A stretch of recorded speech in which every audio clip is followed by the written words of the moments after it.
Hello. I don't. Okay. Already crazy stuff. Okay, whatever. Hi Alex, hi Chimder, hi Robot, hi Shira, hi Monkey, hi Wittu, hi Riku, thank you for the super chat as well, thank you. Oh my god. Gia was here before, I don't know if she still is, but she was here at like 10 a.m. And I was like, girl, what the fuck are you doing here so early? Oh my god. Also, Tronny, how are you doing? Hi. Oh my god, hang on. Hi. Can I zoom in, please? There you go. Sorry, my chat. I am blind. I had to zoom in. Hi, Rygos. How are you doing? Go through the Bricky content when the open mind understand that he provides inaccuracies. Yes. Yeah, yeah. I have my notes. I can always change them when I watch someone else and be like, oh wait, this part I wrote down this way, but it's actually this way. And oh my god, I'm sweating. I don't know why, but yet again, for a YouTube stream, I don't know why, but I'm nervous. I don't know why that is the case, but that's the case. Ugh. Hi, Gracie, how are you night? Good night, good night. Buh. Buh. Night. Night. What the? Hey, Nicky.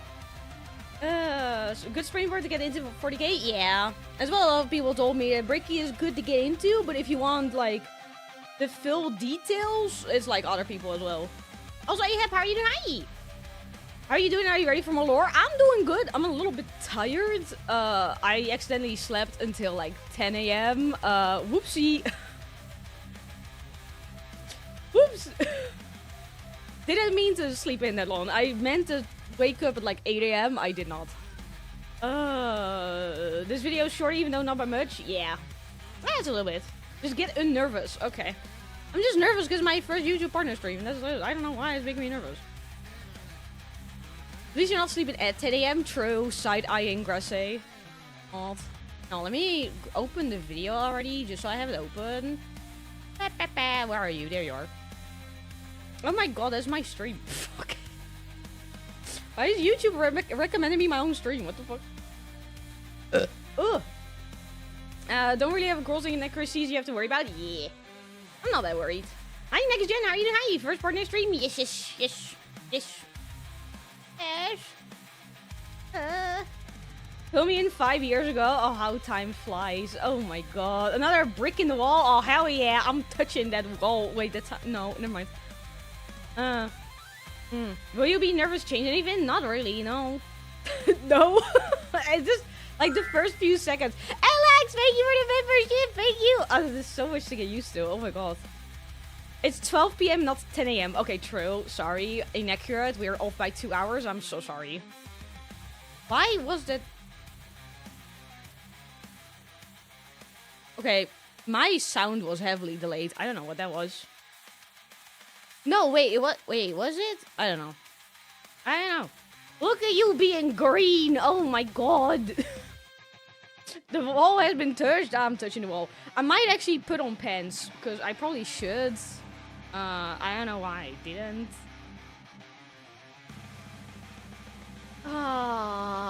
You Dutch? Yeah, I am. Yeah, colonizing everything. Let's go. Head on. Let me... First of all, I need to fix my pillows. Head on. I fucking... Dumbass. What to do this, so... why is this here? Oh. And on a second, for some reason, it's tangled. Oh my god. Gonna make a piss joke? Fuck you.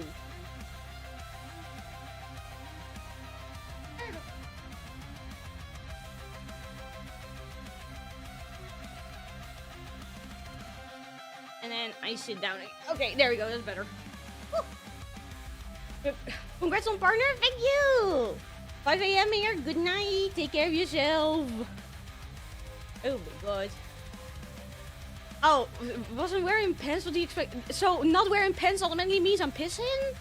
How does that make sense? What do you mean? How does that make sense? Greetings from Germany. Welcome, neighbor. Oh my god. Oh my god. Pants are overrated anyway. True. True. I full-heartedly agree with that. I don't know why, but I don't know. You pissed yourself, so you took them off. Okay, yeah. How come I've been live for 10 minutes? Why are we already talking about piss? What is this? What is this? Also, I don't know why still the on-chat chat is like so delayed. I don't know if changing it to the other one will help. I don't think it's that big of a bother anyway, right? Right? Greetings from the land of monkey-eating eagles. Wait, monkey-eating eagles? What? This just came. Hello! Hello! Not like that? Okay, well, now that you said not like that, okay, well. Damn it. Oh my god. You're fine with the delay in school? The delay doesn't really bother me that much. Hi, Cindy, how are you right? You Slanesh demon. I'm not Slanesh! No! We're not gonna start with this already! Last time you guys kept saying like, oh, you're so Slanesh coded. And I was like, what do you mean? God damn it. And then when I was playing Darktide, because I did Darktide... When did I play it again? Oh my god. 3-4 days ago? I already forgot. I already don't remember. When did I play Darktide again? Why is my Steam updating? Get out! I don't want to update anything. Get out. No Tyrannet has horns. Well, fixed. There you go. Fixed. I did Darktide a week ago. Has it already been a week? Oh my god. And the entire time during Darktide, people were like, oh, you're so Slanesh coded. And I was like, what do you mean? Or Korn. Korn also got mentioned a lot. More like Veshtorn's. Who is Veshtorn? Or Veshtorn? What is that again? Then why Slanesh shaped? Don't look at me! Buy a set of Christmas around September. I wanted to set up for Christmas in September, but I got told no. I wasn't allowed to set up anything for Christmas until December 5th. God damn. Toys are coded for what? Oh, is it possible to not feed her? I love that about Slanesh. Any excess of emotions, you're making her strong. Like, that's sick. That's like OP. That's really strong. At least it feels strong. You know? Apparently she isn't that strong. Well, she's also really young, so that probably doesn't help. Let me get my notes out. Hang on. Word. I made a word file. Oh my god. Warhammer 40k notes. Oh my god. Oh my god. And let me... How am I gonna do this? That's a good question. Where was I? Say you're a warp entity. Okay. I'll take that. Will I take that? I don't know. I guess I will. I guess I don't have a... Well, I do have a choice. I know. Warhammer 40k Factions Part 2. I'm gonna give it a nice title. Part 2. Why are you going to the warp? Oh my god, you're... There you go. She's from the warp, alright. What do you mean by that? Robot, what do you mean? What do you mean? What do you mean? Purely from the chronological point of view, but it doesn't apply in the warp. Slanesh is two completely different origin stories. Oh. I'm already learning. Oh my god. Ugh. Don't make Gunnar jokes shoved down your throat, even if you like. Oh my god, last time when they talked about Slanesh, all I saw in my chat was just Slanushi, and it kept getting deleted, and I was like, it's getting deleted. But it keeps being sad. Oh my god. Also, thank you for the follow on Twitch. I saw that. That's why I was waving. Oh my god. Whew. There a bee on my window? What the fuck? There's a bug on my window. God. The bugs are already here. Oh my god, Tyranids. I cannot wait to learn about Tyranids. I'm so excited. I don't know why I'm so pumped, but I'm so excited. I don't know anything about them. Aside from they look cool and I want to own minis of them and I want to paint them and I want to have them and I want to... But that's about it. That's all I know. Well, I know. No. That's all. If that happens, if you eat a dessert, I think also, you know, that's concerning. That's how. Wait, did they change that? I would assume that it's changed, that they don't have that on their breast anymore. In all the news, water is wet. Okay. God damn it! It's like so common that people like the nits. Tyranids, sorry, my Dutch reading capabilities, aka 0, because I cannot fucking read, is it's showing. Tyranids, yeah, I don't know. Those are called nids. I think it's just like an abbreviation, just to say it's shorter and easier. You have a pile of shame, unpaid minis. I actually need to buy some, because I got funded on Throne, so it was a Necrons, right? I thought because last Sunday I was out in the city, I was hanging out with Gia and Sharuk. I was looking for a Warhammer store, but it was closed. So I need to order it online. Ew. Every Chaos God is overpowered. I wish that was me, man. I wish I was overpowered. How was the outing? It was so much fun. I had such a good time. Oh my god. We went to like, we first went to a Christmas market, which was kind of disappointing. It wasn't that great. Then we went, glow in the dark golfing. We did that. Then we went shopping. And Sharuk almost punched me. So mean. Have you blended to buy Joy Toy? Isn't that the company name, Joy Toy? That fuck, I forgot the English word for it. I don't remember what it. The company, I don't know. LOL deserved. All I did was buy Sharuk a Hatsune Miku figure. That's all I did. I bought him a Hatsune Miku figure because, hey, happy belated birthday and Merry Chrysler. And he just looked at me like, no. No. It was really funny because, like, I first got Gia something. I got her a giant Kuromi figure. And then, like, I was like, okay, Sharuk, now it's your turn. What do you want as a gift? What do you like? You know, what do you like? Because Gia is easy. Gia, I know. But he was like, no. I want nothing. No. No. And I was like, what do you mean no? No is not an answer. You cannot say no. You cannot reject the gift. Like, that's not allowed. And then Gia got into the scheming and we got him something. They sell 40k figures that has articulation. Ah, you mean like movable? Yeah, Gia is easy to know. Gia, I know. Sharuk, not. I know he likes Teto from Vocaloid. But if you ask me what's his favorite game, I have no idea, actually. I have no idea. Now I think about it, I don't know. Oh. Joy Toy makes larger scale figures. They come painted too. Oh. And on Joy Toy. Let me look at their website. Because earlier... website is taking 10 years to load. Oh my god. Then Gia wanted to punch you too? No, Gia was like cackling in the background. She was like, yes. Yes. You know the whole like, the... Oh my god, I forgot where it's from, but it's like a meme of like someone going like, yes!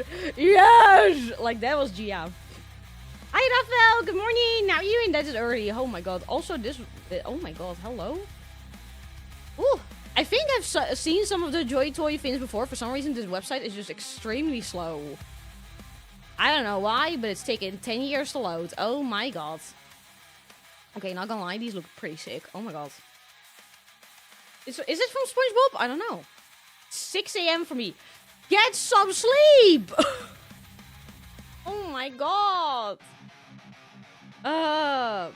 For me, it's like 12 p.m. a.m. I always forget time zones, or if it's p.m. or a.m. I think it's p.m. I don't know. Check out the Forge World Keeper of Secrets lookalike. Hang on. Forge. You don't want me to mold? I mean, you can do what you want. I'm not gonna force you to be here. Oh, is that titties? That's titties. Oh my god. Are those titties? Yeah, they are. I saw the. Are you like more Warhammer? Yes. I was gonna Google Doc if you delayed stream another day. I'm sorry! I'm sorry. I first planned it for Tuesday, but then my meeting got moved from Wednesday to Tuesday. And then... Well, I first thought Monday, but Monday I was too tired. Wait, I don't know. So, I first scheduled it on Monday, but then I got back from an outing, and then I was too tired, and I also had to do college stuff. So I moved it to Tuesday, but then my meeting from Wednesday got moved to Tuesday. And I was like, no way I'm moving it again. Fuck me. Oh, titties. Can we get a link for research purposes? No. She has free pair because they literally have more the stronger they are. So if she gets like incredibly strong, does she just have like 10 million titties? Wow, Rhodes. I mean, you can. Don't look at me. Do I look like I know what I'm doing? Do I look like I have a plan? All I know is I'm gonna watch an hour and a half long video, which I might take 10 hours to watch, because knowing me, I'm gonna be yapping. Fuck me, you know? I also need to keep an eye on cursing, because the more I curse, the more it takes to edit the video, and I really should tone it down. I really should stop cursing every 2 seconds. This section is fine. This section gets deleted anyway. This gets cut out, it's fine. You know? You look like a VTuber and we know none of them have a plan. Damn it. Wait, I look like one? What if I'm not one though? Oh my god. Oh my god. There's all ditties. Gonna try some new stuff with editing this time and see how it goes. Yeah! I mean, personally, when it comes to the edited videos, the way I see it is just like, you're learning, I'm learning, like, it's my second video that actually, like, has been edited and everything. We're still learning, but, like, you know. Yeah. I need to get used to filming intros, that's what I need to do. Because every time, you guys don't want to know, but I'm gonna say it anyway. Every time I record an intro, the intro's like a minute long, you know? Like, last time it was a minute long. You know what happens? I was recording for 10 minutes because I kept mispronouncing. I kept messing up my... I already did it again. I kept messing up my sentence. I kept stopping my sentence midway to think. I kept, like, stuttering. And I was like, oh my god, what am I doing? Just had, like, 5 minutes long beeping. I would do it for the cursing. I mean, we could, but then I get people complaining about that. No way she starts early. I was bored. I was bored out of my mind. Just do the intro while streaming. They can have chat say hi YouTube. Yeah, but I feel awkward doing that. Hey. I mean, the intro this time is probably gonna be really short unless I do a 10-hour stream.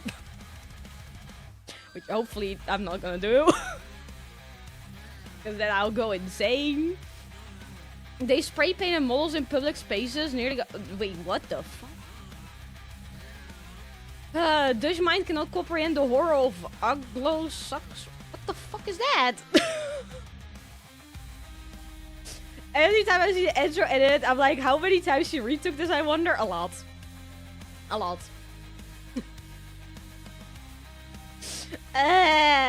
Because, like, I just pretty much, I start recording and I just go like, okay, doesn't matter if you mess up, just repeat the sentence and try again, you know? You can just cut parts out, you can edit it together, and it's gonna be an easy, hopefully good working intro. I don't know why I suck so much at it. And you know the worst part? If I write a script, if I like, okay, this is what I want to say, if I say it like this, if I do that, like I write a script full out, what happens then if I don't follow the script exactly, I mess up and it messes up my brain, and then my brain is like, yeah, but you fucked up. You gotta redo. You gotta retry. Why are you, what are you doing? But if you mess up, then it becomes original. Man, I can make a whole blooper reel out of it. Nothing like priming your models at a dog park. Okay, that is crazy. Oh my god. Hey, Bronde Doan, how you doing? Hey? Or Brandy Doan? I cannot read. Yeah, but about Warhammer? Yeah, I'm currently just like slowly waking up. Catching up the chat, and then we're gonna watch the video, and then I know for sure I gotta end at 6 p.m. I gotta end before 6 p.m. because 6 p.m. I have a collab, so I need to be ready for that. Too bad winning time. Yeah, this time I'm just gonna, well, he already, Bricky, calm down. Calm down. I just opened your video. Calm down. Okay, so I have the video open. I think I'm all caught up. I don't really need to share. I already talked about our outing. Oh my god. And then Chaddock almost punched me. Oh my god, crazy. Oh my god. Okay, I should not open Twitter. I did tweet out, right? But I also need to learn not to look at Twitter when I'm streaming, because some of the things I see. Game store poisoning children. That's crazy. Oh my god. Meanwhile, it's 5 a.m. and just waking up. Well, good morning. Morning. Okay. Do I have a hair tie? Yes, I do. And then after that, I'll watch the video. It's already been like almost 30 minutes. Oh my god. I missed the talk. Yeah. Girl, you were here like 4 hours. Like, you were here at 10 a.m. And then at 11 a.m. you were here again. And then you missed 12? Oh my god. Oh my god. God damn it, Gia. Talk comment of titties for research. Titties. It's an easy way to get people their attention. Just say titties and all of a sudden people are like, oh! Oh! Hi Zedas, how are you doing? What's happening over here? Currently just yapping, and then after yapping we're gonna watch Warhammer and we're gonna talk about I almost said Warhammer. Warhammer is a W, not a Y. Your schedule says 1 p.m. and my Discord schedule says 12. And originally this stream was planned for Monday, and then I moved it to Tuesday, and then I moved it to Wednesday. So if anything time is fake, it's not real. It's hi Lily, how are you doing? Took my water bowl out of the freezer and flash froze in my head. Flash froze? Wait, what the fuck? What is flash froze? Oh my god. That's a new name for Warhammer. Yarhammer. Yar. Stop. Stop. Any other Warhammer games you want to play after? You know what? Let me just show you. We're talking about Warhammer games. Why do I have this hidden? Oh. Where's my... Okay, let me get the Christmas light. You know what? No, I'm gonna put Christmas lights on chat. Hang on, let me... There you go. Now you guys are festive. Oh my god. Also, I need to disable my tail. Yarhammer, Yarhammer. I'm currently playing Darktide. I don't know when I'll play again, actually. I don't know. This patch and Rogue Trader just got fixes. Wait, this patch and Steam updates? Yes, mobber! What class? Oh my god, guys, what was the class name again? Zealot. That's what I'm playing. I'm playing a Zealot. Literally 2 minutes into the game and I was cackling because there was so much blood. Oh my god. I was fucking cackling. Oh my god. And then pretty soon I want to do Space Marines again. And after that, I don't know. I have games. Oh. So we gaming now? Yeah, there's now a gaming stream. Oh. Oh my god. Passing the fuck out on my way home. Shira, take care of yourself. Stay safe. But yeah, Darktide I want to finish first. I don't know if you can actually finish the game, but... Mind of an Orc? I want to get the blood. The blood. If you catch me out on Gaia, say hi. Say hi to me as well. My name in game is Tochu, so yeah, yeah. Can I correct something I saw Cheddar telling you in the vault of viewers I watch? Yeah, go for it. ADHD and answer chatting at its finest. Yeah, I mean I get easily distracted, so yeah. I just see an Are and like once I start a video, that's when I like zone in. There you go. Yeah, no. Oh, well, okay. I'm sorry. I'm sorry. Don't listen to me. I'm sorry. Maybe to follow Twitter, Twitch. Goddamn. Fuck. Guys, I'm already messing up my speaking. I don't know what's happening. Level 30 is technically finished. Okay. Technically, but I assuming you have like event missions, you have other missions, you have grinding, you can grind your gear level, you can do all those things. Hi, Terramon, how are you doing? You'll never finish it. Ah. Because how are the achievements in the game? That's the chapters.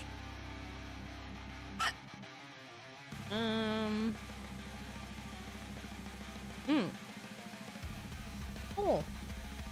Okay. At work? Hope you have a good time at work. Humanity is gone, then chaos also dissolve. Like their pillar size is not how it works. The power of souls they have is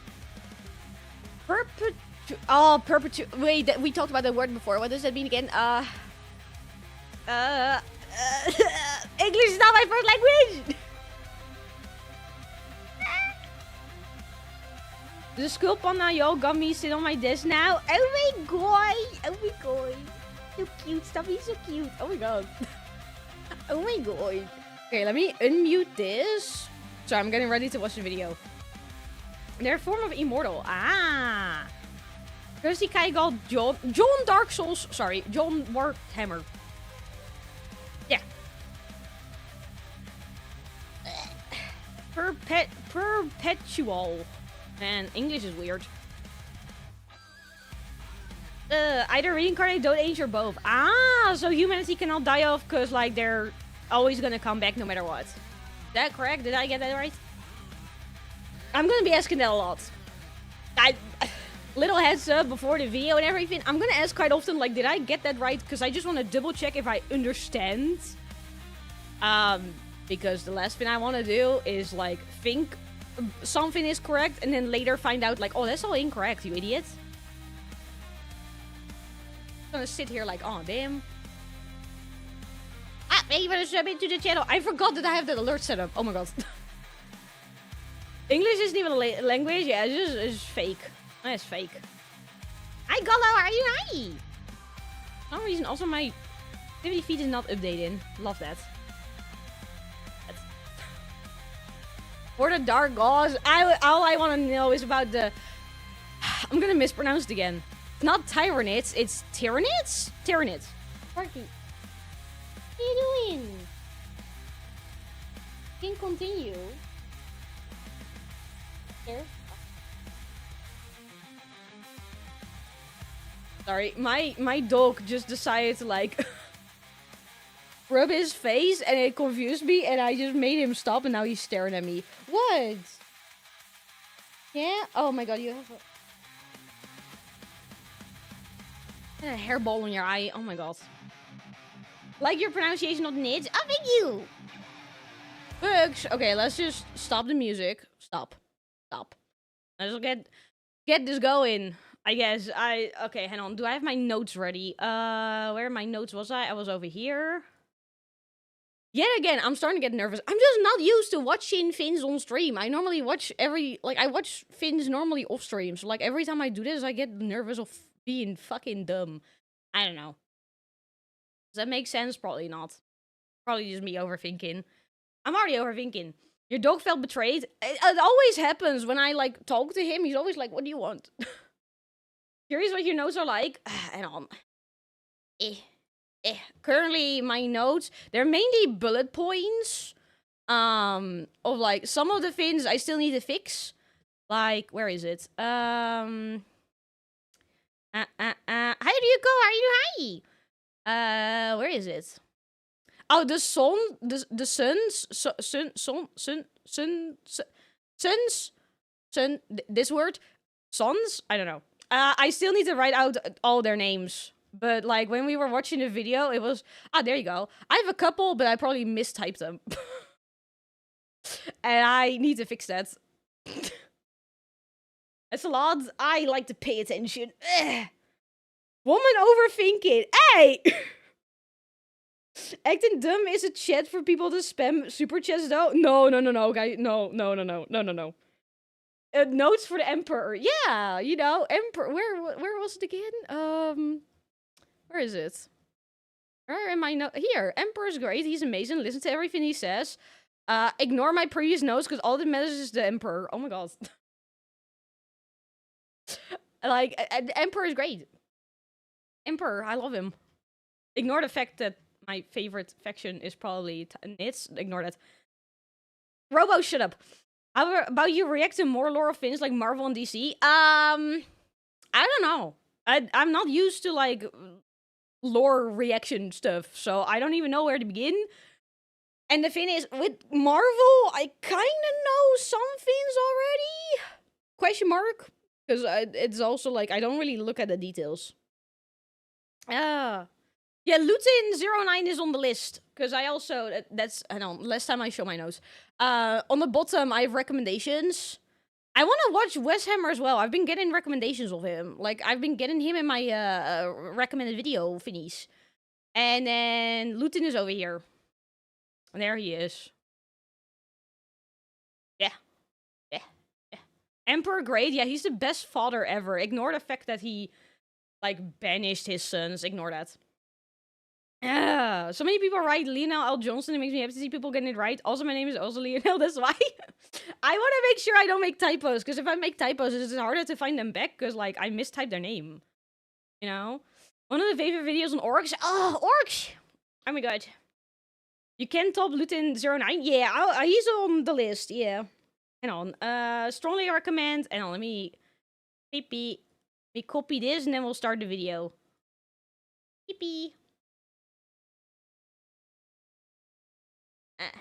There you go. Notes. Hang on, there you go. Typical dad doesn't communicate with sons, but gets mad when they mess up. Exactly, I agree. Such an insanely good dad. Love him. We're not being sarcastic, by the way. He is great. Oh my god. Gotta get ready for work. Enjoy work. Enjoy. Hi, Caitlin. How are you? Hi. Okay, let's begin. Hang on. Am I in the right position? I hope so. If not, then, shit. This video is part 2 in a 2-part series. Oh, is the volume good? Before I actually fully watch it, is the volume... I'm gonna let the video play and I'm gonna talk through it. Is the volume good or do I need to increase it? Because I am stupid and I changed it. Already not listening. Little quiet? Okay, that's what I thought. On every faction re-explained.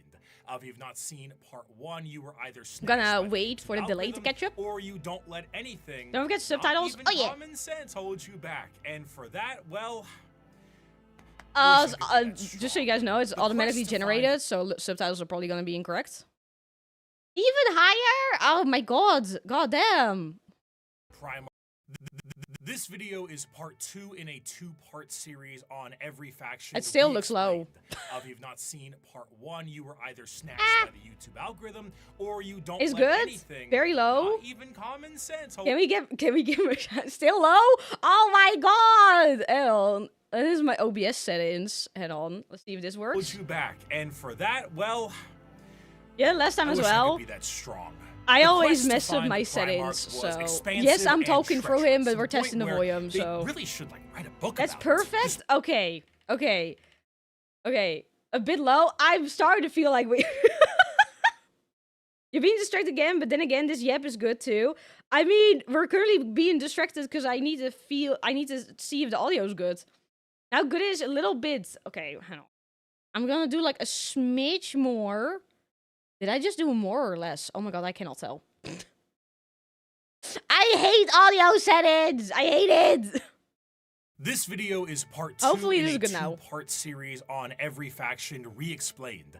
If you've not seen part 1, you were either snatched by the YouTube algorithm, or you don't let anything, not even common sense, hold you back. This is good? And Okay. for that, well, I wish I could be that strong.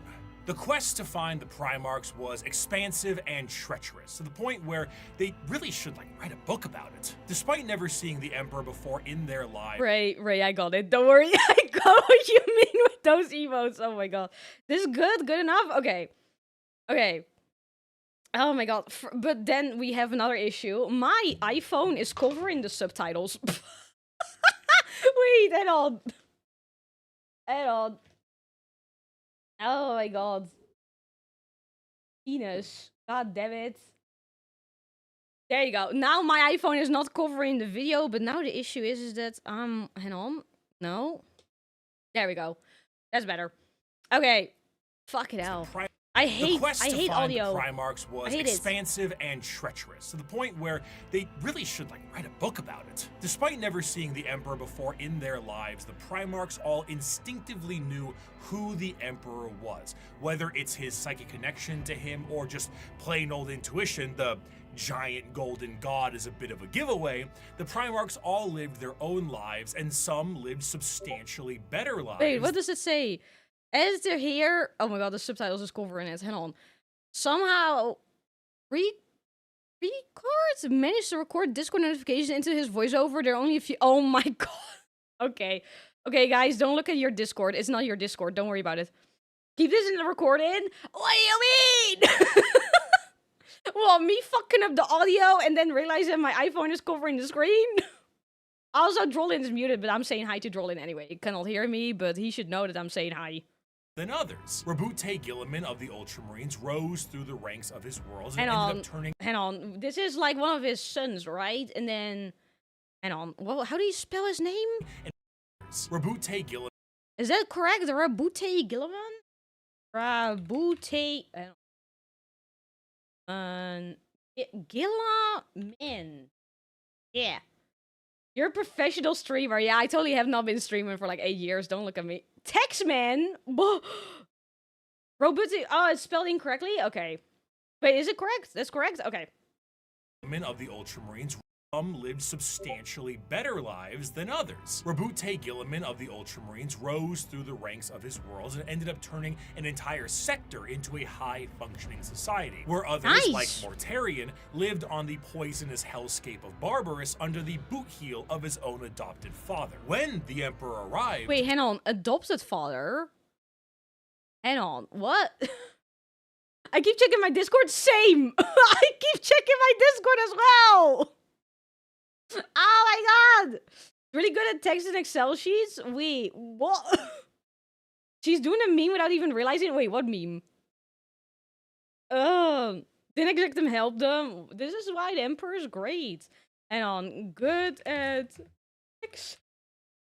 Oh, and Excel. What do they mean by adopted father? Do they mean like the Emperor? Am I stupid? I'm assuming that's what they mean. Name spelling is a meme now. Yeah, you know, at this point, you can throw name spelling out of the main. Oh, the Gorilla Man! That's it! Oh my god, I'm stupid. Scattered across the scar. Yeah, because they got scattered, and some got. Oh, they get adopted families for a while. Oh, and then that poison guy. Okay, I got it now. Okay. Some wonders under the boot heel of his own adopted father. Okay. When the Emperor arrived, some wanted to play a little bit of catch with their dad at first, and some didn't trust the baseball bat he was carrying, and some didn't want to play at all. Eventually, one by one, the Emperor returned his sons to his side to bring them back together as one happy family. A family. It's probably not gonna be a happy family, is it, huh, Horace? Huh? Adopted families are hit or miss. Okay, hang on. Some sons get adopted. Yippee! Yippee, but might also not be yippee. There you go. What a good note. Oh my god. I so good day. How are you doing? Also, Summer, how are you doing? Oh my god. Like Superman with the Kent family. Okay, hang on, that's a good comparison. Like Superman with the Kens. Exclamation point, there you go. Happy, right? Yeah, they're gonna be such a happy family. You know, there's not gonna be any heresy or anything happening. It's totally not like there's gonna be a fight.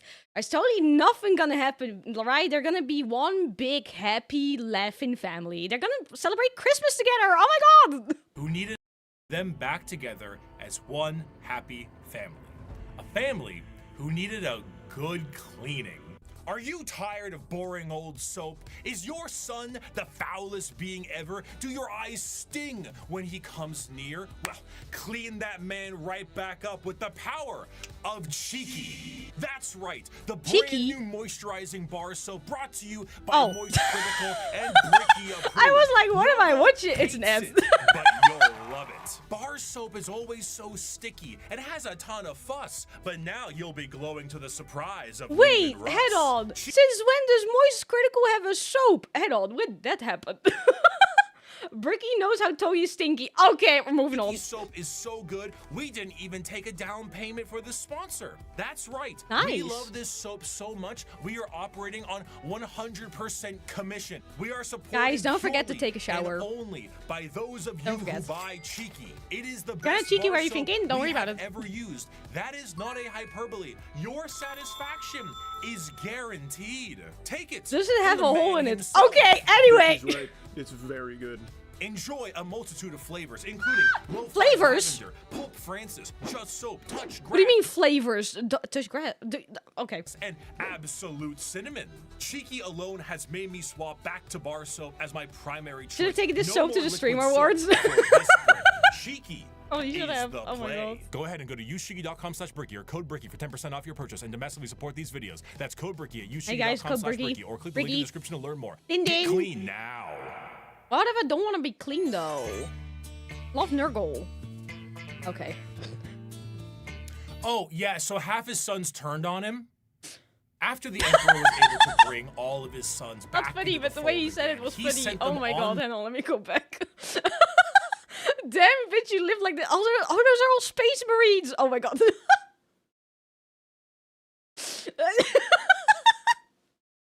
I don't know why this is funny to me, but this is funny to me.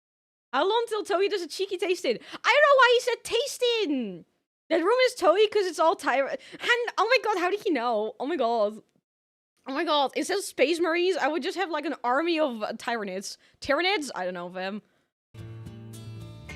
Oh, yeah, so half his sons turned on him. After Nice. the Emperor was able to bring all of his sons back into the fold again, he sent them on their way with his end goal in mind, reclaiming the lost worlds of humanity. Each of his Hang on, let me write that down. Emperor's last goal is, what was it again? Reclaim lost worlds of humanity. Exclamation points. There you go. Goofy worried about that they're Ultramines not because of the money. Man, don't question the money. Don't worry about that. Keep your old pronunciation of Terra. It's perfect. Tyranids. The boogies! I'm just gonna call them the boogies. That's it. mind, reclaiming the lost worlds of humanity. Each of his Primarchs fanned out across the galaxy to accomplish this goal, but the one they were expected to report to was his favored son, and the first one found, allegedly, which was Horus. Horus was granted the title of War Master, and he certainly lived up to Big E's expectations. Before I continue, I'm already curious. Because the sons all get like an objective. I'm gonna assume he's gonna talk about it. But like, did any of them succeed? Or did they all just like, you know, because they all get called back. Do they get called back because they are done and they're succeeded? Or do they call back because he just misses his sons so badly and he wants to see them again? The boogies. Boldest man alive. Hey, you know what? Just for Horus, I'm gonna do this once. Horus, you're not alone. You're not alone, my boy. You're not alone. We're in this together. Oh my god. How did I misspell Emperor? Oh, I mistyped it like that. Okay. I finished building my high grade Cubely. Oh, nice! Enjoy! Call back because we found one moment. And I'm gonna assume he's gonna touch on the we found it moment. Okay. Okay, I just wanted to know if they succeeded or not. Which Horus was great to the title of War Master, and he certainly lived up to Big E's expectations, which were very specific and set by Big E himself to all of his sons. However, either intentionally or not, the Emperor did not mention to his sons some of the more chaotic aspects of the galaxy. Horus himself, while in the process of reclaiming a more advanced human world, was informed of the existence of chaos gods, a factoid that Horus initially did not believe. To him, it was a bit... hang on. Horus learns about chaos. He initiates Emperor. Okay, why did the Emperor not tell him about chaos? Why was he like? Sorry, this is me speculating. Was the Emperor like, oh, if I don't tell you about chaos, you can all get convinced to join the chaos, so you're safe? That can't exist? Ah, didn't tell. So it can cannot exist. My notes are so, but also we aren't sure. Then what are we even sure about with the Emperor? Because we don't know where he came from. We don't know how big he actually is. We don't know how he got his power. We don't know why he did these things. What do we know? Aside from he's great and awesome and please listen to him. Oh my god. So he couldn't get corrupted? Ah. You will lead my Emperor one day. Make no mistakes, was the man on Horus's world. He's a bad dad. I'm starting to learn he's just a bad dad. Like, he's a goddamn. Like, what? I'm also wondering, like, did he really think that, like, they wouldn't find out eventually that chaos is a thing?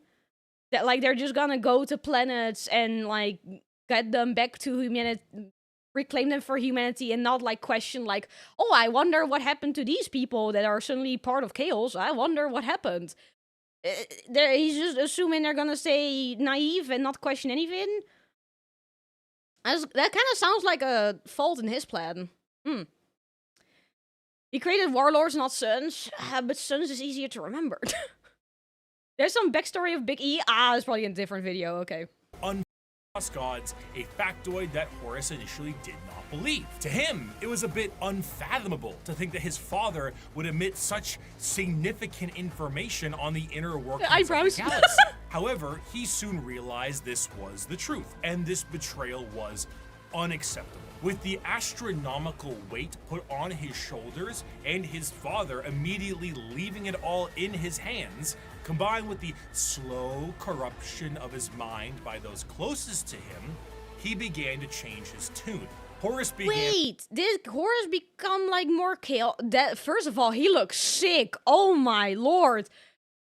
Oh, look at that! Like, the armor color, the claws, all the little spikes, the eyes, oh my god. He looks good! Aside from the madness, but you know. He does look sick. Oh my god. What did I want to say again? I already forgot. Wait, okay, so, like, I remember. Because he learned about chaos, does that mean he slowly got corrupted? Horus got corrupted over time. Ah, Horus got corrupted over time. I hate the word daddy so much. Every time I read it, I'm just like, no, please. He did embrace the good fashion sense, man. He looks sick. Like, he looks like he can just, like, this is just screaming aura. Oh my god. Also got stabbed by a Chaos poop sword. Poop sword? Poop knife? What? He got stabbed by a cursed sword. Okay, hang on. Stabbed by cursed sword. There you go. Evil is cool. They all look cool, so I actually do agree with that. Amassed by those closest to him, he began to change his tune. Horus began amassing a following behind his father's back with several other Primarchs and began to formulate plans to usurp him from his throne on Terra. While this was occurring, Magnus the Red tried to FaceTime his dad back on Terra, and that resulted in the shattering of the protective barrier between Terra Why and is Nurgle? Is that Nurgle in the corner? Wait, what the fuck is this image? Fucking FaceTime it? Oh my god. Horus was seduced by Chaos, but fans speculate how much the Emperor didn't know. It's all speculation. Man, the Emperor is such a shady guy. Like, we know nothing. Of the war, and that resulted in the shattering of a protective barrier between Terra and the demons of the warp. Due to this damage, the Emperor was forced to sit on the Golden Throne to assure that it would continue to function. Ultimately, half of the Primarchs would fall to Chaos. Because, like, if I remember right, the Golden Throne is for the warp, right? For warp travel and everything. Did I remember that right? I'm double checking just to make sure my brain is not fucking fixed up. Squished in the corner, a little, oh my god. Oh my god. Oh. Hang on. I'm getting text messages. Okay, there. Yeah, kinda yes. Okay. Okay. Try to warn the Emperor about Horus by crashing through the wall like a Kool-Aid man. Like a Kool-Aid man. Oh my god. Allow humans into the webway just was for the warp? Okay. Okay, so it's the Astro... I never know how to pronounce that. GPS hub. I love the fact that, like, oh, this Golden Throne is meant for this, by the way, and everyone is like, you know what, it's just a GPS. It's just a lighthouse, you know? It's often said that the Big E should have told of the existence of Chaos to the Sons. I guess that's just, like, a discussion topic. Like, should he have said to his sons, like, hey, by the way, Chaos is a Finn? Or should he just have kept quiet? I don't know. It's kind of like a interesting topic to think about. Horus has a choice. Will he die because of the curse from the deck, or will he join Chaos? He decided to accept Chaos, but look himself. Hang on. But look himself, lit Emperor to him or not, and the guys around him shit on his ears? What? Magnus did nothing right either. I'm starting to learn that it's just all a mess. Remaining function. Ultimately, half of the Primarchs would fall to Chaos, and the remaining half would fight back viciously against their brothers. Horus eventually gained the upper hand and arrived in orbit above Terra itself, and after antagonizing his father enough, the Emperor temporarily removed himself from the throne, strategically putting his old friend there as a seat warmer, and went to confront Horus himself on the Vengeful Spirit, his flagship. The Emperor faced down his son, and after a heated battle and 64 novels, the Emperor managed to obliterate Horus on a subatomic level, but not before his favorite son was able to mortally wound the Emperor. As the dust settled... 64? Excuse me, 64 novels? What? How long did they fight for? Oh my god. Magnus did many things wrong, but not all of it were his fault. Ugh. Horus Heresy series is that big? Oh my god. Horus Heresy is 64 novels, by the way. That is crazy. 9 Civil Year War. Oh, okay. 7 years in lore? Thank god they're not 6... Oh my god! Search the Horus Heresy chart now. You will not be disappointed. I'm scared. Hang on. Small, like, sidetracking. Hang on. Small one. What the fuck is this? Excuse me, but what the fuck is this? Okay. Thank you so much, Google, for giving me a small pixelated picture. I love that. Can I... What the fuck is this? Excuse me? What the fuck is this? Oh my god. Well, where do you even begin? The timeline? What the fuck? Oh my god. This is crazy. I'm not gonna read it all. I'm just glancing at it, but this is crazy. Looks about right. This is insane. Oh my god. She found a flowchart. What is this? Basically, you read over here, and then it just splits into pieces. Oh my god. Where is Horus? Where? I don't even know what his sign is. So actually, I cannot continue. I don't know where you even... What is Horus? I don't know. Are those all books? I don't know. It starts over here. Oh, that's his... There it is. Oh my god, I'm blind. The horse is right here. Oh my god. And then you do, like, the false goals, galaxy flames, flight. Oh my god. This is insane. This is actually insane. Like, first of all, the props to the person who made this. Oh my god. But also, it's just insane that, like, oh, by the way, this is just a small chart. Oh my god. That's Warhammer. Oh my god. How do people remember all of this? Well, probably hyperfixation. These are books, novel. That's so insane. It's so much lore. I guess that also makes sense because, like, well, Warhammer is like, well, 30, 40 years old. Autism, I was gonna say it, but I didn't want to say it out loud. We don't, that's why we have the kind of charts. Okay, it's all starting to make sense. Oh my god.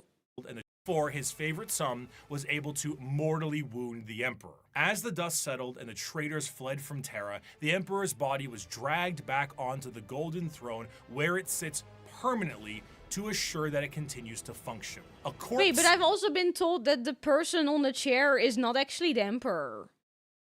Or was that just like... Because now he's saying the guy on the chair, they put the Emperor back on. Was it a little angel? I don't know. This is the Horus Heresy. That is just like a small 9 years of the whole story. Oh my god, don't worry about it. Heresy? I'm sorry. Sits I'm sorry. The Emperor's body was dragged back it's the onto Emperor, Golden totally. Throne, Yeah. where it sits permanently to assure that it continues to function. A corpse forced to constantly hold back the horrors of the warp and guide humanity with his pale light. And that light is flickering. From there, the remaining members of the traitors to the Emperor fled to their respective Memes are so safe good. havens. Oh my god. These are the veterans of the Long War, the spiteful, and to them, the wronged. Those who would let the galaxy burn if it means the Imperium gets caught in the flames. These are the chaos! Okay. There we go. Chaos. Space. And what are the achievements of your fragile Imperium? Hang on, Bricky, you're going too fast. Oh my god, I cannot type that fast. Oh my god. I've heard about the Space Marines because they look cool and they look sick, but apparently if you like them, that's like a heresy and everything. I don't know, don't look at me. Constantly, Warhammer 40k fans also constantly argue over each other. Yeah. I've seen it happen in my comment section. They're like... You know, Brixie says something, and then someone timestamps and says, like, actually it's this, and then someone in the comments is like, actually, no, you're also incorrect, it's actually this. And then they have a discussion, and I'm just sitting here like, I don't know who's right. I don't know. She aced all exams. Oh, nice, congrats! And good luck with the January one. Hi, Ovely Plays, how are you? Hi! Why is my nose so itchy? Oh, we introduce VTubers we like to it, and then they look it up, and we can find it to... Oh my god, that's so stinky. And also a good strat. Oh, you don't remember the lore? Just force someone to watch the video, and like, then you rewatch it technically again. Hey. Hey. Nerds can never agree on anything. I do think it's interesting, because like, you have... I don't know. I think it's interesting when as long as the arguing doesn't go into fights, I don't mind. But I think it's interesting because you see like, oh, this person is quoting this and they're quoting this and they're like, you know, they're contradicting itself. I don't know. Contradicting each other. I don't know. Misinformation in this economy. Oh my god, that's insane. Some of the lore is intended to be in the world's propaganda, so some of it is just wrong. But how would you know when it's propaganda and when it isn't? At least 6 to 8 times just rewatching with VTubers. Oh my god. That is dedication. That's insane. And you know what? I appreciate it.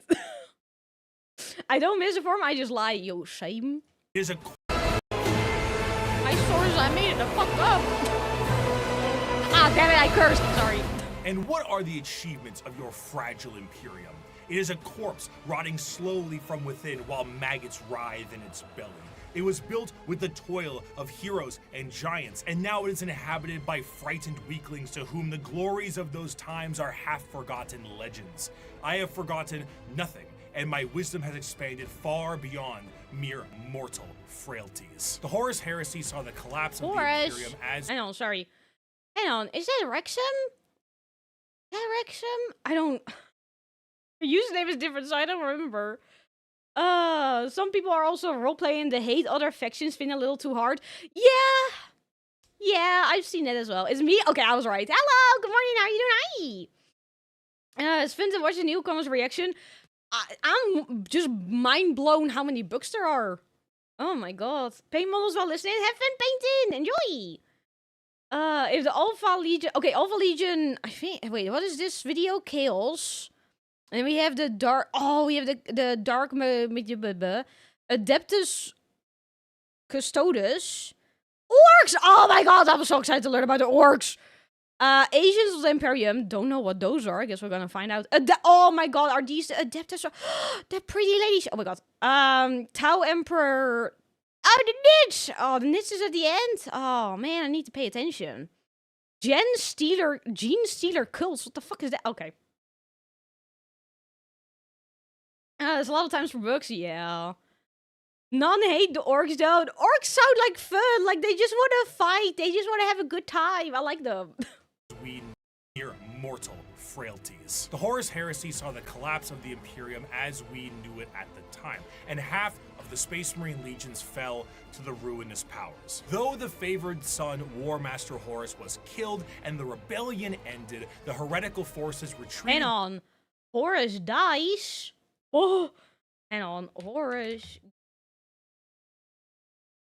on. Horus goes. Ugh. There you go. They steal your jeans. Be sure you're wearing underwear. I'm all good then. I'm all for you. This is a lie, but that we will talk about later. Oh my god. Nits are the end because they're the newest threads. Ah, okay. Gen Stealers we got to later. Mega dead. Oh, he's dead. Gets killed so hard his soul goes poof. Oh my god, soul goes poof. That's insane. Wait, so you pretty much mean like because his soul is like poof, he also cannot reincarnate, right? Because his soul is gone. Deleted from the plane of existence. That is kind of hardcore. Oh my god. Wait, did the Emperor do that? In the fight, did the Emperor like poof him? Big E wiped him from existence. Oh my god, he's such a great dad. My god, he won't come back. Oh man, I miss him. I don't miss him. Don't worry about it. To the War Master Horus was killed and the rebellion ended. The heretical forces retreated to the warp and remain a constant threat to this day. The twisted reminder of what the temptations of the warp may bring, the Chaos Space Marines act as a mirror to the loyal legions, and as time progresses, their warp taint further changes them to suit the needs of their patron deity. Though marred and absolutely mangled by the ruinous powers, they are still unmistakably Space Marines in stature and shape, and according to them, they have never been more free. After the heresy, the loyal legions of Space Marines became... Guess that's... are they really free to... I don't know. Guess that's their feelings. I don't know. Like context, when did we win the Warhammer route here? I got it. Well, I played I played Space Marines 2 when it came out. Witsu has been trying to get me into Warhammer for the longest time. Don't worry about it. And then some of my friends got into Warhammer, and I was like, you know what? Fine, I'll watch a video and just see how I like it. And now I'm here. I'm stuck. I'm stuck. I can't get out. Oh my god. More free than the Imperium. Are they? Question. The Chaos Marines. So Horus is dead, you know? Then who do they listen to? Do they just listen to themselves? Or do they like who do they get commands from?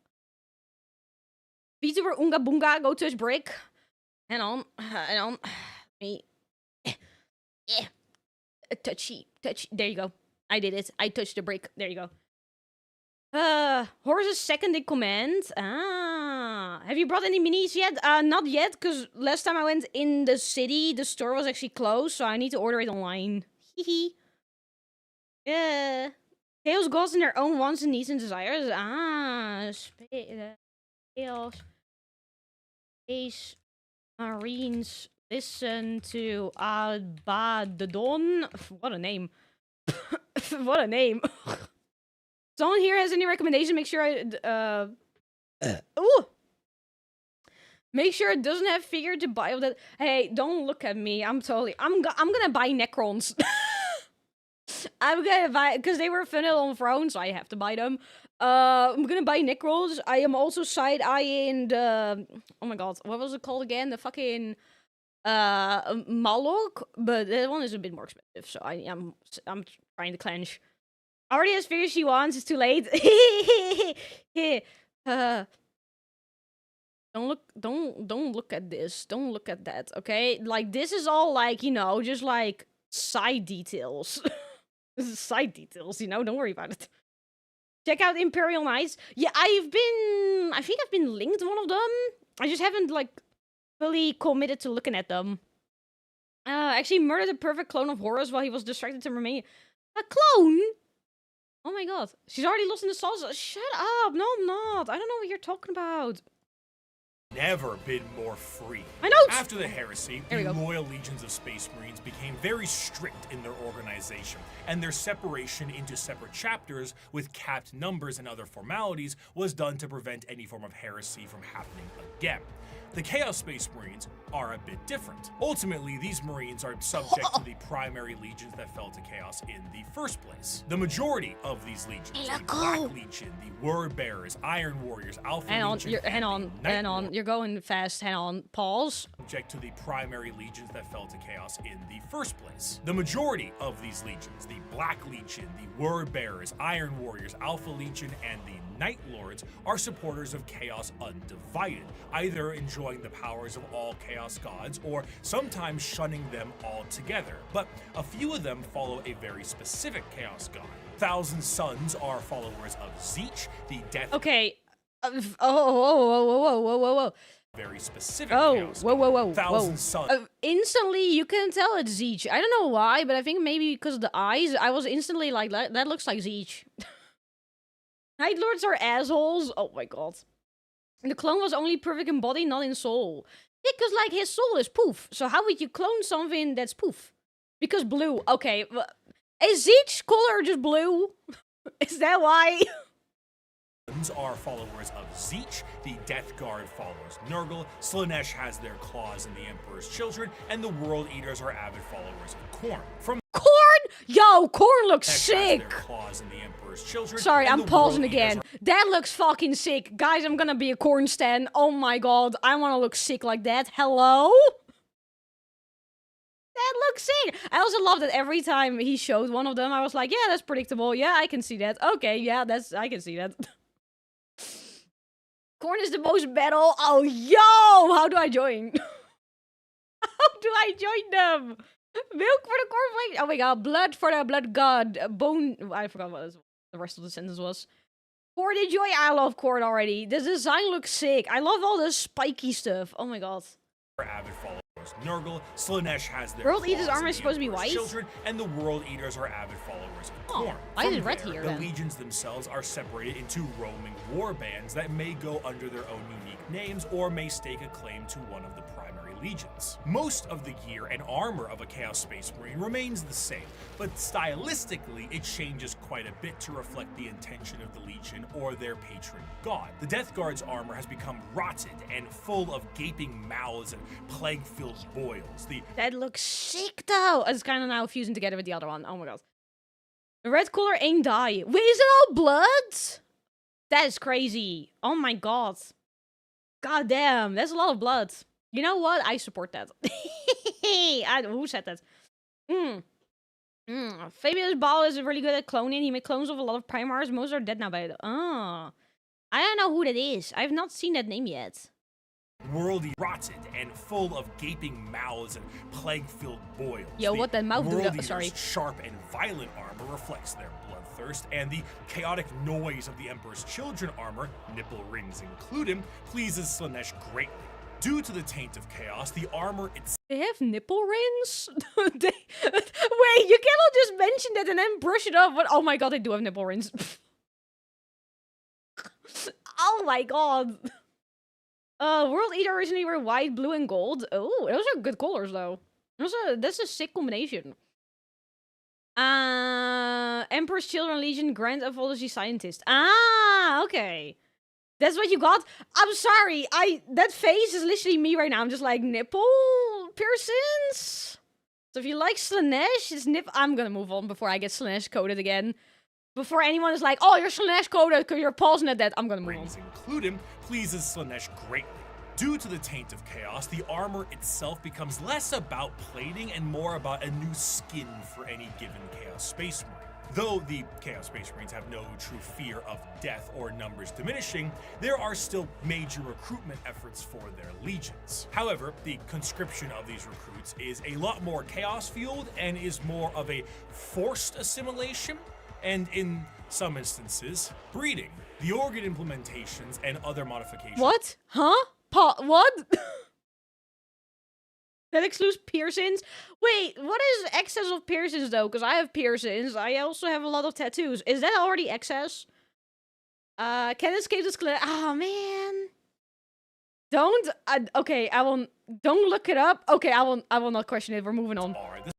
Some instances, I played back. Don't look at that. Ignore it. And other modifications are the same, and the necessity of a gene seed remains the same. But the result is a hell of a lot different. I'm scared. Understanding Chaos Space Marines is a difficult exercise. If we took my original video 5 years back and looked at the Imperial Knights section, it mainly. Hang on, what are we watching? Let me just link it. There you go. Does that link not work? That does work. Okay.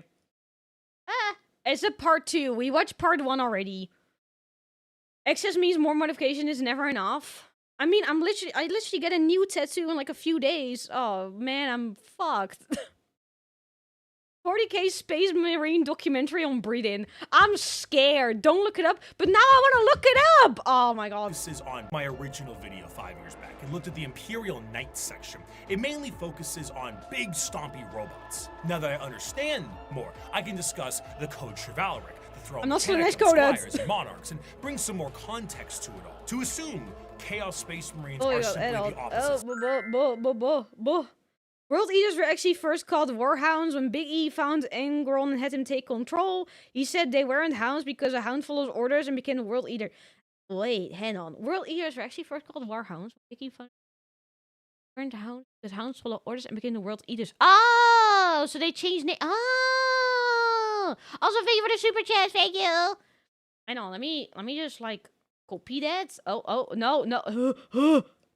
YouTube, calm down. Oh my god, chill. You're freaking out. I'm freaking out. Hang on, let me copy and paste. I'll just save your money. Oh my god. Traumatized Togi? I'm not I don't know why it scared me. I suddenly saw such a big text and it scared me. Oh my god. Mordesk, thank you. Oh my god, the fucking Chad one. What the fuck, my dude? Thank you, Mordesk. I hope you like the emotes. Actually, I think I can upload new emotes. You can't force me to save money. Okay, well, sorry. I apologize. Hands up. I apologize. I'm sorry. If you look up, if you want to fast track being jaded, I'm not gonna look up right now. You guys are telling me not to look it up. I'm not gonna look up. I'm not gonna look at it. Shouldn't have seen it in the... I'm not gonna look at it after stream. Don't worry about it. I'm totally not gonna, like, give in and look at it. Don't worry.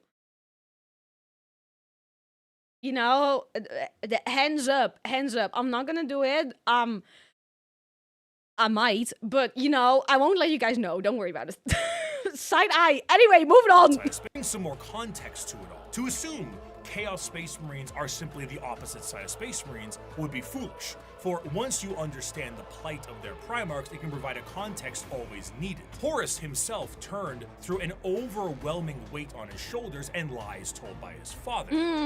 But what of Angron? Angron lived as a slave gladiator for his... Hang on, who the fuck is Angron? I'll let you guys know, don't worry. Okay. Not even a woman, and I got very uncomfortable. See, now, okay. No. So be it. I'm gonna look it up now. Fuck it. You guys have made me super fucking curious. Okay. Hang on. I'm not gonna. I don't know. I might regret this. What the fuck? Okay. Okay, this doesn't help me. 07 for Togi. Hey, I'm just curious. Hang on. What the fuck? Oh. Oh. Oh. Ugh. Oh. Oh, what the? Who thought of this? Who thought of this? What the? Oh my god. Oh. Oh. She found it? This is horrifying. Oh my, that looks horrifying as well. What the fuck? Who thought of that? Okay, I'm closing this. The arcane lead writer? No way. The writer in... No way! No way! What? The same guy who made Arcane? No way that's the same writer as Arcane! Because that is horrifying! How do you even think of that? What the fuck?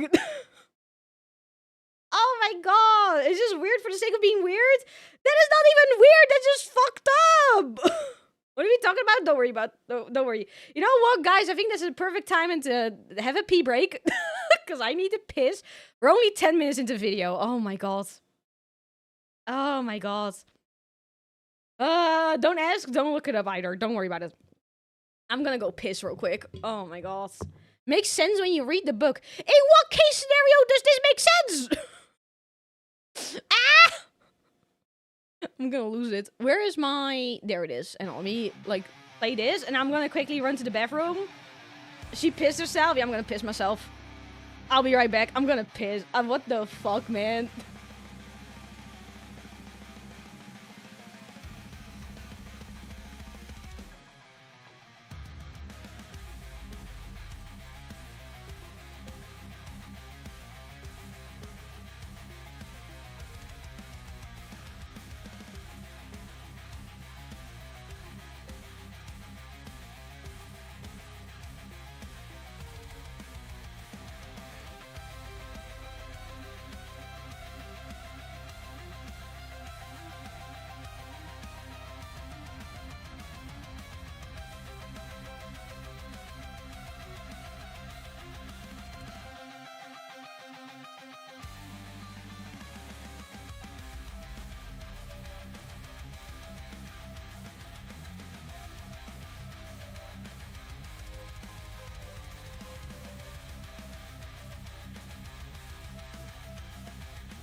Why do I come back and the first thing I read is Togi pissing everywhere? What the fuck?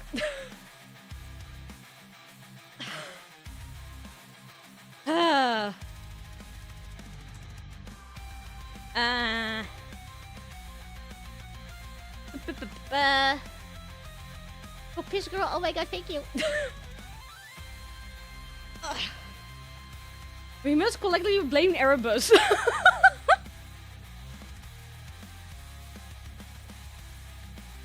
Oh my god.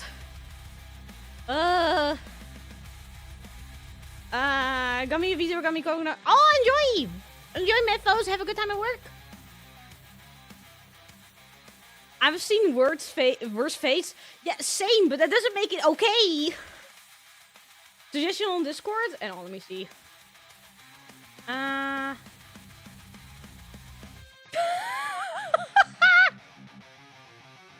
my god.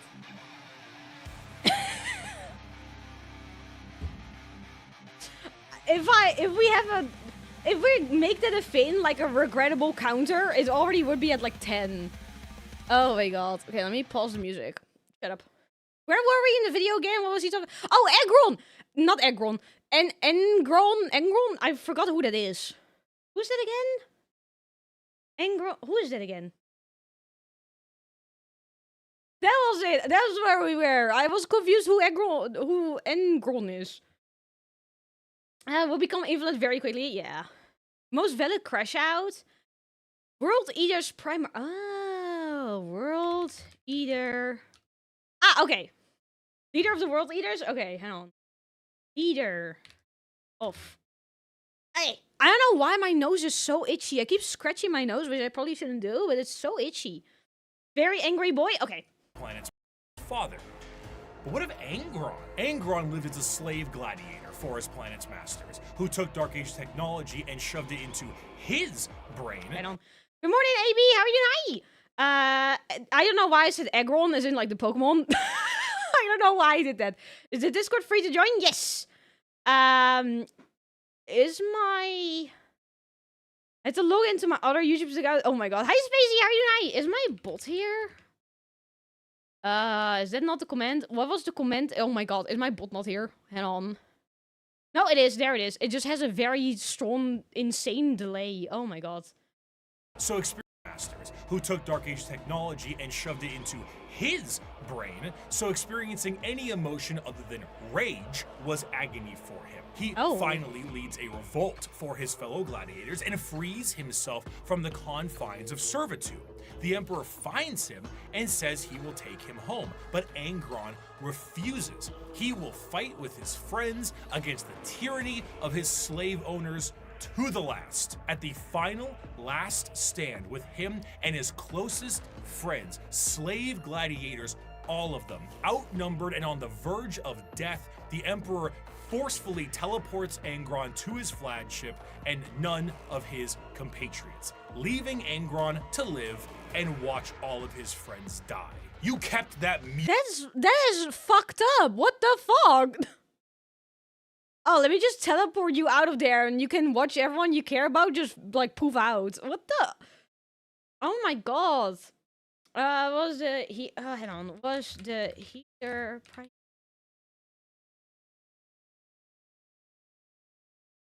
Pain. Ah. Truly is the worst death. That's, like, is there a reason why he decided, hey, you're gonna be... Did he say why he got teleported out? Oh my god, my brain's already fogging up. Oh my god. Had a bad life? Oh man, I feel kind of bad. Damn. After he was so enraged, he killed 3 Space Marine captains. That is sick. Oh my god. Can't recognize names here, help. Hey, not my fault everyone has a different name on YouTube and Twitch. Don't look at me. Big E made a deal with the Irish video. Huh. That is screwed up. They want to spend the time on conquering the world to accept the slaves for it. It's playing 4D chess poorly. Very poorly. God, that is insane though. Oh my god. Angron to live and watch all of his friends die. You kept that mule core Pharaoh. Russ kept his kin friends. The lion kept Luther. Humans, brothers, and foster fathers. Saved and raised into Legion ranks. But not me. Not Angron, no. Did the Emperor teleport his gold-wrapped custodians down to help me in my army? No. Did he free the Warhounds and order them to battle, fight alongside me? No. Did he save my brothers and sisters the way he spared and honored the Lion's kin, the way he honored Corpheron? No, no, and no. No mercy for Angron, Angron the Oathbreaker, Angron the Betrayer. That is screwed up, man. I'm nothing but a ghost now. Agron said after he saw his brothers and sisters slaughtered. That is insane. A ghost will be enough.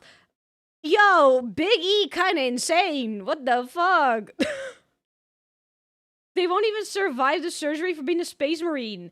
That doesn't mean they gotta die. What, because they're not worthy? Oh my god. No equivalent to Prime Silver YouTube. Don't worry about it, Spacey.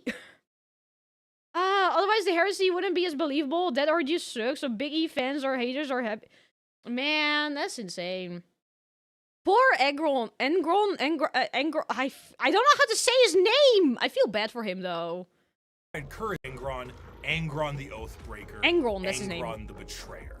Conrad Kurz lived as a lonely boy scrounging the dregs of a hive city plagued by constant visions of an assassin sent to murder him by his own father. Lorgar was born on a world of chaos worshippers with abusive parents, and the Emperor decided the best way to reprimand him was destroy his holy city. The Emperor robbed Mortarion of vengeance and suppressed Magnus at every turn.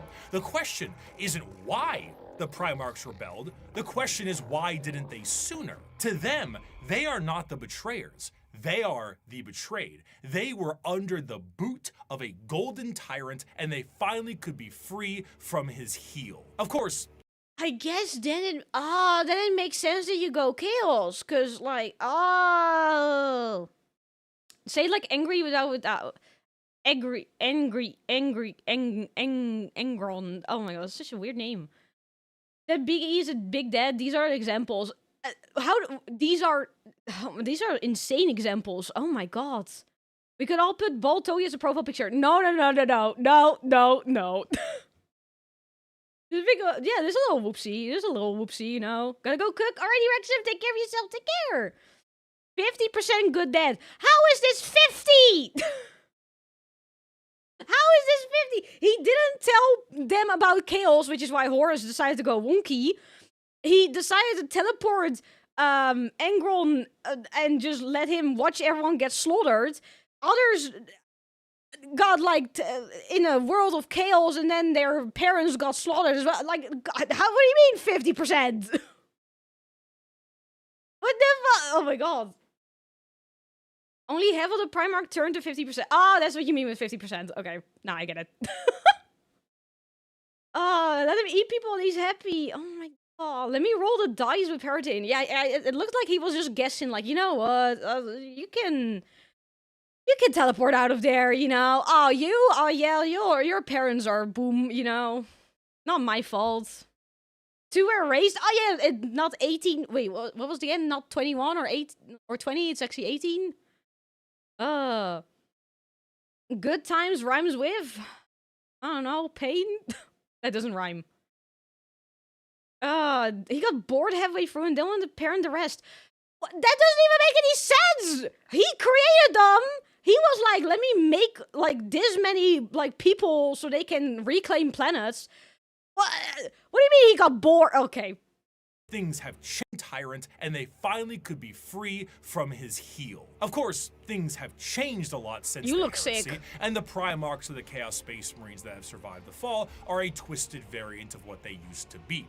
They have all, for the most part, ascended to the position of Demon Prince and act as a direct connection between their god and their legion. However, due to the nature of the transformation and dedication to a particular chaos god, their actions tend to be separate from their legion's actions. Fulgrim, for example, is so infatuated with being a Demon Prince of Slaanesh that he is at times— Hey, Fulgrim, I saw that name in the flowchart. I saw that.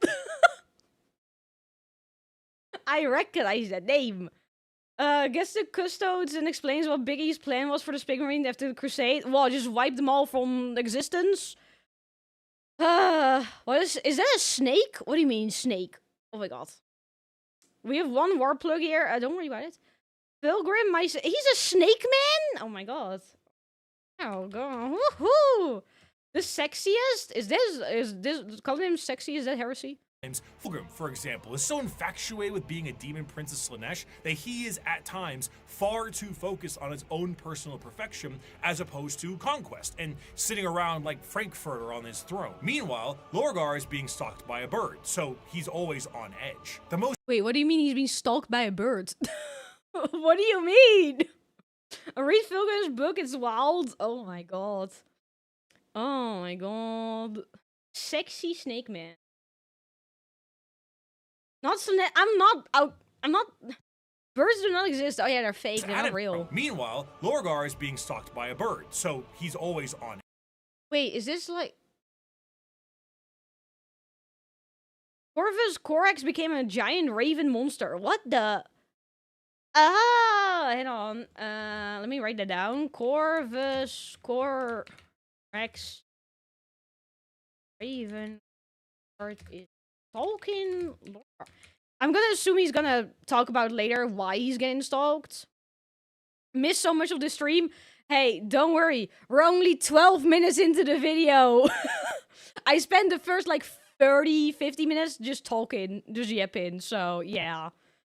Yeah. Crow. I was about to say, doesn't Corvus like stand for crow? Isn't it another word for crow? Edge or on his throne. Meanwhile, Lorgar is being stalked by a bird, so he's always on edge. The most adamant against the temptations of the Chaos Gods, Perturabo, was even made a demon prince as a reward for being the one who did the most work on the group project. Chaos Space Marines are a fascinating faction because there is a great deal of cognitive dissonance that is represented in them. Depending on which faction you follow, your devotion to chaos is a sliding scale, and the representation in the universe is so varied. Some are there to reap a high tally of kills for their patron deity, while others are there purely to destroy the Imperium who wronged them. Some are there to torture and maim, and some are there to conquest and conquer. There is no unifying glue. They fight each other as much as they fight everyone else, and their machinations are entirely up to their warband. You have all walked— Okay, before the quote, hang on. 12 minutes I'll be working before. Yeah, I'm yapping a lot. It's a scientific name for crow. Yeah, Corvus. Yeah. He only talks about Corvus in Adeptus Re. Adeptus Re. That is not in here, I think. No, it isn't. Oh man. Now that the kids themselves to fuck with Peter. Who is Peter Turbo? You guys mentioned Peter Turbo before. Who the fuck is Peter Turbo? Find it entertaining and watch them kill each other. That is, well, I was gonna say that is chaotic, but that makes sense because they're chaos. Bricky's podcast? Ah, okay. Y'all know where to read about Warhammer? You can read the books. There's like, well, 300 something books. Ooh. And their machinations are entirely up to their warband. You have all walked different paths, but together, we have come to the same destination. The Emperor has failed us. Hang on. Peter Abo, aka Peter Turbo, Iron Warriors Primarch, you know? Okay. We have come to the same destination. The Emperor has failed us. The Imperium has failed us all. It has failed us by the laxity of its laws, the decadence of its culture, and in the injustices heaped upon those of us who serve the most loyally. It has failed us by never recognizing our virtues, never rewarding us for the blood we shed and bringing about its ascendancy, and never providing unity when we needed it most. It has failed us by being flawed to its core, imperfect in its pursuit of a perfect culture, and in its weakness against the encroachment of Xenos breeds that seek to twist humanity to alien ends. And it has failed us, most of all, by being founded upon lies. The Imperium is forged by a dangerous deceit and erodes us all by demanding we sacrifice truth on the altar of necessity. This is an empire propagated by sin that deserves to die. And here on Istvan V, we begin the purge. From these ashes shall rise the new kingdom of mankind, an imperium of justice, faith, and enlightenment, an imperium heralded, commanded, and protected by the avatars of the gods themselves, an empire strong enough to stand through a future of blood and fire. Naturally, however, as I have said before. That's a sick quote. Oh my god. Hang on. Yeah, we're almost to the next section. Okay. Imagine calling the Imperium laws too relaxed. I'm assuming that means that the Imperium laws are not relaxed at all and they're very strict. If Horus' soul wasn't kaboom from existence, he would be relevant now. Fucked up the Imperial is. Man, poor Horus' soul went kaboom. He just poofed out of existence. Oh, man. This is why Chaos is so crazy for how they are made. This is a big reason of why they are the bad guys. I don't know. This is really interesting. Don't look up the lore on Lex Imperial. Don't worry. I won't. I will not get sidetracked again. Space. The flowchart was enough. Naturally, however, as I have said before, Space Marines do not make up the bulk of the fighting force in the Imperium. So it would be ludicrous for me to not mention their dark cousins. The Code Chivalry is the sign of the power of the Imperial Knights. But what about the... Sorry. I love that he just interrupts himself. I don't know why that's funny to me. Oh my god. What is this? The dark mechanic. Oh, sorry, ignore that. Didn't get poofed as old lore. Oh man. Man, the fact that like lore is like, oh, by the way, there's lore here. By the way, that's old lore that's now different, by the way. That's insane. Oh my god. Girl, I'm sorry. Bricky's a top tier shit poster, and I love it. Promised my friends to go buy Warhammer, but I'm still scamming them. What do you mean scamming them? Is the Van V is where the Horus Heresy originally started. The drop side America which is happening.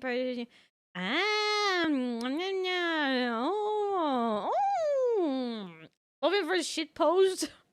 Sorry, the face of like, do you like this shit post? So loud as well. Powers claimed during the Horus Heresy extended beyond just the Space Marines and the Primarchs. Mars itself was subject to a revolution that saw half of them fall to chaos as well. And some of the once loyal Night Houses saw themselves swearing fealty to the Dark Gods. The falling of these factions allows for the war machine of chaos to continue uninterrupted and to have firepower equal to that of the Imperium itself. The Dark Mechanicum, as the name suggests, is the chaos-affiliated branch of the Mechanicus. And chaos-affiliated branch of the Mechanicus. Noted. I don't know how YouTube works yet, but hydrated. Oh, I've been drinking my Monster this entire time. Oh my god. Dark Mechanicum is Adeptus Mechanicus, but without even a veneer of code or ethics. Oh, what the fuck? Mechanicus is loyal. Ah. Oh. I will invest in new stuff. Man, I'm curious to learn about them. I'm drinking, don't worry. I'm drinking, don't worry. I just don't want to piss too many times. I'm gonna Makeka. Oh my god. Oh, was it a rebellion who based the win inside of the war? Wait, who based the win inside of the war? Wait, what do you mean? You know what? We're gonna find out. Have a lot, as the name suggests, is the chaos-affiliated branch of the Mechanicus, and have a lot more free reign, much like the freedoms of the Chaos Space Marines. Backed. Oh, okay. The seeds of the Dark Mechanicum were planted fairly early, due to some of the Mechanicum not really seeing the Emperor as the Omnissiah immediately, and Horus exploited this to allow the schism to happen a bit more naturally. Unlike their Imperial brothers, the Dark Mechanicum have the ability to invent and innovate. What a concept. While also utilizing forbidden technologies such as the Silica Animus or AI. The Dark Mechanicum do have no, guys, AI. Oh no. It was banned, right? Or is this, built into why it gets banned? You know what? We're gonna find out. Enjoy the rest of the video. I'm gonna get to buy a bed. Good night. Take care of yourself. Hence toasters. Oh my god, I love toasters. I mean, who said that? Hale's toaster sounds sick though. Sick! Oh my god. AI is banned, man. Little AI funky dudes. Flesh is weak. So I like the fact that so many factions are just like, Flesh is weak, so we just get like machine parts. You have the... Oh my god, no, Necrons were not like that, because they literally got like turned into it, so never mind, don't ignore them. I'm stupid. AI new tech, this heresy. Gotta power everything with real humans' brains. But don't they keep their brain, or was that a different faction? Because there was a faction who was like AI, but not their brain, and there was also one that which was like fully. I don't know. There was an AI uprising at some point in the past. Okay, so that was in the past. Okay, a man with a mechanical arm is hot to me. I mean, I'm not saying it isn't hot. Hey, if you think someone with a mechanical arm is hot, so be it. I'm not gonna judge you. I'm not gonna hold you back. Live life. Enjoy. AI bad, people lobotomized and brains turn into sensors to open door. Good. Yeah, AI is bad, but having your flesh and bones replaced by mechanical pieces, everything aside from your brain, hey, that's all good, you know. Don't worry about that. Hey. But everything else metal. That's crazy. Hi, Bad Monkey. How are you doing? Von Voten has some elder AI from before the AI revolution. Flash is weak. Yeah, Flash is weak, guys. Don't forget. Silica Animus or You have Flash, you're AI. weak. The Dark Mechanicum do have their own desires to find lost technologies and put them to use, but they're more interested in taking ancient and forbidden technology from Imperial worlds and activating them for their own purposes. Because what good is a bunch of knob and tube wiring if you don't overload it with as many extension cords as possible? However, instead of being clear-cut and more generalized creations, the inventions of the Dark Mechanicum are inherently tied with the warp and its demons. Genetic experimentation and modification, the fusion of man and machine are exceptionally common, and no creation is more reflective of this than the demon engines. Instead of regular tanks and vehicles, the demon engines are machines bound with the presence of demons to make them living war machines. Unlike the vehicles of the Imperium, where a Mechanicus priest may be there to aid in its repair, a Warpsmith sorcerer is there to essentially repair and irritate the demon engine so that it can be a more effective killing machine. In certain— Yo, that's sick. God damn, that looks sick. A breast squirt. I'm gonna look this up. Hang on. What I said before about no sidetracking, I'm gonna get sidetracked. Hang on. Let me look at this. Oh my god. Hang on.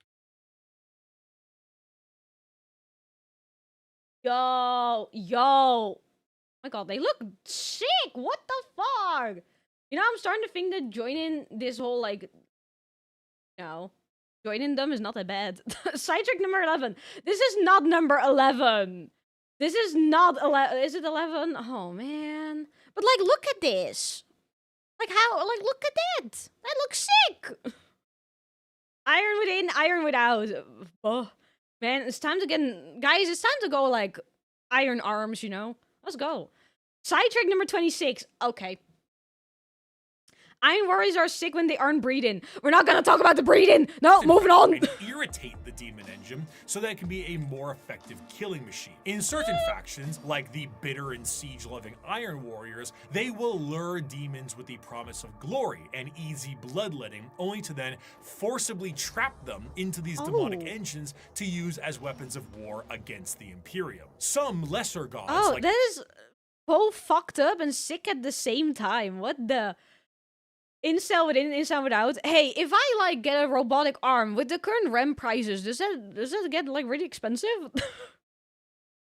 The Flash is weak. Have you seen 2B? Do you mean 2B from Nier Automata? They're just only around for Chaos Forces. That is sick, though. Demon engines are... That's sick. That's, like, the concept of that is, like, really sick. Oh my god. That's insane. This is the Iron Hands. Oh, shit. I messed up my names. Next 2 centuries, but an iron arm with, like, a RAM of, like, 32 gigs, you know? Like, just $2,000, you know? You see, I've forgotten the rest of the quotes. I'm not good with remembering quotes. The demon patterns feel pain if the machine gets damaged. So, wait. So, like... They put demons inside for energy, and they try to piss them off, so they, like, you know, they wreak more havoc and everything. Does the pain they get also make them more angry? Can they die? Can the demon batteries die? I would claim... Okay. Why did I read that? Don't talk about RAM, I spent so much. I'm sorry! It is so expensive, it's insane. Yes? So they can die. Right? So the demons trapped inside are just kind of like fodder to fight, and then if they die, they go back to the warp and they might get used again. That is kind of a sad life. What the? Vashtor the use as weapons of war against the Imperium. Some lesser gods, like Vashtor the Archifane, is also a contract and arms dealer for the demonic stuff. 32 gig RAM, girl, get your tech correct. I don't know, kid. My tech. I don't know. Don't look at me. Hang on, let me also just write this down. D. L. Pain if the.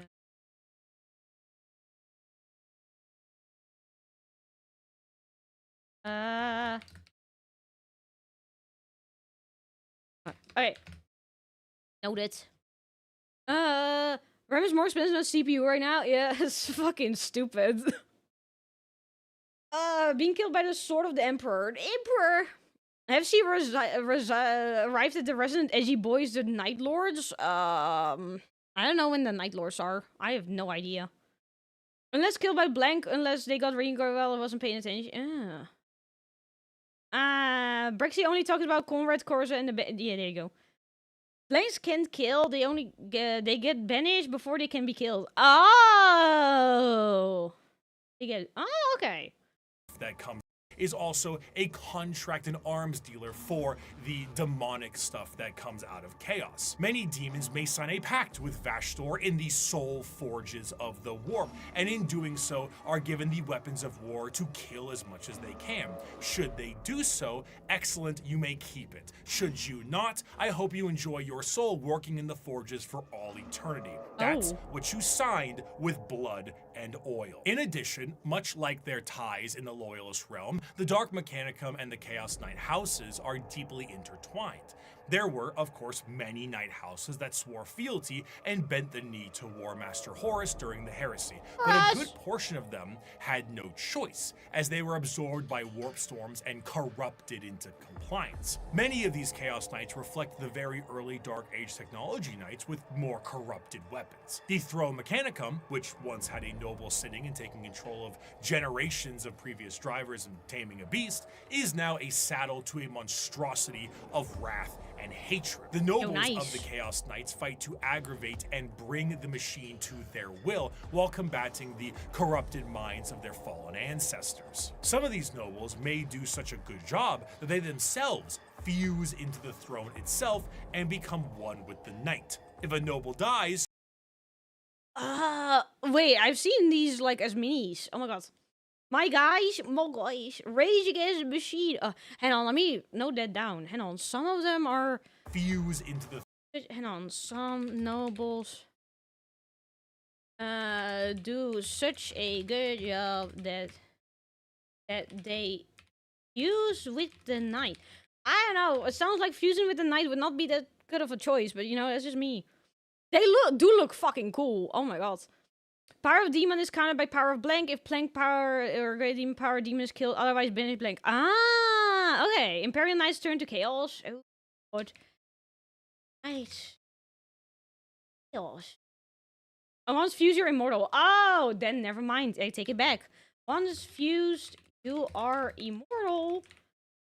I like the fact that until now, almost every single faction is like, oh, by the way, if you do this, you turn immortal. They barely get any minis though. That's a pity because they look so cool. There's a Chaos Knight who hijacks the pilot's brain and puppets the noble. That is nasty. Oh my god. God damn. Because my mind can't handle on how they are made, the brutal fights they do, and how they are easily manipulated. All this, I only know a few things about them. It's a lot of information. It's a lot about Chaos. Oh my god.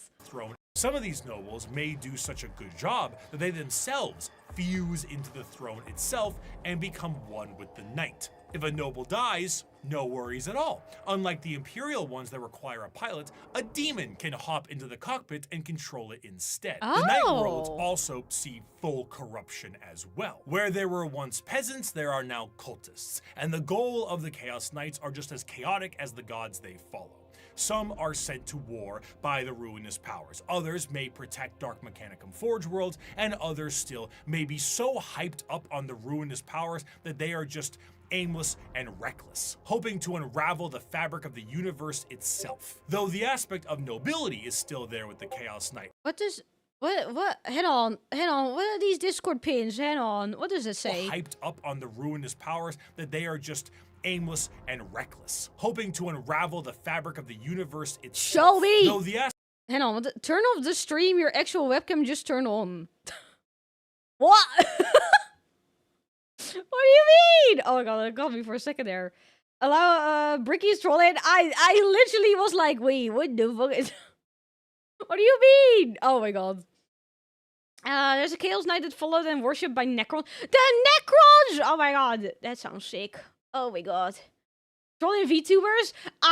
God damn it. Editor said that Bricky forgot to disable Discord. He did say in the beginning. I thought, like, in this section, I was like, oh, I haven't heard the Discord noise in a bit. Aspect of reckless, Oh, man. hoping to unravel the fabric of the universe itself. Got me again. Though the aspect of nobility is still there with the Chaos Knight, but it's hardly Hello. the same as it is on the Imperial side. As opposed to a beautiful knightly stallion, the knights here are horrifying and unpredictable monstrosities, fueled in part by the agony of the memories of the ancestors trapped within. An invasion by a house of Chaos Knights is a horrifying thing. One might ask, how do knights enter the battlefield? Normally, they can be deployed via dropships the standard way, but Imperial Knights can be deployed with a drop keep, a gigantic What do you knight mean? keep. What the fuck?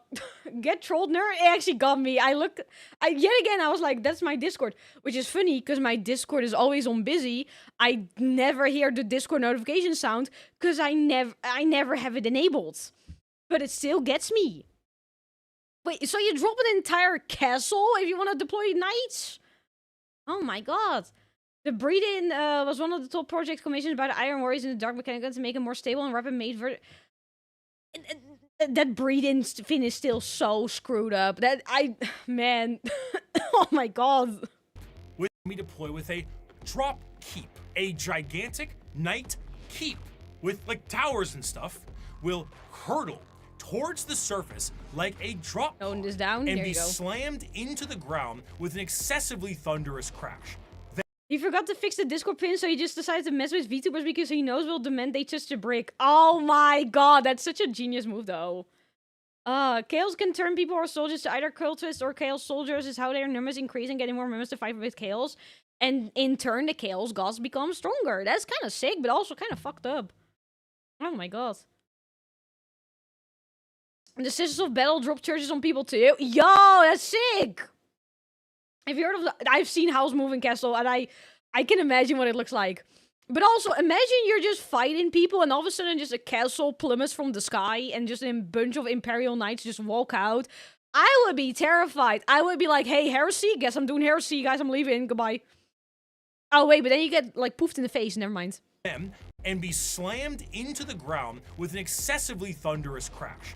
Then, massive drawbridges slam down, banners unfurl, and huge horns play the song of their people as these lumbering robots charge out of their, again, drop keep to fight for the Imperium. So imagine whatever the instrument what is a called, I don't know. warp-fueled version of this could look like.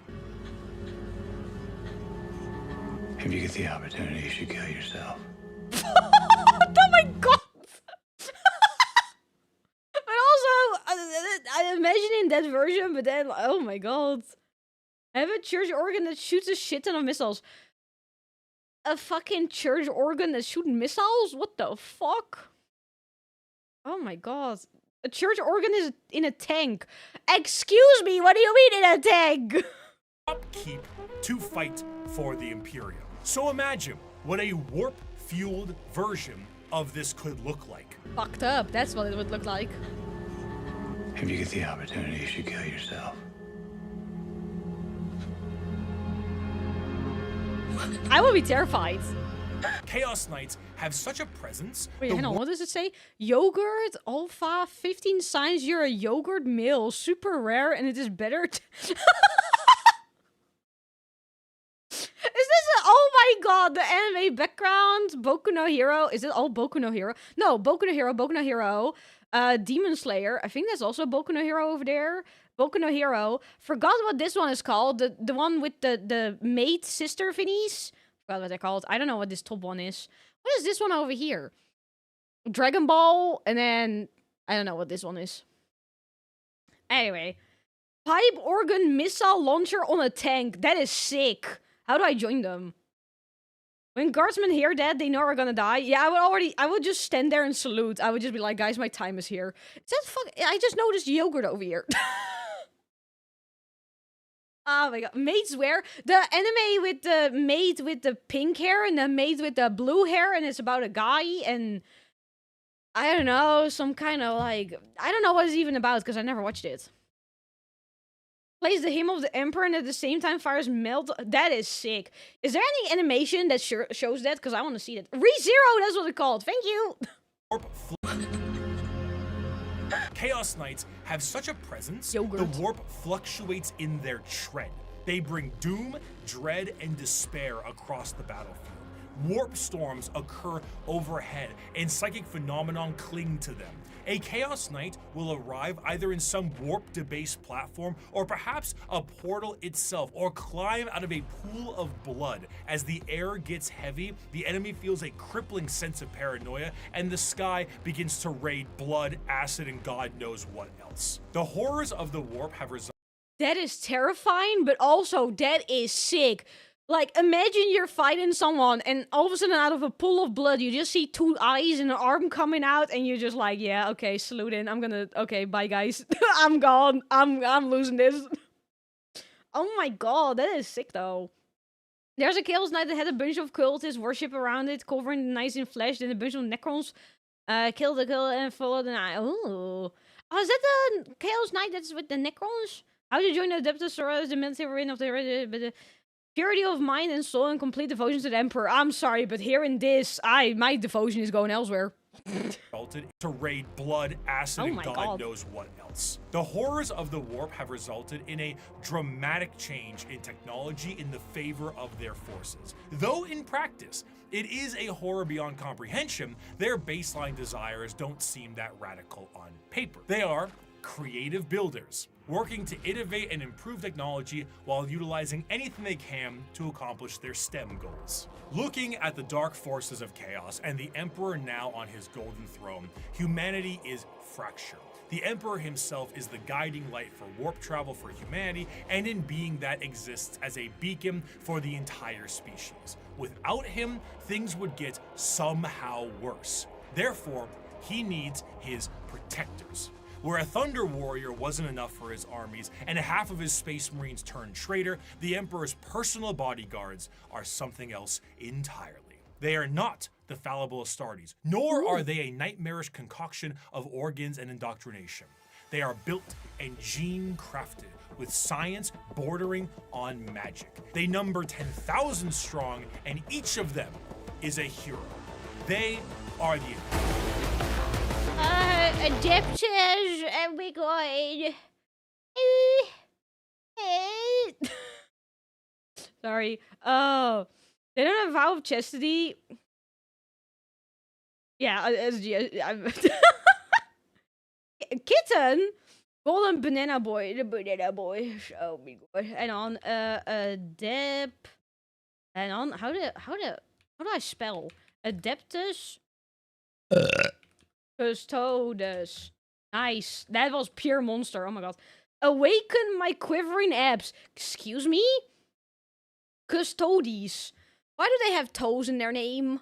Are these the golden, the yellow boy? They are the yellow boys. Oh my god. That's you. Thank you. 8 out of 10. Thank you. Oh my god. Solid burp. Thank you. I should upload my burp emote. Actually, wait. Hang on. Sidetracking part 15. I'm sorry. Am I sorry though? Yeah, you know what? Yeah, I'm sorry. The Three Pillar Man, the Stripodes. Golden balls. Yo, I love balls. Stop.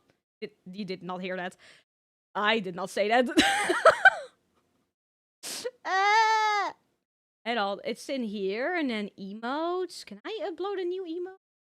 Yes, I can. Oh my god, hang on. Let me upload one. Let me upload the burp, because fuck, why not? It's literally just this is a small sidetrack, don't worry about it. Oh, is that a big, oh, that works. Hang on, burp. Wait until she discovers the TTS series. I've heard a lot about that. Like, I should check it out at some point. But there's a lot I want to check out. Oh my god. Oh my god, the image is too big. I clicked the wrong one. New Toy lore unlocked. Yo, same. Yo, what? Huh? Wait, what lore? Oh, about me being ace? Oh, hello. There you go. Want her to start TTS? Boy, there is so many things I want to watch. I want to watch, like, the TTS stuff. I want to watch Warhammer. I want to watch, what's his name again? Where are you? Luton09. I want to watch Secret Level, which I should probably start today. I don't know if I can start it today. I don't know. And like, I got recommended so many things, and I'm just like, I'm sitting here like, I wish I had more time. Well, I have more time starting this Saturday. Well, not this Saturday, because that's debut day. Never mind. That you love balls? Oh, hell yeah. Pez on Lutin? I'm being told... Hey, don't look at me. You'll be bored to death? Hey. I'm down to give it a try. Secret Level has so many fantastic episodes. I want to watch the episodes, because you have a secret level about Warhammer. You have one about, oh my god, name is slipping my mind right now. Armored Core, that's one. That's one. 40k secret level is absolutely peak. I want to watch it. I want to watch it so bad. These guys are OP. These guys are like paladin guards, but more buff and more strong. Their lenses are called their combination of a blade and a gun. That is sick. Oh my god. Only makes sense if you understand more in general. Yeah. Yeah, that explains why she's adamant. She's not Slanesh coded. What do you mean? Wait, no, that's a good thing. I'm not Slanesh coded. Oh my god. There's a Pigman one. Oh my god. Okay, I need to start watching it. They are the... He was like the back in the Arma 3 days as well.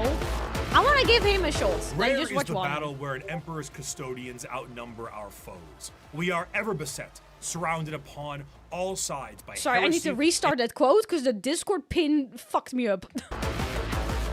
Rare is the battle where an emperor's custodians outnumber our foes. We are ever beset, surrounded upon all sides by heresy and foulness, just as is Terra itself. Yet, like the throne world, we stand resolute, indefatigable, indomitable. Let the enemy come. Let them darken the horizon with their numbers. Still, we will prevail. Though the emperor sits rotting... That's a nasty quote. Oh my god. Warhammer has cute cat girls and need I go on? Hey. Apparently they're not cute though. Someone said they're not that cute. Loot in this period, you want all the details. Yeah, I wanna give him a try once, maybe on stream. And if like you guys are really bored and everything, I'll just watch it off stream. That's fine. Fuck bag. Stop selling, I'm already buying. Okay, let's move on. Their numbers, still cat girls, by the way. We will prevail. Though the emperor sits rotting on the golden throne, his talons remain sharp. The talons of the emperor was the name given to the most elite forces at his disposal.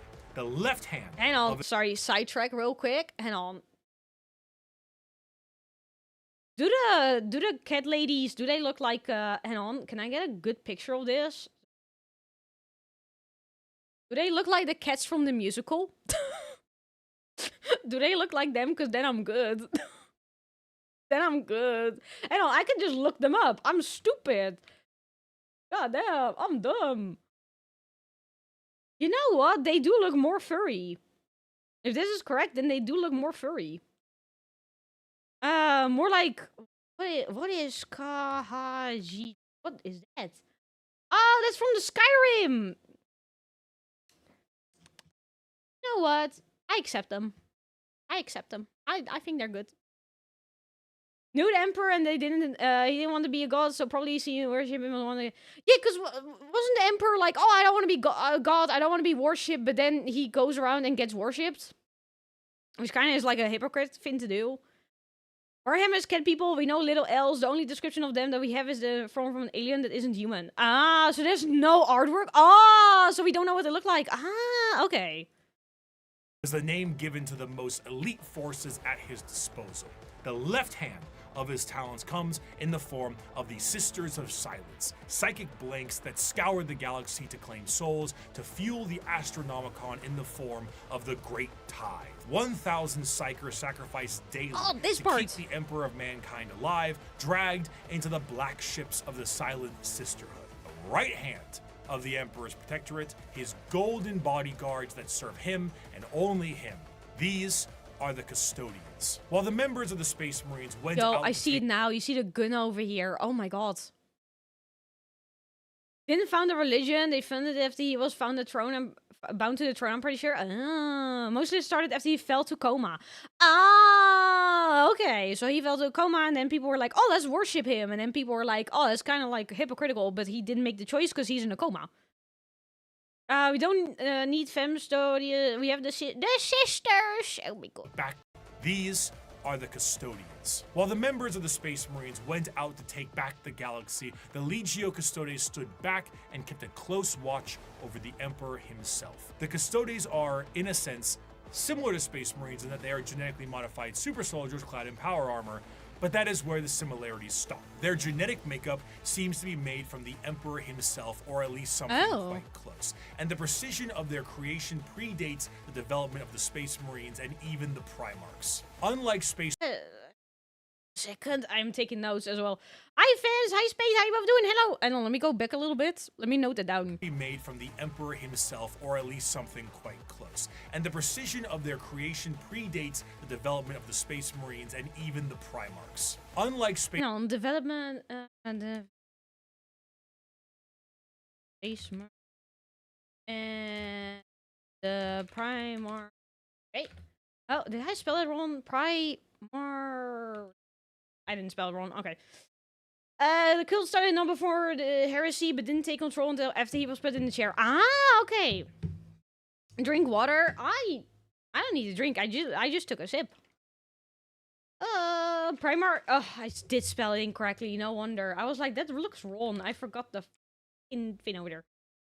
I showed how good in combat the guys are really good with their guardian spears. The spears look really sick.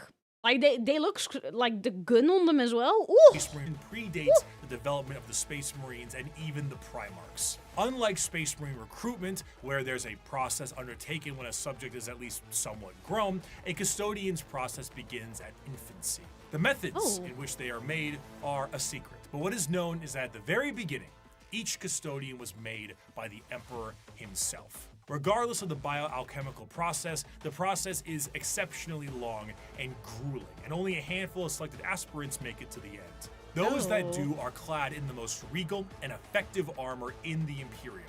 Commonly, a Custodian is seen carrying a Guardian Spear, an utterly yoked up version of the stabs the Praetorian Guards of the Emperor in Star Wars had. They are also clad with specific shields and blades, but the most interesting thing they are so yellow. Oh my god. They are insanely yellow. Are very sick. They do look sick. Oh my god. Basically a mythic hero like Gilgamesh, Heracles, Arcanarvus. Oh. That god then burned down the space is making it a heresy in a few how they become a state religion. All I see is minions. Hey, they look sick anyway. What is that in the back over there? What is this big fin? Is that just a statue or is that a big guy? Is it Gold Togi? No, it's Banana Boys. Banana Boys. There's a paragraph long name. That is... Why is every name in the Warhammer universe just really hard to fucking write down? This is the army that Henry Cavill runs. Maybe I should get into them. Oh my god. They look like paid DLC cosmetics. They do! Oh my god! Also clad with specific shields and blades. But the most interesting thing with all of their gear is that due to the meticulous and dedicated maintenance and preservation of their armor and gear, these items are the same ones they used 10,000 years ago. The Custodians 10,000 years ago? 10,000? Deluxe edition. Oh my god. Custodians do not age... Wait, yeah. Yeah.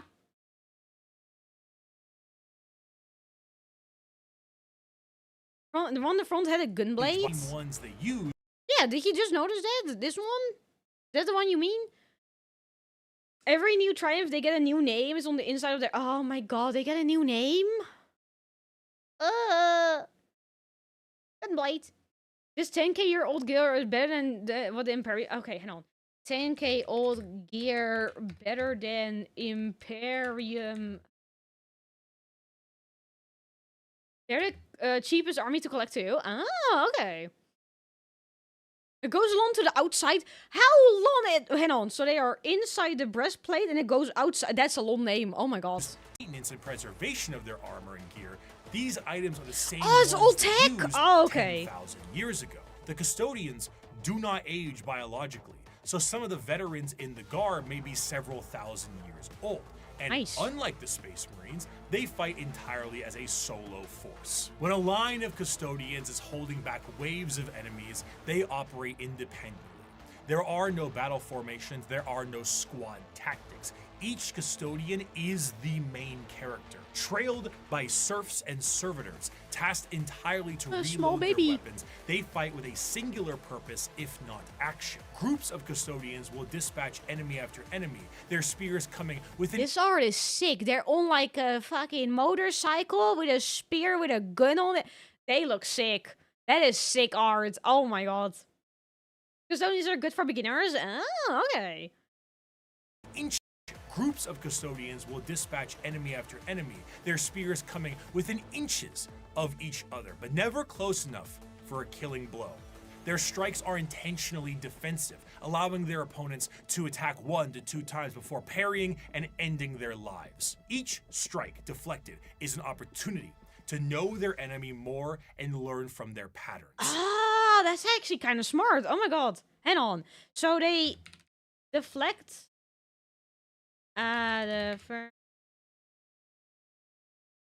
so they can learn. Oh my god.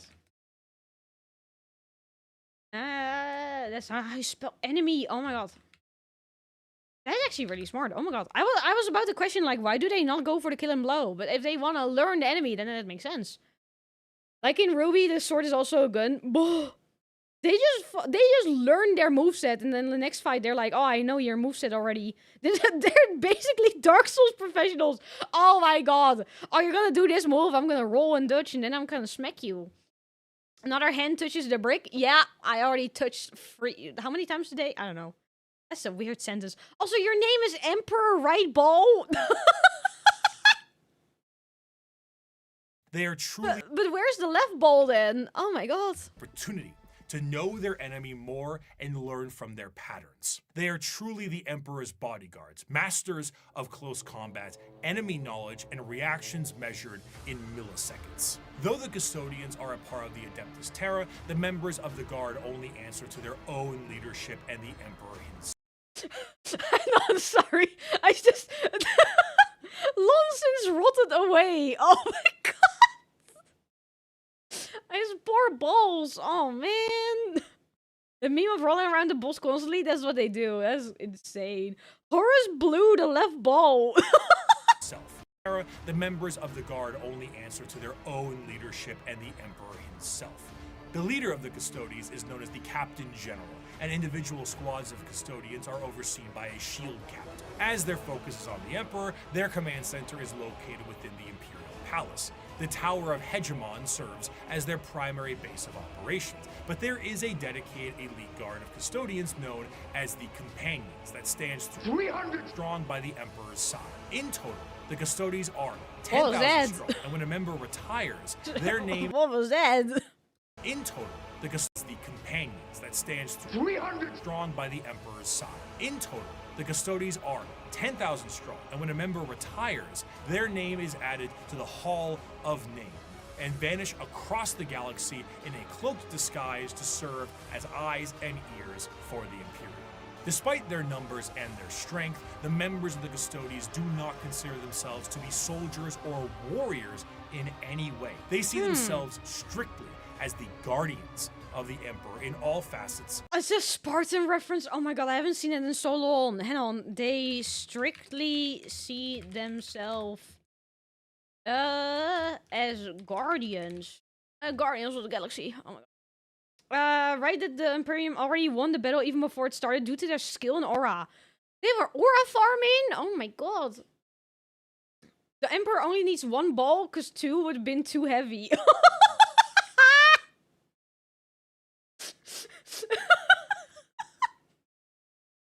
Man, he has big balls.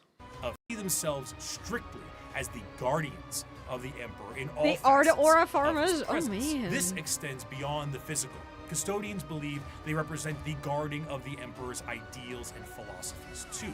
Their gains are both physical and literary. They are the protectorates of everything the Emperor stood for, and in doing so, the custodians are also artisans and scholars, in addition to being the Golden Guard of the Golden Throne. However, due to this nature of being protectorates, they have a very strong view when it comes to the Space Marines and the Primarchs. The Emperor himself had insinuated many times that once the galaxy was brought to heel, that there would be no need for the Space Marines anymore, and they were to... Oh, Wait a second. Oh my god. As soon as the... What was the full sentence again? To heal, that there would be no need for Galaxy was...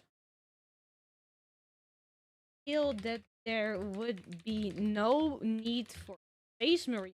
That is... So pretty much the Emperor was like, oh, once the galaxy is like, quote unquote, cleansed, the Space Marines can just like go away. Oh my god, you're gonna need big ball. Oh my god. When a custodian left, they make you deaf when you're near them. What kind of power is that? He didn't make sons, he made warlords. What the fuck? Emperor's balls are the... Oh my god. Just don't pin them against any clowns. Wait, what do you mean by any clowns? The Emperor can burn as long as the Emperor lives. He can come back and make a new, better Empire. That is insane, man. the space many times, that once the galaxy was brought to heel, that there would be no need for the Space Marines anymore.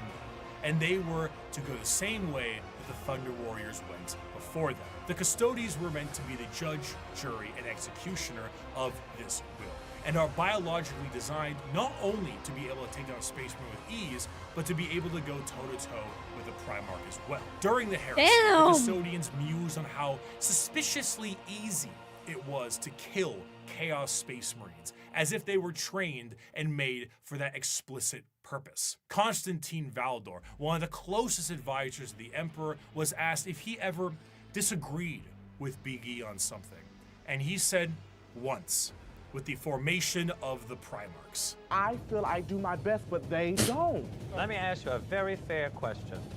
What do you do successfully? Quickly.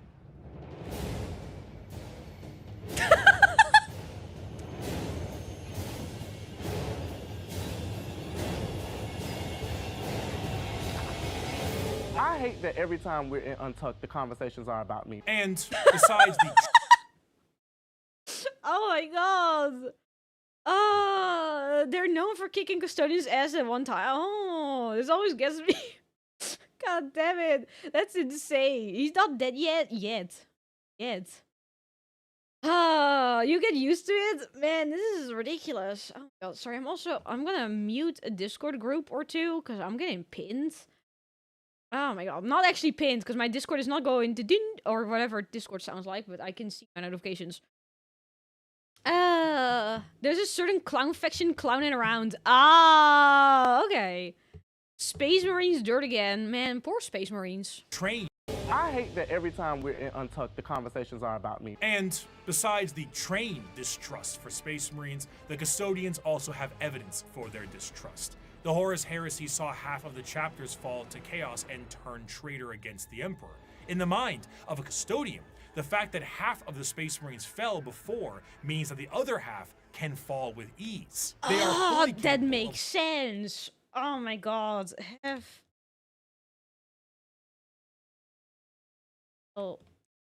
Chaos before, so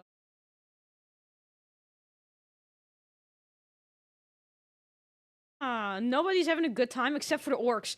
When is the orcs again? The orcs is after this! Oh my god! Baldur is kind of being teased to come back in recent lore. Ooh. How the nose looking so far? Chaotic. Very chaotic. I've been trying to note things down, but I'm also just really watching. Like, I'm taking it in, but I'm taking less notes than last time I'm notes in. Maybe because I'm just less panicked about, oh, I need to note down every single thing. You need to watch Lysander and Coda. They are fun to hear as well. Ooh. wiping 4 means that the other half No, not can Kale. No, fall not... with Okay. ease. They are fully capable of wiping out literally any force put against them, and in a sense are the final representation of the golden age of terror. However, they are forced to stand in silent and blind service to the Emperor and to the ill of the Imperium. And they, for 10,000 years, have stood vigil over the Imperium and have watched its rise and fall with the inability to do anything about it. While they do go out and fight some battles here and there, at the end of the day, the vastness of the Imperium means that the closest advisors to the Emperor himself are powerless to make any change. But goddamn, can they kill a Space Marine? For 100 years, I stood my watch amidst the somber shadows of the Sanctum Imperialis. I was still as a statue, but always ready, always attuned to dangers unseen. Days, months, years passed by in a frenzied blur beyond those walls, yet within, little moved and nothing changed. For 100 years, I did not but wait, yet had any threat appeared, I would have struck it down in a heartbeat. For 100 years, I stood my watch, and as it ends, I can tell you this: patience is a weapon. Of course, At the same time, so if you're a custodian, pretty much all you do is just wait for, like, something to show up and you fight it, and then you go back to waiting. That's kind of boring. That's kind of like, that's your life? Ugh. Iron Warrior mentioned about the Defender Warriors of the scene of Primarch Space Marines. Defender Warriors, oh my god. But a lot of people hype up Custodians. I think they sound cool. The fact that they can just, like, wipe out a Space Marine with ease, that is kind of sick. But the fact that they just wait and, like, they're kind of just, like, listening without questions, they don't mind it. I would assume that because the Emperor told them to wait, that they don't mind. That they're just like, hey, this is just our life, this is what we do, I guess I'm gonna take a nap now. Custodians are the guardians of Big E. Big E. Basis of weapon is just not a term of Dark Souls. Get good. Man, they're Dark Souls players. Oh my god. They also dabble in being scholars and artists, but they don't really share that with the outsiders. Oh, they do art stuff? Oh my god. Are mechanical more than are farmers? Yeah. Well, at least they have the aura, you know. They don't sleep? Oh man, that's even more boring. Several Space Marines have killed multiple custodians. Oh. Something is beginning to smell like what in here? Oh, sorry, orcs. As it ends, I can tell you this: orc time. Patience is a weapon. Of course, a threat directly to Terra itself would appear to be something foolish. It's in the deepest parts of Imperial space and is one of the most defended bastions in the galaxy. You'd truly have to be foolhardy or insane to think that you can take on Terra itself. However, one faction certainly got close. In the dark ages of the stars and in a river of misery, there is one faction having a cracking old time. The galaxy sees them as savages, yet they have already I'm so excited about the orcs. Oh my god. Of the universe. Their numbers are uncountable, their technology incomprehensible, and yet their violence is so very green. I am, of course, talking about the Woo! Wait, why is the British flag? The orcs are the pinnacle of creation. For them, the great struggle is won. They have evolved a society which knows no stress or angst. Who are we to judge them? We Eldar who have failed, or the Wait, humans Hedel, on what is the this background music? They speak like hooligans? Oh my god, orcs are British? Oh my god. road to judge them? We Eldar who have failed, or the humans on the road to ruin in their turn? And why? Because we saw answers to questions that an orc wouldn't even bother to ask. We see a culture that is strong and despise it as crude. During the war in heaven, the old ones were doing their best to spawn as many combatants to their cause as possible by seeding the galaxy in a specialized sense. The Eldar were made to be a precise and tactical species to fight off the Catan and the Necrons, but another prominent species was made by them as well. The Krork were warriors clad in ornate armor with more dangerous weaponry. However, things changed, and these warriors changed, and the Krork are no more. They are now known as the boys, the lads, the mates, the orcs. An orc in 40k looks like an orc in most other fantasy media. Sorry, it's just the background music and the memes again. Oh my god. Music is from Blood and Thief. Oh. The orcs love metal and hard music. I'm gonna be an orc. It's orc times. Oh my god. Orcs! Oh my god. I already like them. As a Brit, it's wonderful to be so accurately represented. Sorry, I'm interrupting the orcs. Let's continue. 40k looks like an orc in most other fantasy media. Hulking, warlike monstrosities with big teeth and worse attitudes. However, unlike the more Tolkien-esque forms of these creatures, the devastating nature of the orcs is in their biology. Unlike most species in the galaxy. Hang on, sorry, I'm pausing again. Wasn't it with the orcs that the color they are represent what they're, like, good at or something? Because I know, what was it again? Yellow, Oh my god, purple. Wait, what was it again? Oh my god. We talked about this before. What was it again? Red is like an attack boost. I'm just gonna call it that. I know purple, the whole meme is that they become invisible. Yellow did something as well. I forgot what they did though. Purple, sneaky? Sneaky. He's gonna get into that. Oh my god.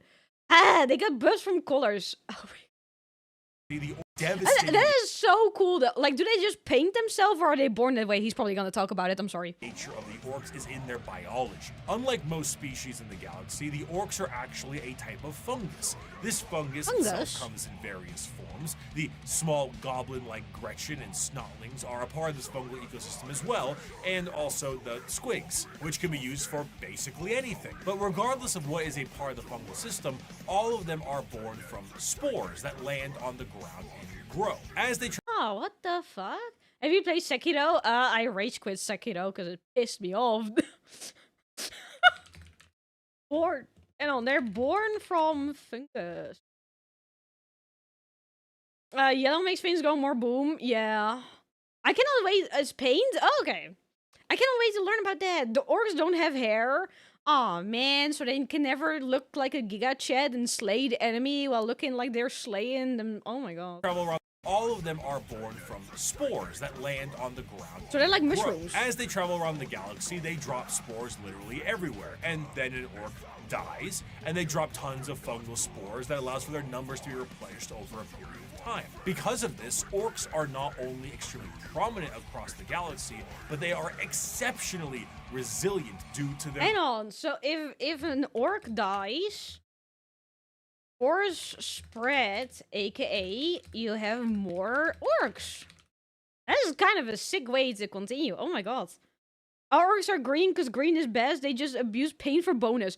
Is the bonus an actual thing, or is it just like, you know, like placebo effect? They think it's that way. You know what? He's gonna talk about it. What am I doing? I don't feel like wanted to boast about completing Sekiro now. You can boast about it.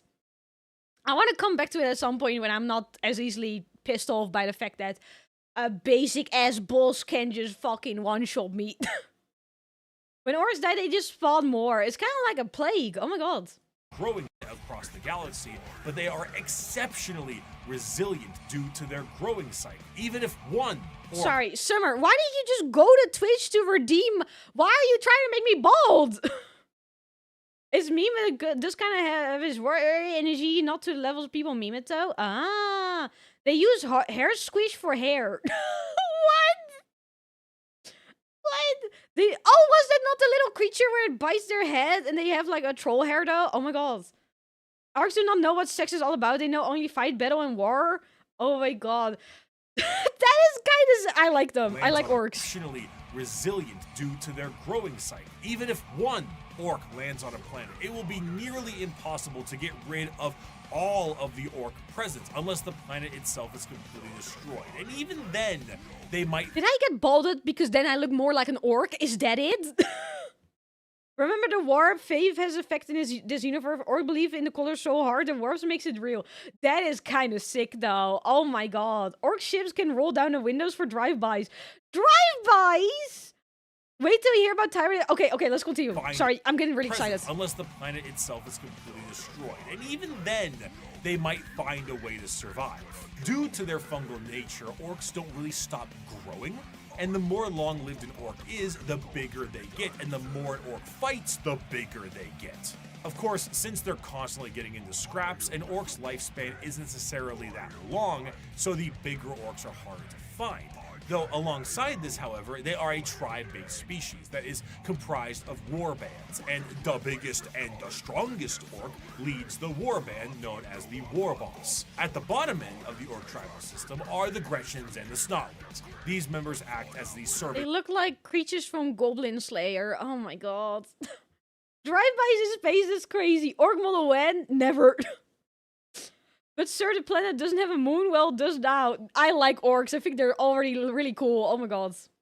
They use teeth as money. What the fuck? Men of the orc tribal system are the Gretchens and the Snotlings. These members act as the servants and slaves of the orcs, and sometimes their actual ammunition, despite being a bit smarter and more cunning than their bigger brethren. Because In orc culture, the biggest is the boss. The smallest gets picked on and thrown around. Beyond the war bands and the Wait, do they literally pick them up and just throw them?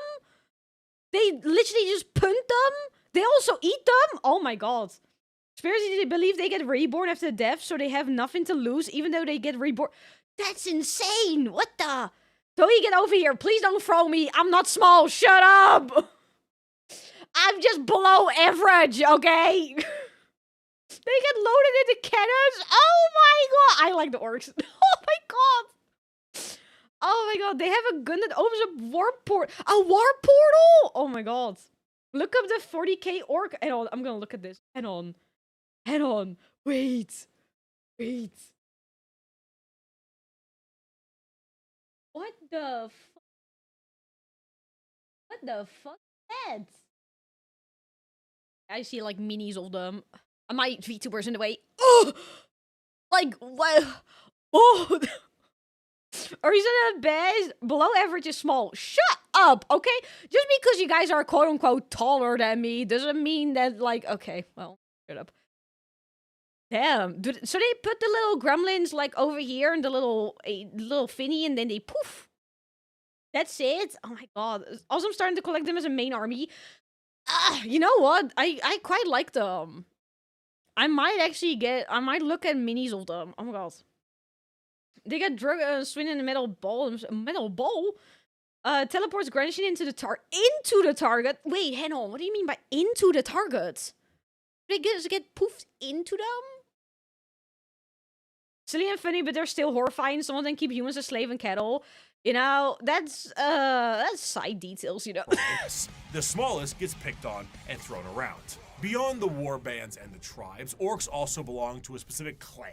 Tribes constantly shatter and rebuild, but the clans do not. They are, in a sense, a psychological state of being for any given orc, and gives an orc their specific character and traits. And to make things easier, these clans are also color-coded. So that's very easy to tell what orc does what. Though there are many clans out there, 6 of them are the most prominent and well-known. The Bad Moons are essentially the merchants and have a lot of money because their currency is teeth, and they grow teeth faster than any others. The Blood Axes are the stealth units, and by stealth, it means like slightly more quiet than the others, and they have a love for LARPing as humies. Death Skulls are the scavengers, and the Goths are the close combat specialists. And on the 2 ends of the spectrum, we also have the tech-savvy Evil Sons, and the more traditionalist and tribal Snakebites. Another major facet of orcs is their religious beliefs.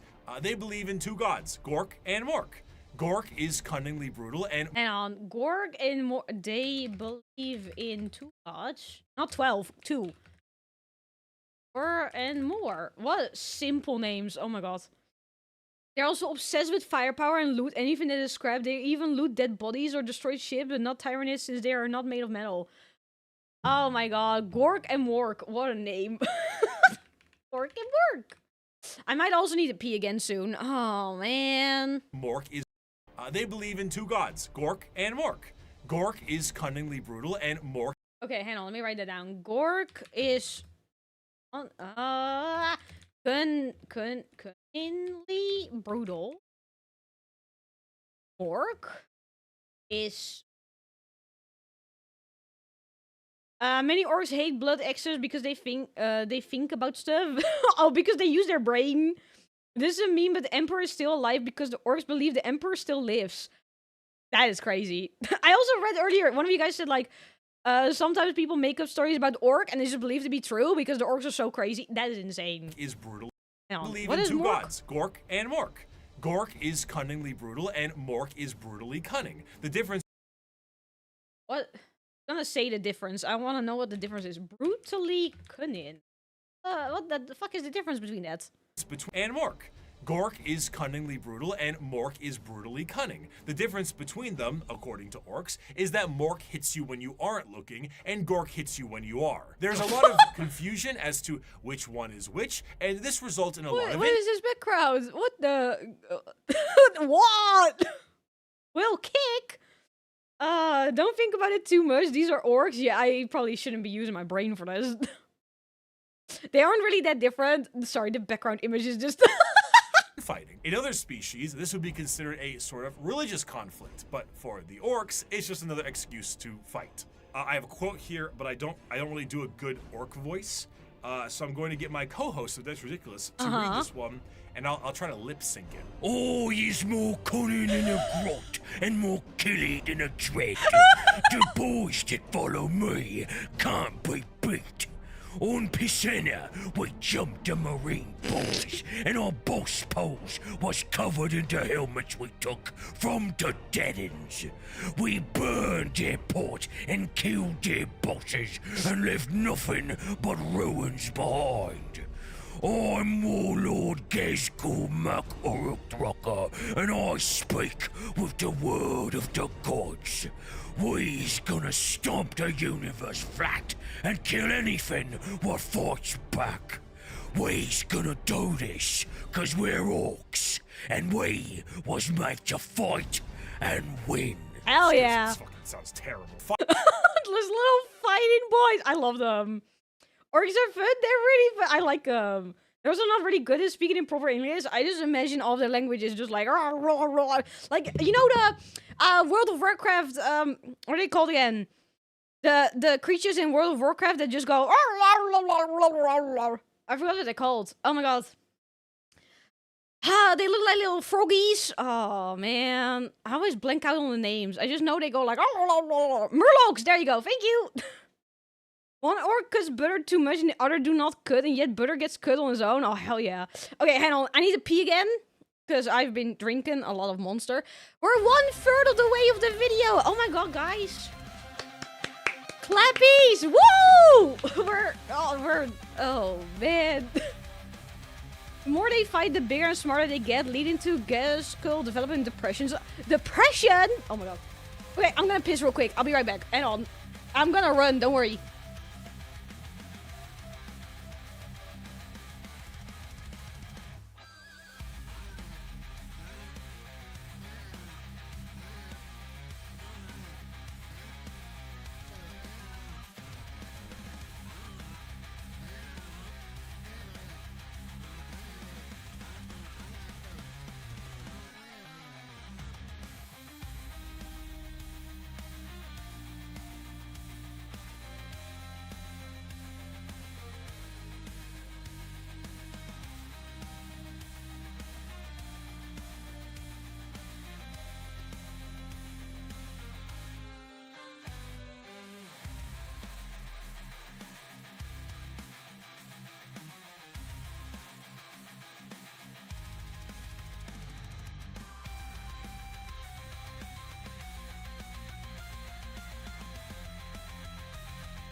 I have a question. I have a question about the orcs, okay? This is just me speculating.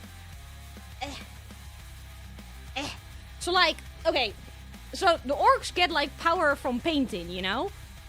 So, like, what happens if someone paints an orc on the back of an orc? Like, if they believe, like, oh, if you paint a big orc on me, I get stronger. Would that happen? Because, like, they believe in it? Orcs think marine helmets look like an orc when he's straining too hard to get to the What?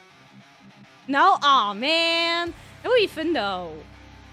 Oh, man. That's bitty. God damn it. Hang on, let me pause this. Get out. They probably shoot the paint in. Probably. Never mind. I take it back. Fighting was made to fight and win. It's because it sounds terrible. Fighting is the biggest aspect of orc culture, and it's essentially their life's purpose. They are genetically hardwired to get into battles and scraps with enemies that can They probably feel think he's pain. retreating. The more they fight, true. the bigger they get. This, combined with them getting bigger over time, means that some of the biggest and baddest orcs of all time have been notably gigantic. Orcs believe power works with quality of orcs. So a lot of people... okay. Orcs do empower their enemies depending on the color. Wait, empower their enemies? Wait, how does that work? The beast, some of the biggest and baddest orcs of all time, have been notably gigantic. The beast, as he was known, was about the size of an imperial knight. If an orc runs out of other enemies to fight, they will immediately start infighting to scratch the battle itch. For example, in The Warp, a planet exists where a band of orcs are in a constant state of war and battle, and have been for an improbably long amount of time, strictly because how much Khorne enjoys himself watching it. For some, being trapped in a perpetual war planet for all eternity would be a fate worse than death, but to the boys, this is heaven. In the event of a particularly big battle, a massive amount of tribes and war bands will unite under what is known as the Waaagh. The concept of a Waaagh covers a few bases. The first is the group aspect of the massive green tidal wave of orcs fighting for the same cause, the cause being the second base. But the most prominent aspect of the Waaagh The second base. Oh my god. Whoa! The enemy is red, orcs see that and believe red is fast, makes you fast. Oh, so like the enemy color, like, oh, like for example, like the Ultramarines, like, oh, they're blue, so they're extremely lucky. Oh my god. cause being the second base. But the most prominent aspect of the Waaagh is the psychic aspect of it. Remember how the old ones made the Eldar and all the Eldar are psychic? Well, the orcs are too, kinda, but just not as much. Only a little bit of it. And they often don't know how to use it and frankly don't care. But a huge gathering of orcs generates a psychic field that allows orcs to be more organized, dangerous, and dedicated to the war-based cause. However, the true extent of the psychic energy and its usage is relatively unknown, but that doesn't matter considering the outcome 90% of the time. In a similar sense, their ragtag technology and weaponry is also a mystery to most who encounter it purely because of that Waaagh energy. The technology the orcs use seem to be held together with duct tape and plastic glue, and crude doesn't even begin to describe it. Their guns seem to have an inordinate amount of ammunition and firepower, and they are seemingly able to put things together on the fly in the middle of combat. The Imperium is of the mind that the orcs' weapons and machinery only work due to their innate psychic ability, but realistically, orc gear hardly works in the first place. Weapons blow up in a Bugs Bunny-esque manner all the time, and their war buggies can collapse in the middle of battle. Just because it works a handful of times does not mean it's an effective weapon. But this doesn't stop the orcs and their green tide. To really understand the power of the Waaagh energy, orcs can operate purely off of belief. Now, a misconception is that orcs believe something is real and it happens. But that isn't true, because that's just one orc. However, there's never one orc. There's normally a few billion orcs together, and if they all— So wait, hang on. So pretty much their technology shouldn't work, but it works because like thousands or like billions of them believe it works, so it works. They use Steven's currencies. If you're broke, you can just bash someone's face and get easy money. Oh my god. There's also orc psychers that use Waaagh energy as well. I love that it's called Waaagh energy. I keep thinking that he's like saying like Waaagh, like the Wario guy. Oh my god. Whenever they see a faction fighting in what planet, like Eldar and Imperial God, they see it and join the fight. They just wanna fight! I love them. Oh my god. Orcs collectively believe will become reality. Oh my god. Togi, you're in for a treat soon? What do you mean? What do you mean? Oh my god. Hang on. I cannot show this on stream though! Oh man! Wait. Oh my god. Oh my god. Oh my god. Save image. Oh. Oh, you guys cannot see it when I save it. Okay, that's fine. Oh my god. Head on. I need to save this. Let me post this on Discord real quick. Head on.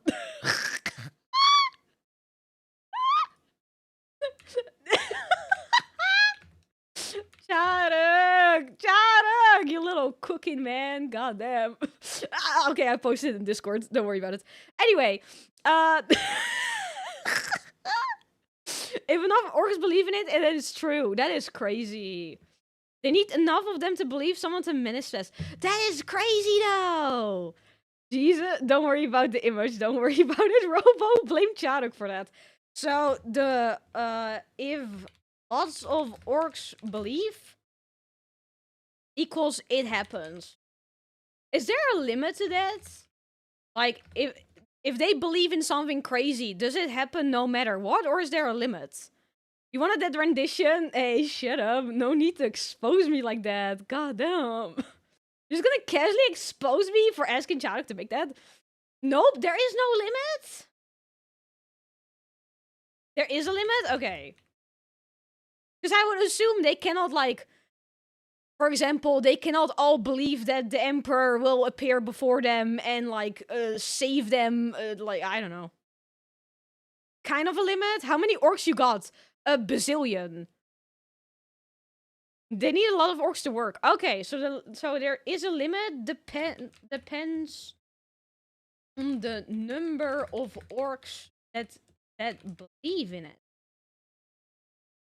So let's say every single orc in the entire galaxy believes in it. Does that just mean, like, it happens no matter what? How many orcs there are and how long it takes them to start fighting over it? Oh, okay. They can't just make a random enemy show up for a Crumpin. Oh, man. Like, it must have at least be somewhat true already. Like, an orc car must have at least something close to working. Oh, okay. Ah, okay. We're also busy making up rules for Wa energy. Wa! There's never one orc. There's normally a few billion orcs together, and if they all believe something is true, the warp will tend to respond with a positive green light. Tend to respond. Sometimes. Do the red ones go faster? Well, with enough orcs, yeah. How does an orc buggy with an engine block that's just a boulder with vroom vroom written in chalk work? Who cares? Orcs breathing on a ship with a hole written in chalk work. Wait, it's like the SpongeBob episodes? Did you write down Daka? They can open the window in their spaceship to let in the breeze, but if someone points out on the logic of the orcs, they can just die instantly. That is crazy! Is that what you guys meant with the drive-by? Like, they believe they can breathe in space, so they can do a drive-by?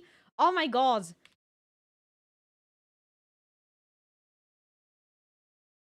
And believe it can drive, it can drive. Yes, oh my god. I would also assume that if you just right out tell them, like, hey, how are you breathing, they don't fall for that instantly. Like, I would assume that to change an orc's mind and to let them know the logic behind something takes time and effort, because I would assume they would not be convinced that easily. SpongeBob is not a boulder, it's a rock. Oh yeah, it's a rock! Who can block? It's just a boulder with vroom vroom. Oh my god, it is written full in SpongeBob. chalkwork. I'm blind. Who cares? Orcs breathing on a ship with a hull breach? Go ahead. An orc went back in time to kill a version. What the fuck is this? What do you mean went back in time to what? So he could have two of his favorite weapons. It is shenanigans. So he could head on. What do you mean? Who cares? Orcs breathing on a ship with a hull breach? Go ahead. An orc went back in time to kill a version of himself so he could have two of his favorite weapons. It is shenanigans. Because of their actions and that's insane. He just went back in time and was like, oh, I want two of my own weapon. Let me just, like, get myself, you know? But, like, okay, now I'm thinking about logic. And I shouldn't, because it's orcs. Because my first thought was, if you travel back in time to, like, yourself, then your future you doesn't exist. But it's orcs. Orcs don't use logic. He believed... Oh my god, that is mindfucky. He really liked the gun? That's insane. Ah. They also like humanity because they sound like a gun and they like it. They technically don't believe they can breathe in space. They just forgot that they can breathe. That's insane. His past self died. You need to explain paradoxes. I don't know if I want to learn about paradoxes with orcs, because my brain will probably implode. Plus I'm pretty sure the warp does shit with time, perhaps. Maybe. I don't know. The warp is kind of, like, weird. I guess there could be some logic. I don't know. Maybe he thought he time traveled, but just imagined the pocket dimension into existence. That is crazy. Regiment go into planets they send a distress call from. It's not an orc thing. There have been Imperial Guards regiments go into planets they send a distress call from. It's not an orc thing. They don't believe in paradoxes. Oh my god! Ah! Man, orcs are crazy! They're crazy! Favorite weapon. It is shenanigans. Because of their actions and aesthetic, the orcs tend to be presented in a comic relief sense in a lot of media, particularly the media from their perspective. They are bumbling and loud and goofy British football hooligans, and they say silly things and act in silly ways. But to the citizens of the Imperium, the orcs are far from funny. They are violent and irrational creatures. Yeah, because like, imagine you're from the Imperium, you see an orc coming at you, he's like fully red, and he's just like fucking the Flash sprinting over to you, and his gun that is just duct tape is all of a sudden just firing at you. I would be terrified, but also I would be like, oh, you're sick. I don't know how you do this, but you're cool. Oh, he told an orc the Imperium and he crumbled himself. Crumbled? Why don't orcs need to reload ever? Because I would assume they don't believe in running out of ammo, and they just want to keep fighting or something. They societies were, and for them this is heaven. Man, all they just want to do is just pew pew. The orcs are far from funny. Love them. They are violent and irrational creatures that take humans for punching bags, slaves, or ultimately dinner. They have no moral compass and are violent and brutal killers that know nothing else. They are genetically designed to be a violent species that was capable of beating back the Necrons and the Catan. And if the orcs were ever able to unify under one banner, they would be utterly unstoppable. However, due to their aggressive nature, their organizational skills are non-existent, and they tend to just beat each other up for the fun of it. All that exists in the mind of an orc is fighting, and nothing else. If they wipe out their enemies, they will inevitably wipe themselves out as well. They are a brutal Ouroboros doomed to an endless war cycle, but to an orc, why does it matter? If they fight and they win, they win. If they fight and they die, it was a good fight. Now that the Xenos armies are growing in strength and more are threatening the safety of the Imperium, they need to bring new methods in order to handle what they are currently facing. The Emperor is on the Golden Throne. Half the Space Marines are traitor, and they are beset from enemies within and without. So now, the Lords on Terra must prepare for anything possible, and sometimes the impossible. For that, they take to the stars to explore and expand. They recruit assassins for priority eliminations, they train a galactic police force and a secret police to root out any and all heresy. The lesser known, yet most feared, Agents of the... Okay, this is my first time hearing about them. Hi, Savo. How are you doing? Hi. Agents of the Imperium. Oh, currently, the orcs are my favorite. I'm not gonna lie. I love them. There's a guard handbook full of shit teaching that orcs are small and you can disarm an orc in one-to-one combat. Oh my god. Doggy's eyes are back. Wait, my eyes are back. Huh? Sounds like shields of the Imperium. Hey, woo! Ran out of bullets, so they yelled Ben at the orcs and they actually died. Wait, what? Is it because they hear Ben and they just believe that that's the sound of... Oh my god, that's crazy. The lesser known, yet most feared. Oh, you're saying your eyes are... My eyes are vanishing because my eyes are purple, and purple means sneaky. I just got it. I carry with me an inquisitorial seal. It is a small, unassuming object contained in a neat box of Pluvian obsidian. It is a modest thing, relatively plain, adorned with a single motif and a simple motto. Yet with this little object, I can sign the death warrant of an entire world and consign 1 billion souls to oblivion. Where the Imperium may see its justice dealt out by the hands of its armies and the gauntlets of its Astartes, when one needs eyes, ears, or both cut out, it looks to the agents of the Imperium. In a meta sense, these agents are a homogenized version of multiple factions from the original video 5 years ago.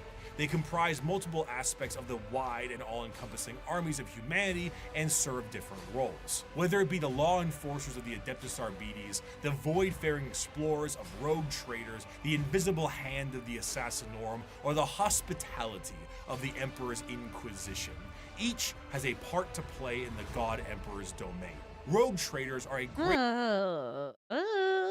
She's starting to believe? I believe! The orcs hear Ben and dies in Adeptus Ridiculous fanfic. It's funny, but it ain't real.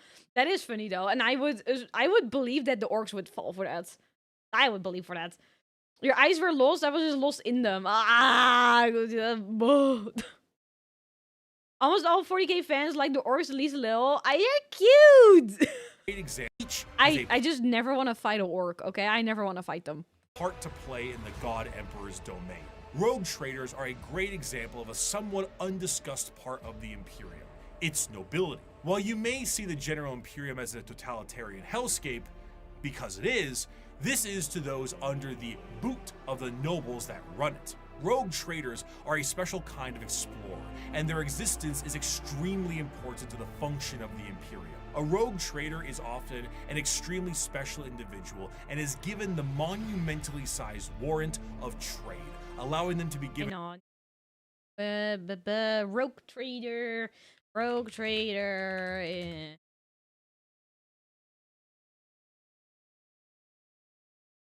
Well, too bad you're gonna fight one of Dokumi. Are you calling yourself an orc?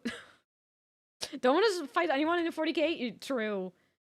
True. And we haven't even gotten to the boogies yet. Where are the boogies? Oh, man. and is given the monumentally sized warrant of trade, allowing Right. Oh. Like the game Rogue Trader on Steam. Oh, I don't know the game.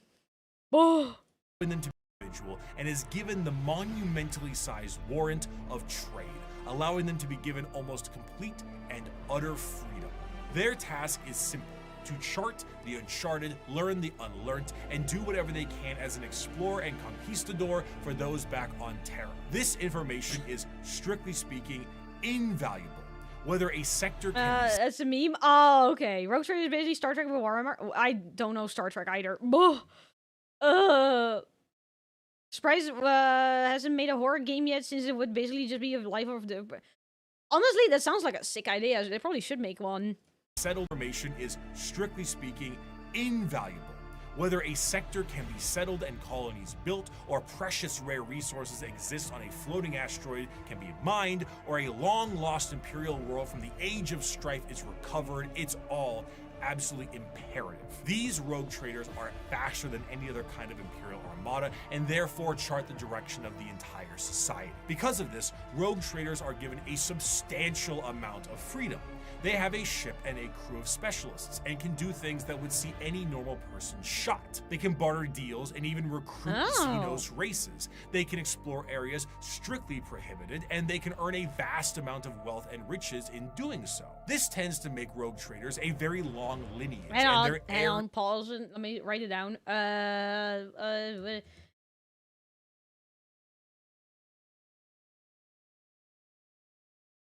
Ew. There you go. Have you played Ark Survival? No, I haven't. Well, I did a little bit. I did Ark, right? Wait, have I? Ark Survival. I did a little. Well, 29 hours. I don't know. Is that a little? Also, why is this still? Basically, work outside the system, and as long as they produce result, they're allowed to do even as long as they produce results. I would assume if they don't give results, they just get cute, you know? Take in doing so. This tends to make rogue traders a very long lineage, and their heirs take up the mantle of their house. By being explorers, they become fabulously wealthy, and some can become quite the assholes while doing so. But truly, much like a night pilot, a rogue trader is an exceptionally rich individual who can back it up. They are master swordsmen, explorers, merchants, settlers, diplomats, and everything in between. They chart a course, and they set the grounds, which means they will need... Back in a minute, needs to freshen up. Alrighty, they get replaced. No results equals replaced. Let me save my notes before I forget, because I don't want them to fucking poof out of existence. Hang on, what did you... Mortis, what... hang on, I'll look at that later. Oh my god. Everything in between. They chart a course, and they set the grounds, which means they will need someone to defend them, and the prime choice for that can be the Adeptus Arbites. Now, the Arbites are... Hang on,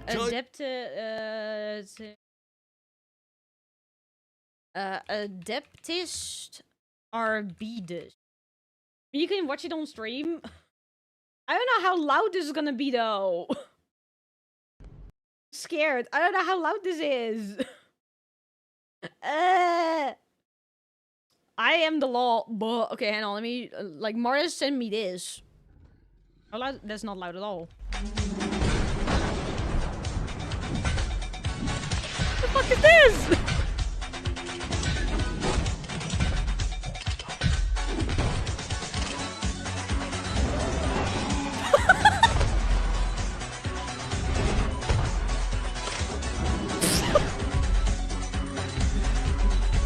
Okay. It's gonna be fine. Oh my god. No, the background music is like this. You spin me right round. That is like a copyrighted song, so I need to be careful. Don't trust the subtitles. Yeah, I probably mistyped it. I definitely mistyped it. Hang on. Oh, see, yeah, Adeptus. Ah, see, yeah, I mistyped. Adeptus. RB. Oh, it's been E. RB. There you go. Fixed it. Discord link? Do you mean like wait, for my Discord server? Hang on. Ugh. It's taken my bot a little second to like register that I used the command because for some reason when it comes to YouTube chat, it's just kind of slow. RB test. Oh, that's the class you can play in Darktide. Oh my god. Choice for that. Wait, do these ones also have a dog? Oh my god, sorry. Can be the Adeptus Arbites. Now, the Arbites are cops, Judge Dredd-style cops, as their inspiration clearly shows. Each planet will have their own members of local law enforcement, and most of them will settle many of the issues there and then. But when something requires a far more in-depth peacekeeping force, the Adeptus Arbites are brought in. Think local police versus the FBI. Arbitrators in the Arbites tend to focus heavily on stopping crime before it can become too much of a threat. A criminal gang or heretical uprising can be Siren Mastiffs? Yeah, because in Darktide they have a doggy. They have a Cybernetic. Sparky, do you want to be cybernetic? Actually, no. My dog could never be a guard dog because he's the most overly friendly, excited to see you dog you will ever see in your life. Nice art in the server? Oh, thank you. Chadok made that. Totally not because I asked. Don't worry about it. Don't worry about that. I totally did not hit up Chadok last night like, hey, could you, you know, wink wink. I'm gonna use that art. Oh my god. Office servitor dogs? Totally because you asked? Totally not. I also want... this is actually really funny. Because I also... When I hit up Chadok, like, hey, can you make this? Don't worry, I'm gonna pay him. Don't tell him, though. But, like, I also sent the... like, the freaky mode. Like, the ibuprofen. Ibuprofen what? You know that meme? Yeah. Anyway, the freak emote of that, I was like, man, I've been wanting that emote for so long. But every time I look at commissions for it, everyone is closed. Genetically modified, enhanced, cyberized, and specifically raised for cyber... So they're like... No. Frame, I give him teeth. I knock my own teeth out. Ibuprofen? You ibuprofen? Hey. Okay. You won't get that meme unless you know. It's only on... Was it also posted? So it kind of blew up because I know it from TikTok, but... Bitch, my commissions are open the fuck. Is that Chadok? Or is that someone else? Because the name starts off the same. TCP reminder. Oh, I opened the first pack of the new set that got released this morning, and I got a Mega Venusaur EX, my first pack. I opened it as a joke. Yes, that is him. Then tell me how much I need to pay. Because every time I mention payment, both you and Gia, your blood pressure spiked, and then you're like, how dare you guess that? And I'm sitting here like, what do you mean? And now you're saying your commissions are open the fuck? But then when I offer to pay, you're like, oh, nah, fam, I'm good. Blah, blah. Oh, fuck you. subdued before it can become $2 in a shawarma. We actually have leftover shawarma in the fridge if you want that. much of a threat. A criminal gang or heretical uprising can be subdued quickly and efficiently. Sorry, hang on, one more pause. Buy them stuff at Dokumi. I'm gonna get real close to you for this. You wanna know what happened? I hung out with both of them last Sunday. I got Chadok a Hatsune Miku figure, and he looked at... Chadok stared me down and was like, nuh-uh. Nuh-uh. Like, I asked him, like, oh, you know, it's Christmas soon, your birthday happened and everything. I want to get you a gift. And he was like, nuh-uh. No. I'm not saying. I'm not saying. And I was like, what do you mean you're not saying? Let me fucking spoil you! And then when I did give him a Hatsune Miku figure, he didn't look at my face, and then he was like, so this is the last time we're hanging out. And I was like, what do you mean? Anyway. No, powerful, man, it got me. God damn. Gia was the same though. But Gia was easy, because I asked Chadok, like, hey, what does Gia like? Like, does she want anything? And he was like, oh, that figure over there. She really likes that one. And I was like, oh yeah, that's easy. He didn't say that. His face screamed it. His face screamed, nuh-uh. Anyway, back to the video. A criminal gang or heretical uprising can be subdued quickly and efficiently by utilizing them and dealing with soon-to-be criminals, as they put it. They will tap into communications, create spy networks, do interrogations. Hey, Shadogi! Wait, the soon-to-be criminals, I know that from Dark Tide, because you get, like, you're in, like, a prison cell, and everyone calls you, like, you betrayed the Emperor, and you're, like, a criminal. Now I have a massive Kuromi? Yeah, good! They will tap into communications, create spy networks, do interrogations and sabotage. Just give the anything no. that helps the good of the Imperium and the law they seek to preserve. The code of the Arbites is laid out entirely via the Book of Judgment, a gigantic Book of Judgment. Why do I feel like I've heard that before? That's a Dark Tide trailer. I want to play more Dark Tide. Ah! We have a lot of Kuromi merch stuff. Should I bring over for Gia Dokumi? Hey, don't look at me, but yes. Library is laid out entirely via the Book of Judgment, a gigantic library of pages showing every single law from every single High Lord of Terra in the history of the Imperium. Because the Imperium— That's a lot of laws. That should be a thick book. Oh my god. Just woke up and at the gym seeing you live. Hey, enjoy your workout. Enjoy. So he gives us I will frame it entitled Toei's best joke yet. What do you mean? I make good jokes. So every single High Lord of Terra in the history of the Imperium. Because the Imperium is so vast, hundreds of laws are added every single day. And the library continues to grow with more and more laws and judgments. While Arbites themselves carry a small version called the Book of Law on their— What is that? I smell on your clothes, fuckhead. What? Hell, what is this? Plus our giveaway winner. What? person, this does end up themselves carry a small version called the Book of Law on their person. This does end up creating a system where the unjustly prosecuted will never escape their prisons. If an innocent is wrongly convicted, any form of legal counsel will need to go through the Book of Judgment to help get you out. Often these prisoners require hundreds of years of litigation in which they will eventually expire. Yeah, because I would assume that if you're innocent, they would need to go through the Book of Judgment, which is like 1,000,000 pages long, and every single day there's more laws. So like to prove you're innocent would take a lot of time. Apparently large amount of Kuromi merch. Yeah, Kuromi! I'm still waiting for more Gudetama merch. Oh my god. Often these prisoners require hundreds of years of litigation in which they will eventually expire before they can be deemed. Book of Judgment Lex Impera. Book of Judgment. What a fancy word. Innocent proves nothing. Boah. You're definitely guilty of at least one law. Yeah, but then every single human in the fucking universe is guilty. God damn. Wrongly require hundreds of years of litigation in which they will eventually expire before they can be deemed wrongly convicted.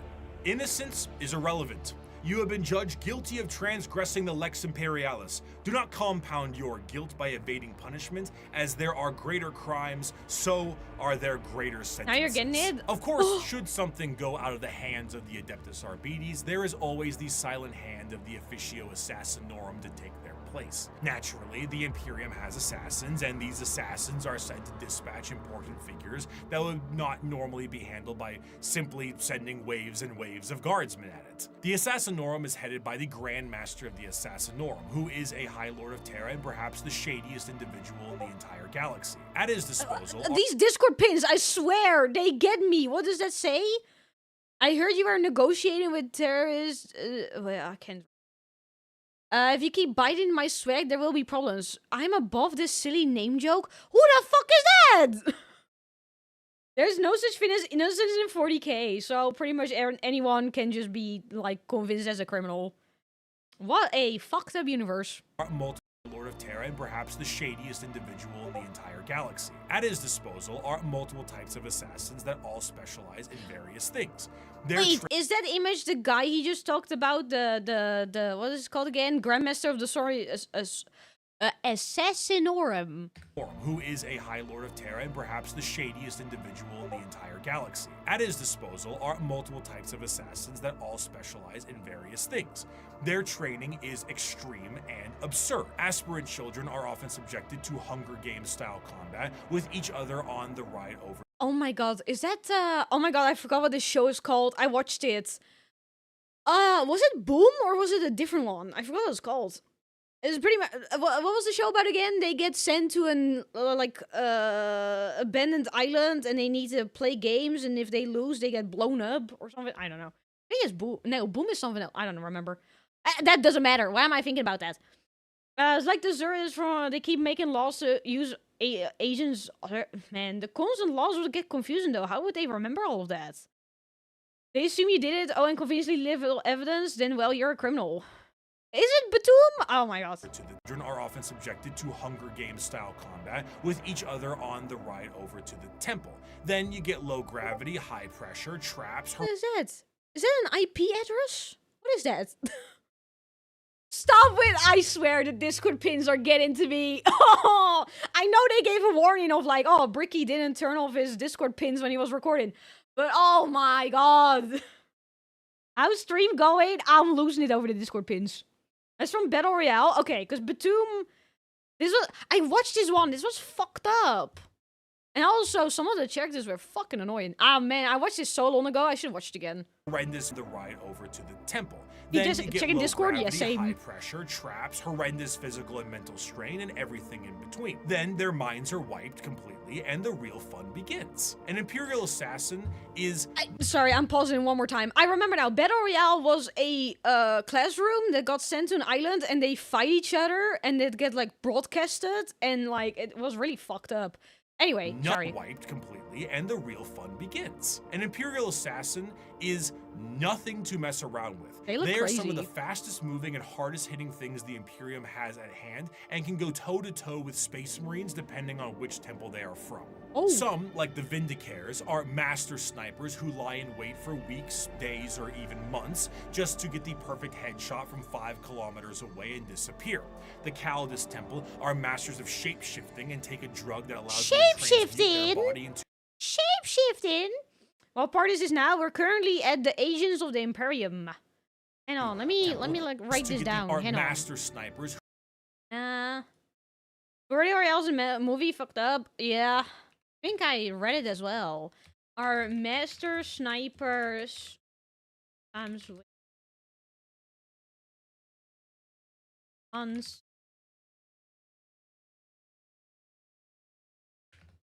Battle Royale's a game? Awesome. It's two different things, yeah. who lie on which temple they are from. Some, Hang on, like the so we have this Vindicares, one. are master snipers who lie in wait for weeks, days, or even months just to get the perfect headshot from 5 kilometers away and disappear. The Calidus Temple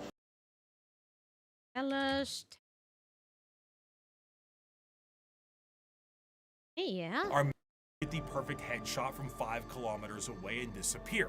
The Calidus Temple are masters of shape-shifting and take a drug that allows them to transmute their body into whatever they see fit. A confidant of a target may be killed and they will take their place before killing their target outright. Or they could shift into a member of a Chaos Warband with symbols and flesh and all that to earn the trust of a cult leader before slitting their throat. The Caluxus Assassin is a psychic blank.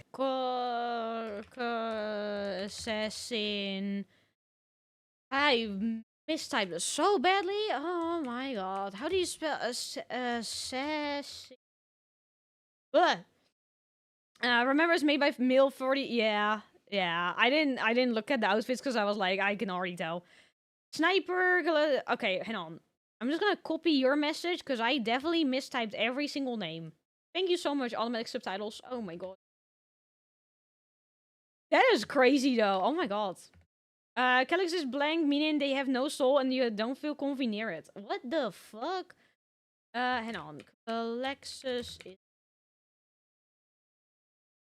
no soul. A cult leader before slitting their throat. The Caluxus assassin is a psychic blank, a soulless mutation, making them appear as uneasy to normal humans and downright disgusting to psychers. When a powerful psycher is causing issues, this is who you send. Their specialized helmet enhances their already latent power. Wait, is the helmet like, what's his name again? From X-Men? Not... Well, Magneto has the helmet as well. Yeah, Magneto. Is it like Magneto's helmet? Like, it just blocks out the... Am I making a dumb comparison? Maybe. They have a negative soul. What the fuck is a negative soul? And this is who you send. Their specialized helmet enhances their already latent powers and will allow them to all but drain the souls from those they touch and their very body. It is an extreme weapon used when a direct form of pressure must be applied to an otherwise untouchable psyker. Now, if you need a direct pressure in a more literal way, the ever why am I yawning? Oh my god. Whew. A soul that repels the warp instead of...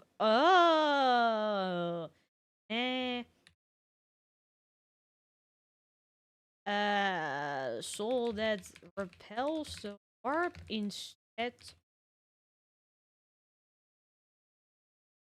Basically, you live, but you can be detected by warp. Basically, dead inside, but literally... Oh my... Well, that is crazy. Magneto's is to block psychic powers. Theirs is to amplify powers. Ah! So they use the fin to... Ah, okay. Is for touchable psyker. Now, if you need a direct pressure in a more literal way, the Eversor is for you. A drugged up comatose psychopath that is directly dropped on enemy lines and allowed to wreak havoc, killing anything and everything it sees in a blaze of movement and blood before it inevitably dies and causes a plasma explosion on its demise. There are other temples as well. The Vanis Temple, acting as sort of like a cyber hacker. The Venom Temple, specializing in the what? poisons. Hang on, sorry. Can you say it again? The what? Is sort of like a cyber hacker. The Venom Temple, specializing... Normal soul is like a kin of light in the war, while blank is a spot of darkness, a soulless would be nothing. Ah, okay. We're back already, Drolin. Also known as the Pyragene, they're a group of these called the Sisters of Silence. Yeah, the Sisters of Silence is He might talk about them later. Maybe? I don't know. The Venom, acting as sort of like a cyber hacker. The Venom Temple, specializing in poisons. But all in all, assassins move with their Sisters of Silence was in Custodes. I'm being stupid. They were like, oh my god, they were over here. I am mixing fins up. What are the fins over here? Well, he'll get to them later because you see them. You see females over here as well. The speed poisons, but all in all, assassins move with their skin-tight body gloves with a speed unmatched and force unexpected. One of the best assassin novels puts a Vindicator Calidus and Vanis to infiltrate a night world, kill the High Monarch of the Night, who is permanently stuck in his giant robot knight, install a new ruler in his stead, and make sure nobody knows the Imperium did it. Their missions are insanity, and their tasks impossible, and they do it anyway. Thus is the power the Assassinorum wields. We do not determine the guilty, we do not decide the punishment. We are merely the cold instrument of the Emperor's vengeance. There is no form of death unknown to us. There is no form of terror beyond our means. There is no enemy outside our reach. We are the blade that hovers over the throat of the traitor. We are the bullet that awaits the heretic's skull. We are the poison in the throat of the alien. However, despite the prowess of the traitors, the police, and the assassins, there is one that stands above all. As the Imperium settled into its post-Emperor world, they needed a force to root out corruption wherever it could be found. But they needed specialized individuals who could do so. Men and women who would serve as detective and executioner. This new secret police would have unlimited authority, and they would be known as the Inquisition. Inquisitors of the Inquisition. And on the Inquisition. Also, I don't know what that was. I don't know what this is, but that looks sick. What the fuck is that? Police and the assassin Emperor world, they needed a force to root out corruption wherever it could be found. I but hope. they needed specialized I don't know every law out of my individuals head. who could do so. Men and women who would serve as detective and executioner. This new secret police would have unlimited authority, and they would be known as the Inquisition. Inquisitors of the Inquisition are one of the most feared individuals in all of the galaxy for the common members of The most feared individuals for. Oh yeah, innocent does nothing. Never mind. I'm sorry. I'm never innocent. Inquisition are one of the most feared individuals in all of the galaxy for the common members of humanity. Trained in the most difficult of conditions and mental hardening, they have long closed their minds to the compassions of those they deem guilty. Inquisitors are, for the most part, detectives, but they are detectives whose authorities So wait, if you're fully innocent, like they cannot find anything that you're guilty of, you're guilty of wasting their time? Even the Inquisition is careful when dealing with rogue traders? That's insane. Oh my god. Inquisitors are, for the most part, detectives, but they are detectives whose authorities unmatched and actions justified by the state itself. Similar to the KGB, the Gestapo, the Stasi, the OVRA, but unlike those organizations, the Inquisition has far more authority and is one of the only types of individuals who can commit exterminatus, the term used for the utter and total destruction of a planet that is no longer deemed usable by the Imperium. While it is a very exciting word and a What the fuck? Excuse you, wasting my day off to avoid with you. That's crazy. Show mercy once. The woman he forgave turned out to be killer of billions of people. That is why Inquisitors show no mercy. That is insane. Oh my god.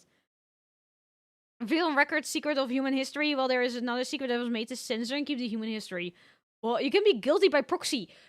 So pretty much just fuck me, I'm a criminal, you know? Like, just, you know, get me in a cell and poof, you know? I'm gone. No longer deemed usable by the Imperium. While it is a very exciting word and a commonly notable thing done in Warhammer, exterminatus is not actually used particularly often. It's a Now, let me write that down. Exterminatus. Why? You can partake of a ploy with no knowledge. Your innocence doesn't make you not a part of it. That is crazy. Yeah, you're guilty no matter what. Warhammer, exterminatus is not actually used particularly often. It's a last resort entirely meant to stop the enemy from gaining a major foothold or spread even more corruption. Even with 1 million worlds, the wholesale slaughter of an entire planet is still a massive blow to the Imperium. Inquisitors range quite a bit, not just in how they operate, but also in their personalities. They are often main characters for a large amount of books, as detective noir is a great genre, and they can be the most stone-cold killer or a pragmatic and sympathetic individual depending on who they are. Radical Inquisitors may utilize methods unlike most of the Imperium, such as alien tech or even demon hosts, where Puritans stick closer to the methods of the religious state and shun any deviations. They also specialize in various aspects, as the Inquisition has orders or ordos, such as Xenos for aliens, Malleus for demons, and Hereticus for, you guessed it. Truly, if you are a normal citizen of the Imperium, a person flashing an inquisitorial rosette in front of you may be one of the most terrifying moments of your entire life. You would probably shit yourself. What the? Means to exterminate. There's three ways: burst missiles, virus bomb, or destroying of the planet's core. I mean, what the? Oh, that's crazy. Oh my god. You can just destroy the planet's core? Innocent proves nothing. Finn isn't so crazy when people can be posed with chaos or... Ah, true. That's true. Demon host... Hang on, let me write it down. Demon host is... Demon.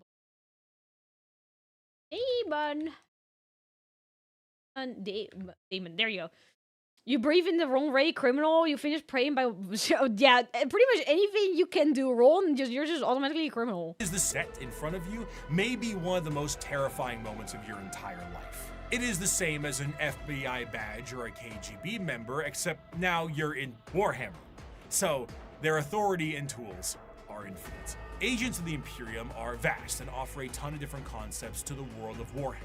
and they continue to expand as the Emperor's descent into the Golden Throne has lasting effects on humanity. As time progressed, a few people seeing the Emperor as a deity made their voices louder, and over a few thousand years, worship of the Emperor was not only considered expected, but state mandated. This church will be known as the Ecclesiarchy, and there were many who would look Hang on, to wait, I'm gonna assume the subtitles are wrong. How do you spell that? This church will be known as the Ecclesiarchy. How the fuck do you spell that? What a spelling is that? Ecclesiar. What a dumb spelling. That, man, whoever made the spelling was like, hey, if you're dyslexic, hey, good luck. Image of a planet being scattered just looks cool for me, but yours is cool too. I feel like all of those methods are kind of sick, but also terrifying. Double C, sorry. No, it's okay, don't worry. It's fake Latin plus English. Buh. Blame Latins, blame the Romans. I'm just gonna blame humanity. And there did, but state mandated. This church will be known as the Ecclesiarchy, and there were many who would look to the cardinal position and make desperate grabs at their power, leaving horrid effects on the populace. The age of apostasy was a time of reformation in the Imperium that saw its eventual change into an overtly religious empire. During this time, an all-female warrior cult to the Emperor called the Daughters of the Emperor were a bit more isolated. Oh, hang on, I need to note this down. Ooh. Daughters of the Emperor. There you go. Always blame Erebus. Fuck Erebus. I don't know what he did, but fuck him. Watching the rain on YouTube is a nice short Inquisition story. Hang on, let me note that down. That's not. Oh, that's the wrong. Little idiot. Noted. There you go. Dyslexia is not the easiest word if you're dyslexic, which is still that's also the case with, like, there's a fear of long words, and the fear of long words is a long word in itself. Yeah, I'm too busy to die. Erebus is basically called. Oh yeah, he calls the that was it, because he was like whispering things. Oh my god. Our set did not look too good because of battle scars, but I rejected reality and yeah, you know what? I agree. Hey, scars can be hot. From cult to the Emperor called the Daughters of the Emperor were a bit more isolated from the wider Imperium. However, as the Ecclesiarchy began to take root, one Goj Van Dyer became the High Lord of the Administratum and noticed these warriors and felt they could be useful to him. Goj himself told these warriors that he was the voice of the Emperor himself and demanded they fire upon him to prove it. Having a little hidden force field that this warrior Cole had never seen before, the bullet bounced off of him and showing him to be unharmed, truly blessed by the Emperor. This cult— Wait, so was he lying?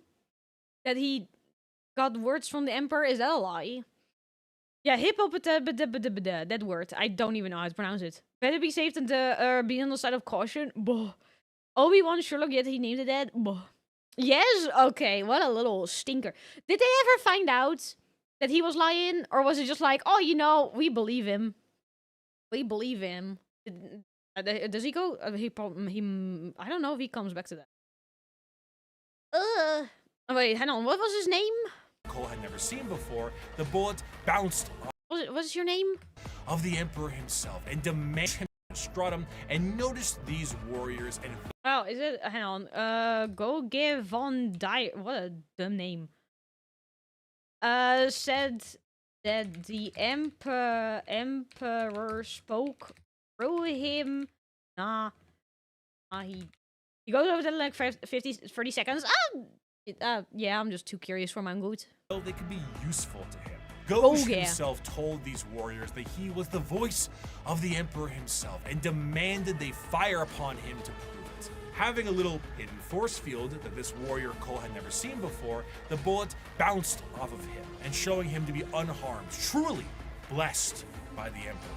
This cult became known as the Brides of the Emperor and acted as his personal bodyguards and aides. However, Goj Van Dyer was a tyrant, and his horrendous reign spelt ruination for the wider Imperium, which made the Adeptus Custodes take notice. Despite an outright coup and revolt against him, the deadlock was getting steep as the brides of the Emperor's fierce combat skills kept him safe. One custodian made contact with the leader of the brides and brought her into the throne room of the Emperor himself. Nobody knows what transpired in that room, save for Alicia Dominica, the custodian, and the Emperor himself. However, she left the room with her hair bleached pure white from the interaction, marched her battle brides directly to Van Dyer himself and said, "You have committed the ultimate heresy.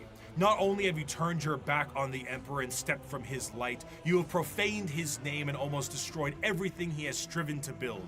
You have perverted and twisted the path he has laid for mankind to tread.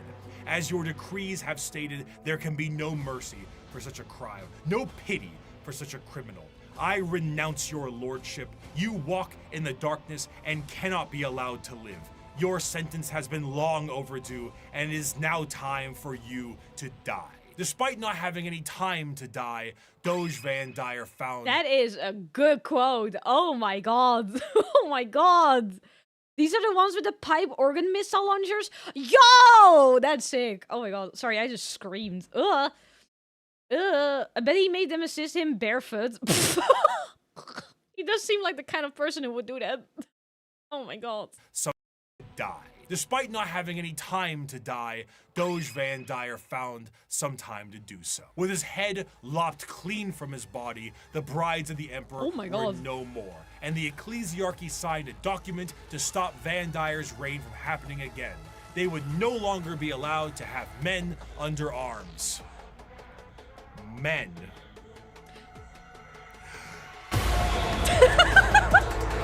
Sorry, what does it say? Head on. Adept. Oh my god. Head on. Adeptus?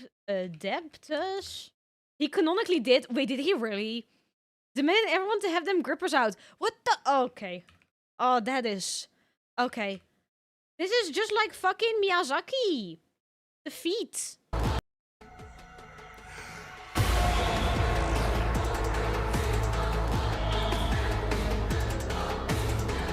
The Adeptus Sororitas, or commonly known as the Sisters of Battle, the nuns with guns, the fighting force of the church. Despite being the main militant faction, the Sisters of Battle, their organization actually is far more diverse than this and have many more nun-based roles for their members. They are organized by various orders with various specialties in mind, such as the non-militant orders like the Hospitaller, Dialogus, and Familius, including things like helping with surgical equipment and various other medical stuff. I know. I want to take notes of this. Head on. Sure. Despite being the main militant faction, the Sisters of Battle, their organization actually is far more diverse than this and have many more nun-based roles for their members. They are organized by various orders with various specialties in mind, such as the non-militant orders like the Hospitaller, Dialogus, and Familius, including things like helping with surgical equipment and various other medical stuff,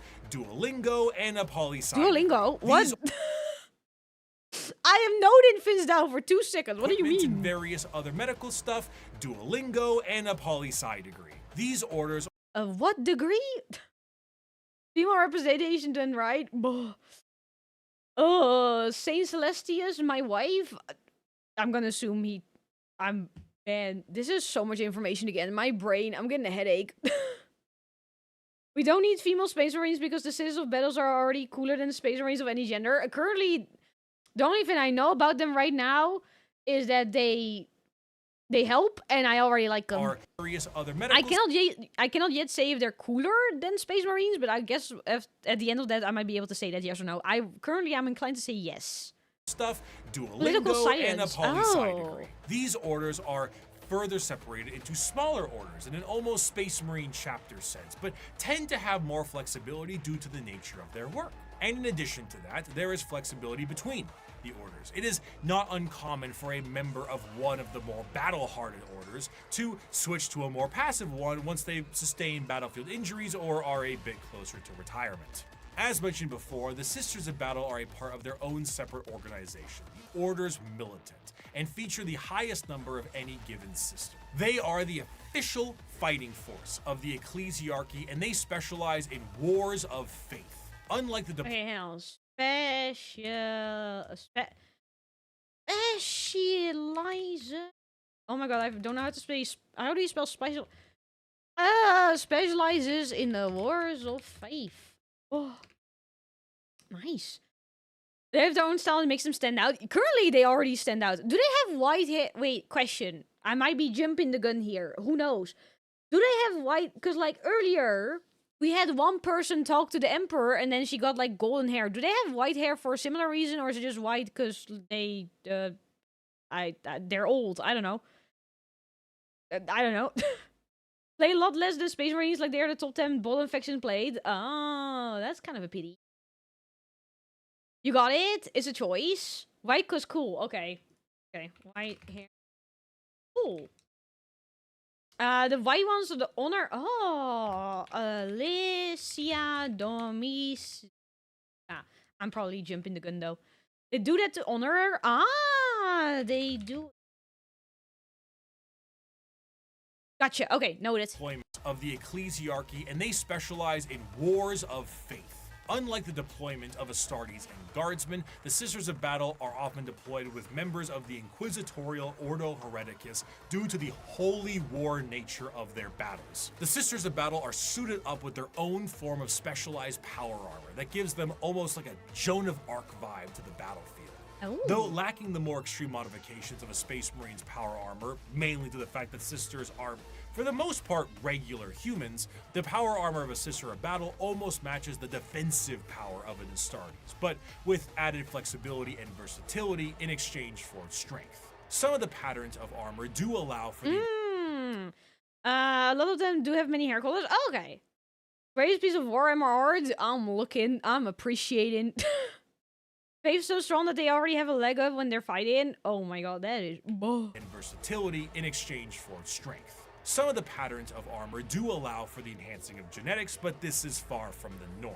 This, combined with an arsenal of tanks and vehicles that have literal church organ rocket launchers on them. We talked about that! Wait, oh my god, I still can't believe you. They just have organs with missiles. That is fucking sick, but also terrifying. Brings those that have literal church organ rocket launchers on them, really brings across the holy war vibe in a gothic manner.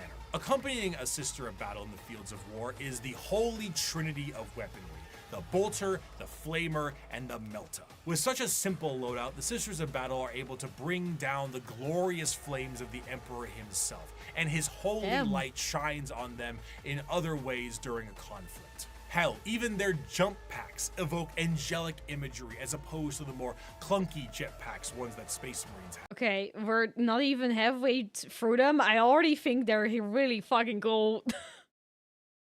They already sound really cool. Oh my god. Sigma terrifying Sons of Warhammer. I feel that way with almost every single faction right now. All of them are sick in their own way, but they're also terrifying. I also cannot sit comfortably for some reason. They always have bass battle music. Oh.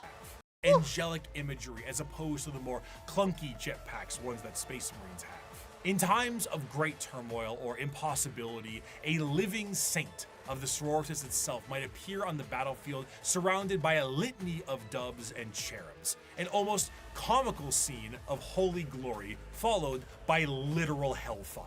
The Sisters are a fascinating organization because they take what is normally seen as a benevolent force and turn it on its head to be a horrifying method of war. Because the Sisters are so zealous, they are nigh impossible to persuade and almost never fall to chaos. In fact, any deviation from the Imperial faith may see you killed outright as you are deemed a heretic, and sometimes Sisters have even less patience than the Inquisition does. To the Adeptus Sororitas, no punishment is too extreme for blasphemy and heretical behavior, whether it's lobotomizing traitors to use as shock troops or attaching them physically to agonizing pain engines so they can die for the Emperor. Anything goes. The most fascinating part of this— Oh, that is kind of terrifying. Oh my god. play the Gospel of Doom. They come into the battlefield playing the most angelic music, but then all of a sudden you just get blasted to pieces. Oh my god. I would let my pelvis get... Okay. One sister fell into Slanesh because the Emperor's Child Chaos Legion did all the bad things to her. Oh. Oh. Draw in! Coolsy just could give you a bolt round for cheating on your test. That is crazy. Oh my god. Sisters die for the Emperor. Anything goes. The most fascinating part of the sisters, however, is their faith. We discussed how orcs often make things happen through belief because of their sheer number of them. Oh, hang on. The sisters There are Chaos Sisters. Myrna is a sister that went to Slanesh. They are just harder to corrupt. Ah, okay. So, like, it's not like they're impossible to corrupt. You can still corrupt them, but it's just really hard. Hang on, let me... Also, thank you for the super chat. You don't have to. And I'm noting that down. Okay, so there are Chaos Sisters, but it's just very hard to... Okay. Noted. Noted. sisters, orcs often make things happen through belief because of their sheer number of them. The sisters create... Your alert box is on the chat overlay. I know. I did it on purpose, because if I put it in the top left corner, it covers the video. And this way it covers chat, but it covers chat for a couple of seconds. I actually have the book she's in. Ooh! That sounds really interesting. The books are starting to sound more and more interesting to me. Miracles happen through belief because of their sheer number of them. The sisters... And I'm sorry, I missed that part. Hang on, sorry. Pain engines so they can die for the Emperor. Anything goes. The most fascinating part of the sisters, however, is their faith. We discussed how orcs often make things happen through belief because of their sheer number of them.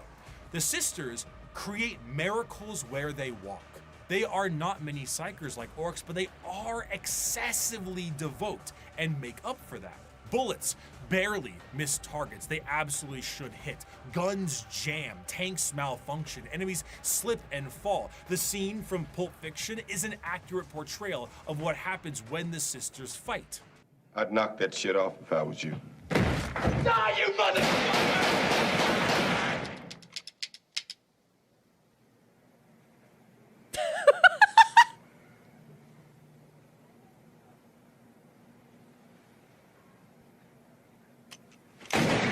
Yo, hey. One of the most That is badass. Oh my god.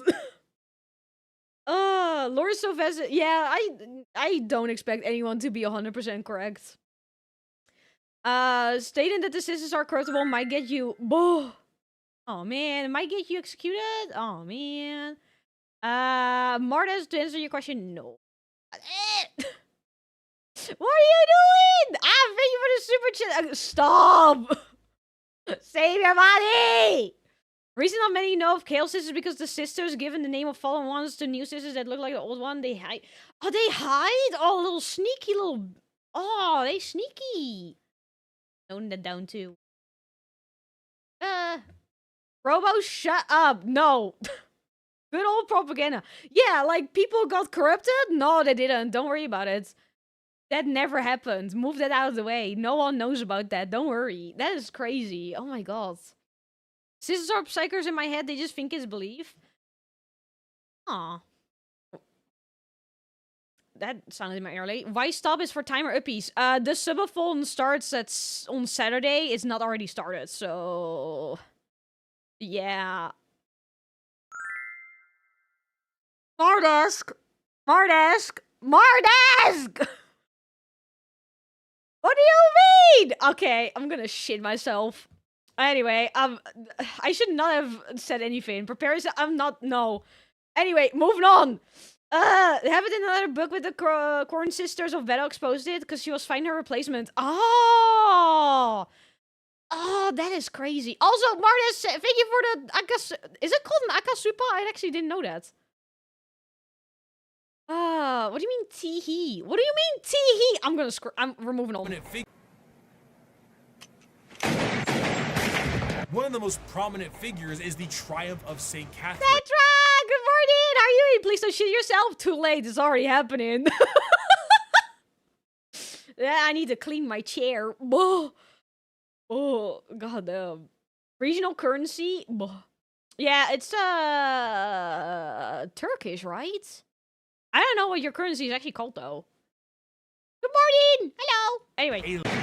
Yeah, sorry, I One of the replayed that most section like 4 prominent times now. figures is the Triumph of St. Catherine, a literal open casket with the Saint of a Sister's Order held aloft by lobotomized servant cherubs and protected by bodyguards of the faithful. The devotion to the Emperor swells so strong that acts of faith are made manifest, and sometimes angels themselves. When the sisters Robo, don't you tee me! I'm gonna lose it. Where sisters have fought together, see each other, and only know the other, cause the other when chaos, and the sisters are desperate to hide that. Oh, that's crazy though. What the fuck? Gorgeous models, well, oh, thank you! Guys, stop. I'm about to just, don't you tee me! Tee this, pens grab, sorry. Am I sorry though? You know what? I'm just gonna, for that, I'm just gonna take a drink. Hey, cheers, guys. You can't lose what you don't have. You know, the funny thing is, everything he just said, I wasn't paying attention. Hang on. of the faithful.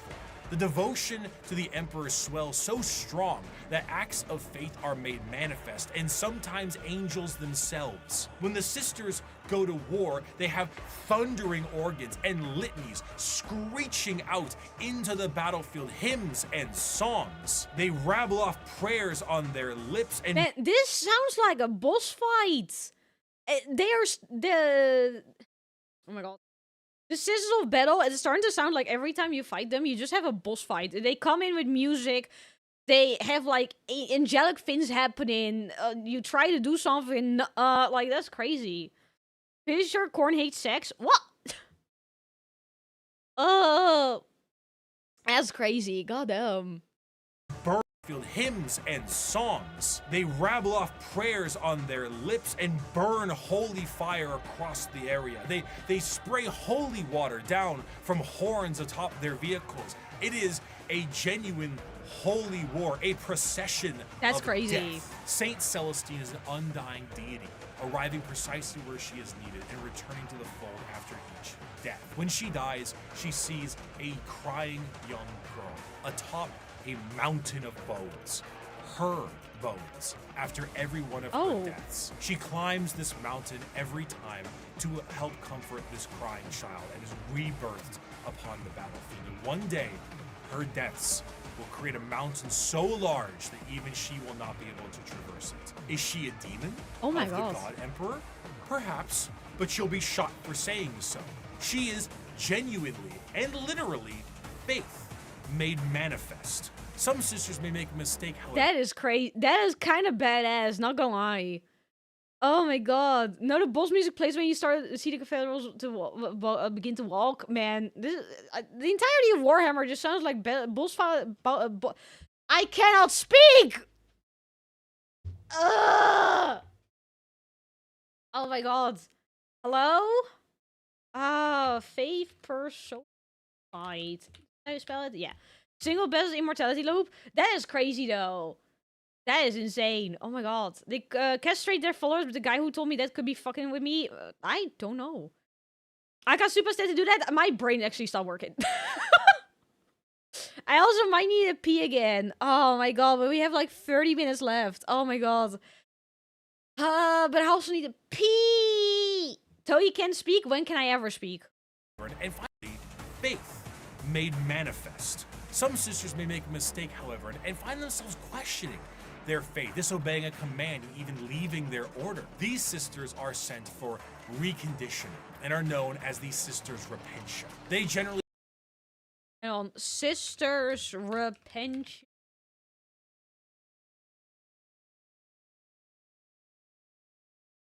Looking? Oh yeah, you guys want me to piss while this is on screen? I can do that. Repentia. I hate the auto subtitles because it makes me mistype everything. Oh my god. Is it bad I want to lick her Betty? Lick her belly.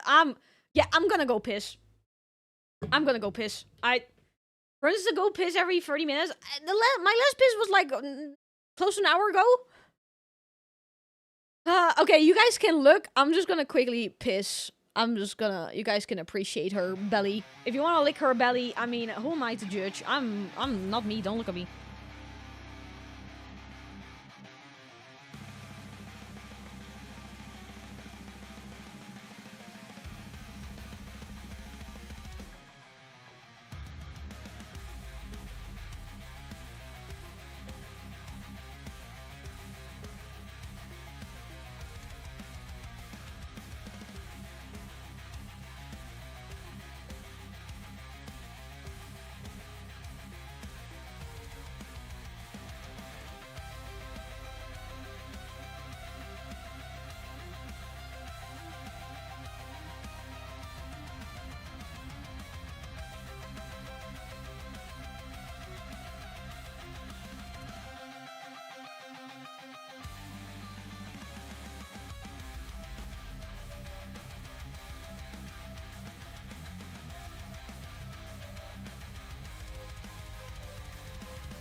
Has he seen the Titans yet? I don't think Titans are in this video, right? Right, because we did have the Imperial Knights. Do we have Titans? Fist break over. Hello! What did Chadok just DM me? What is this?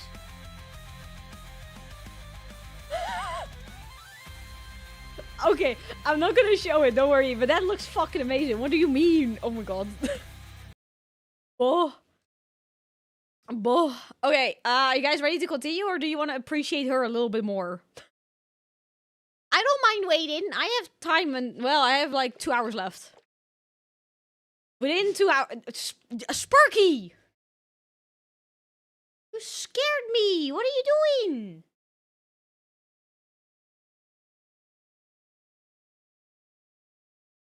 Sorry, my dog just decided to loudly sneeze and start rubbing his face all over the floor. Okay. Looking respectfully, well, gotta pack up, time to go home. Have a safe travel home, Mardesk! Appreciate this. Almost done? Okay, I'll wait. Wait, what do you mean almost done? Better continue if you want to finish. Hey, don't be doing dog fins, yeah. Distracted me like always. Disobeying a command and even leaving their order. These sisters are sent for reconditioning and are known as the Sisters Repentia. They generally face the front of the line head on and seek retribution and forgiveness from the Emperor himself. Though their actions were heretical, Repentia on the fields of battle is an Sorry, Sanchez have one hand occupied. I don't want to think about that. Though their actions were heretical, Repentia on the fields of battle is an indication of an individual wanting to become forgiven. They run aloft with torture devices attached to their bodies and a chain sword the size of their body, completely armorless, to determine if this is how they die or if the Emperor will forgive them. Kai would love them. I wonder if Kai does love them. But also, this image looks kind of horrifying, but also they go in armorless and with like oh man, but my eyes are occupied. Okay. Oh my god, old replica art, girls at the poop versus new art, bitches, that shit. But if this is how they die or if the Emperor will forgive them. Even the most famous champion of the sisters, that Saint Celestine, was a Repentia. Even she questioned her faith. And if she can do it, so can you. Just don't run away again. They don't really do third chances. The Sisters of Battle are martyrdom-enthused zealots that create miracles in their tread. Their devotion is boundless and also a direct source of their power. A whole army of power-armored soldiers shooting, burning, and melting all in their path is bad enough, but it enters a whole different level. Sparky, what? Yeah? Oh my god, sorry, he keeps like going, my dog keeps going like in the background, and it's really distracting. Yeah? God, he looks so comfy. Yeah, Sparky's really distracting me right now. First chance is the penitent engine. What is the penitent engine? What is that? Just don't look at Wargamers exclusive sculpt of Sisters Repentia. At this point, you guys should know that if you say don't look, I'm gonna look. Fergie, how cute. Yeah, he's a little boy. I love him. My little boyo. Oh. Dogo needs attention. I gave him belly rubs when I went to go piss. And he got his morning snacks because we have an advent calendar and every day he gets like a little snack. And he's already gotten his daily one. Sparky, not now. Hot woman in armor are there. Yeah, not now. No distractions. Talking about distractions. Where is he? Sparky, where are you? I guess I can show this one. I can show my ugly ass hand. Goddamn. There he is! My doggo! Hey, Sparky! Look at those big eyes. Oh my god. Sorry. Anyway, enough distractions. Sparky's an angel of Xenage. Yeah, he's just distracted me. So mean. So cute. Yeah, you hear this, Sparky? Oh, you should. Okay, back to the video. Back to the video. Must boop the snoot. Every time I pet Sparky, I boop his snoot. Don't worry. Miracles in their tread. Their devotion is boundless and also a direct source of their power. A whole army of power-armored soldiers shooting, burning, and melting all in their path is bad enough, but it enters a whole different level when God is on your side. By bolter shell, flamer burst. Sorry, he says that, and I think of the meme of like, I have the power of God and anime on my side, and I cannot. Oh man. Oh. See, we have some Vulcan fans in here. Vulcan. Don't go. And melt when God is on your side. By bolter shell, flamer burst, and melta blast, the mutant, the heretic, and the traitor alike are cleansed of their sin of existence. So has it been for 5 millennia, so shall it be until the end of time. The Imperium devolving into wars of faith is to push its agenda further. Where the xenophobic nature of humanity was once strong, it has now been magnified, and there are plenty of aliens in this galaxy. 6,000 years prior to the current events of 40K, a planet was found by an AdMech exploration. Sparky, what are you doing? Oh, big stretch. Oh, was a big stretch and a big yawn. Oh my god. Thought this is a Korea or something because Sparky. Oh, we called him Sparky because when he was a puppy, he would have random, like, quotated myself from like 4 years ago. He would have random sparks of energy. And then we were like, what if we just call him Sparky? His boop texten? No, I think he wants to sleep. I think he wants me to shut up. The current events of 40K. Oh, Tau after was this! found Oh my by god, an AdMech exploration vessel. The life forms on the planet were seen using tools, but they were still very primitive, so the planet was marked for destruction to pave the way for the Imperial war machine. However, this was thrown off because of an extreme warp storm and that whole Doge Van Dyer thing. Flash forward to modern day, and an unknown but highly advanced vessel was shot down near an Imperial mining world, and the bodies on this vessel matched those life forms found on that primitive world. The native creatures on that planet were able to evolve rapidly due to them being unobstructed, and their highly advanced gear posed a new threat to the Imperium. Advancing over these years with a remarkable speed, these are the new upstarts in the galaxy, looking to make a name for themselves, all in the name of the greater good. These are the... Sorry, every time it's so loud! The alien is not intrinsically evil. Do not hate him.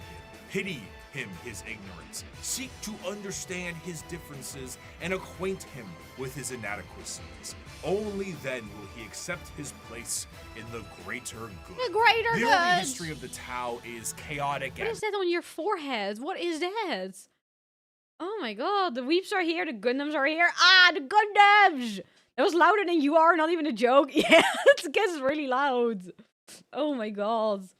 Also, sorry, Sparky's demanding pets right now. Oh my god, it's like he heard you guys and he was like, oh yeah, actually you guys are right, I should demand pets. Oh my god.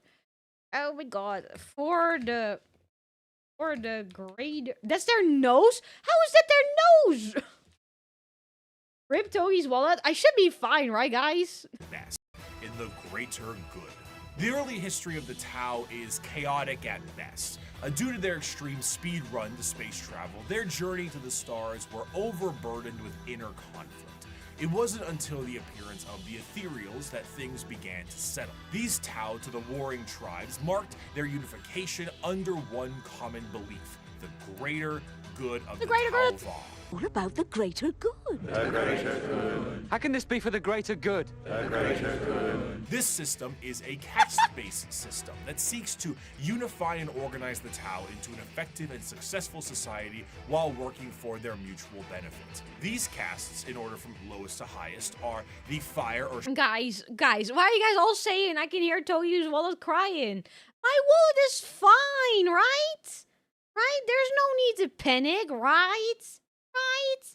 Kitten likes to do loose stuff with the forehead. What the fuck?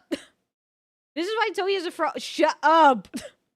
They were hated because they were not evil enough for Warhammer. They've since been expanded and do some dark side. I want to know about their dark side.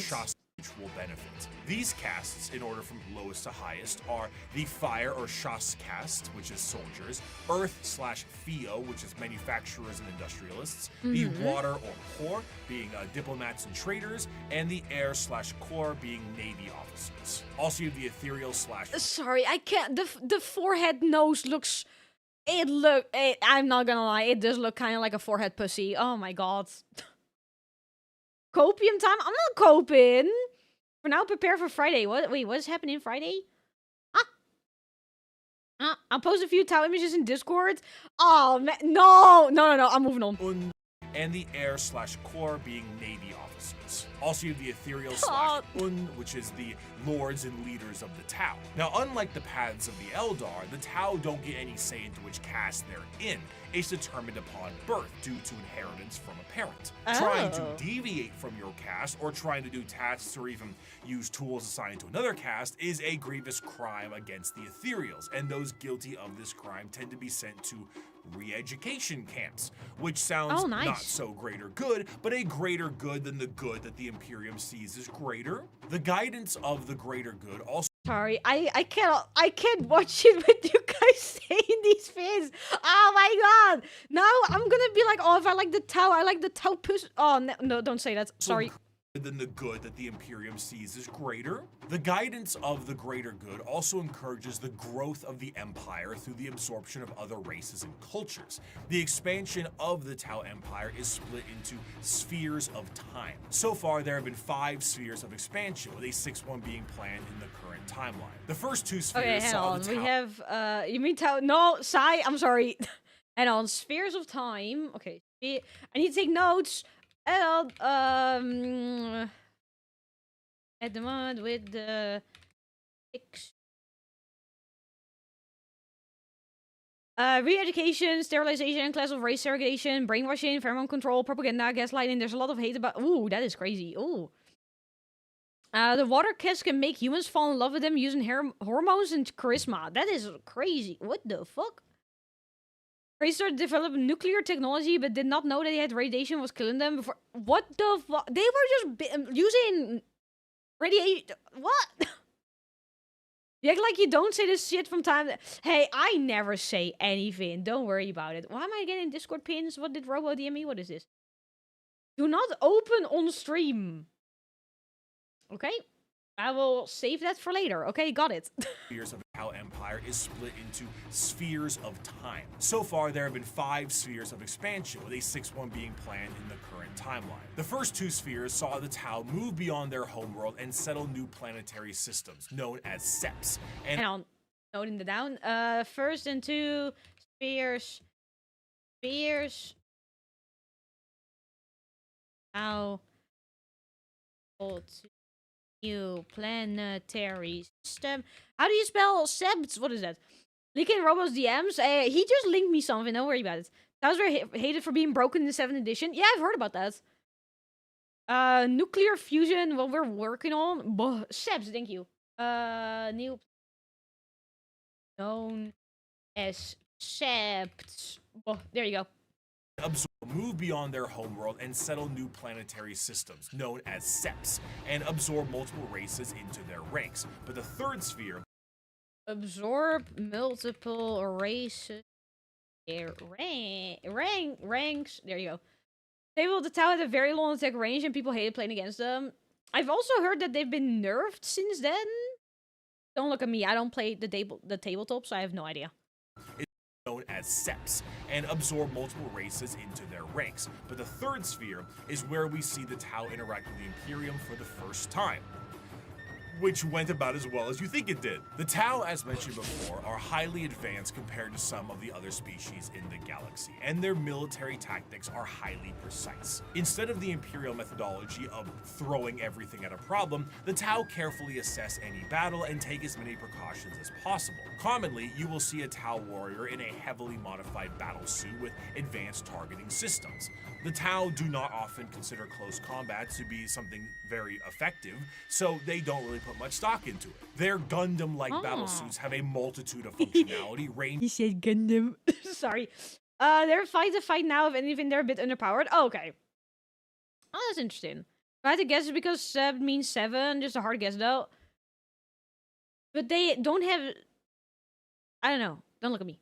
The in-development 6 sphere could get him into Ultramarine territory. Ooh. From much stock into it. Their Gundam-like battlesuits have a multitude of functionality, ranging from overwhelming firepower to stealth-based combat. And since they're an upstart species with a bit of technical flair, they have plenty of AI drones that help them in the field of battle. AI! That is not allowed! No AI, man!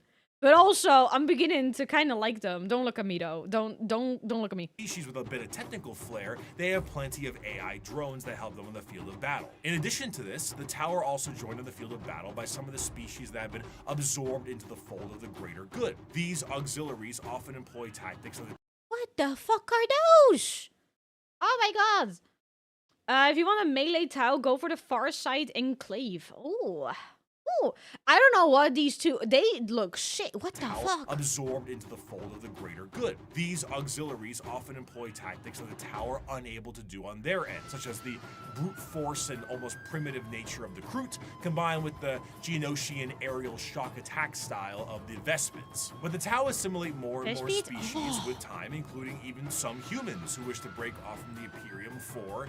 pick a reason. The aesthetic of the Tau also leans a bit more into the East Asian sci-fi aesthetics. The large mech suits definitely evoke that Gundam look, but the general garb of their higher-ups kind of create that motif, and they often have accents in the games that they are in. But while Tau are looked at as Gundam mech faction by some, others enjoy them for the full coalition of aliens. One of my favorite images in Warhammer is this official artwork by Games Workshop. Now, not a single one of these aliens are a faction in Warhammer, and yet they all are different species that do exist in this universe. The Milky Way... Head on. Wait, Tower beginning to sound really cool. What the fuck? There's no melee Tau other than Commander Farsight himself. Everyone else is swimming in wet noodle. The scream asshole with Jade. What? Head on, look up the Tau store. Okay, head on. Now I want to look. Head on. Tau. Form search. Beep, beep, beep, beep, beep, beep, beep, beep, beep, beep. I'm gonna assume you mean this one. Can I make him bigger? Bigger. You mean this one? Those are some thick thighs. Oh my god. Important to note, the Kroot are not part of the Emperor, Tower's Emperor, just close allies because the Kroot shape could smell what the Imperials were doing. Oh. So his wallet needs to run now? It's not like it's gonna be like expensive, right? Right, guys? Right? Say yes. Say yes. Repeat after me. My wallet is safe. Repeat after me. Come on. Wait in. Repeat after me. I mean, that kid is 130. Okay, never mind. Guys really wanted to transition from Gundams to 40k. Hey, I'm mid-building a Gundam right now. I'm building my perfect Great Strike Rogue. Hey, if anything, I'm very easy to convince. Your wallet is safe. Your throne isn't. My throne is totally fine. Don't look at it, okay? She will never leave Gundam. She will just have 2 obsessions. Hey. True. First of all, I don't want to ever leave Gundam because I literally have it tattooed on me. Second of all, I have a shitload of Gundam in my wall. Not in my wall. In my shelf. I don't want to get rid of those. Your wallet's about to be very light. No, it isn't. No. I'm fine. I'm safe. There is no need to panic. There is no need to think I will do anything. I was just looking. Don't look up Commander Farsight. See, but now that you said don't look, I want to look it up. This is like reverse psychology. Now that you said don't look it up, I want to look at it. 5 jumping jacks? Wait, if you redeem that on Twitch, that is not possible because I disabled those. Rip Summer for money. Okay, moving on. They all are different species that do exist in this universe. The Milky Way galaxy is vast, and while the Imperium and many others exterminate what they can find, the Tau will assimilate those that can be assimilated. The Kroot and Vespens we already discussed, and the humans and also Voton will join them at times. But you also have the Galg, the Nigasar, the Vorg, the Thraxian, the Terrellian, Greet, Domati, and many others. Some of these... Hang on a second. Sorry, what did you all just name? Oh. You could probably get away with using your Gundams as Tau mechs. I know, right? Like, there's no need to invest.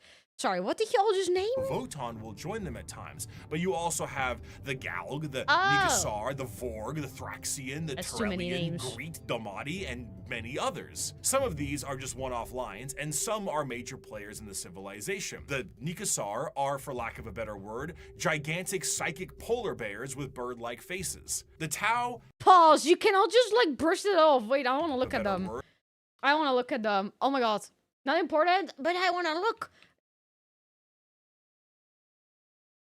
I definitely spelled it incorrect. Don't just say they're polar bears with the. Oh. At all. Are there any images of the? Oh my god, there is. The fuck is this? The fuck is this? That is bright though. On my eyes. You can heavily kit bash Gundams for my. Maybe I should. Oh my god. Okay, this is really bright. Oh my god. There's someone who painted Commander Farsight candy apple red like a hot roll. A hot roll? What? Giant psychic. That sounds sick. and some are major players in the civilization. The Nikasar are, for lack of a better No word, official art of the Nikasar? gigantic psychic polar bears with bird-like faces. The Tau have psychic bears.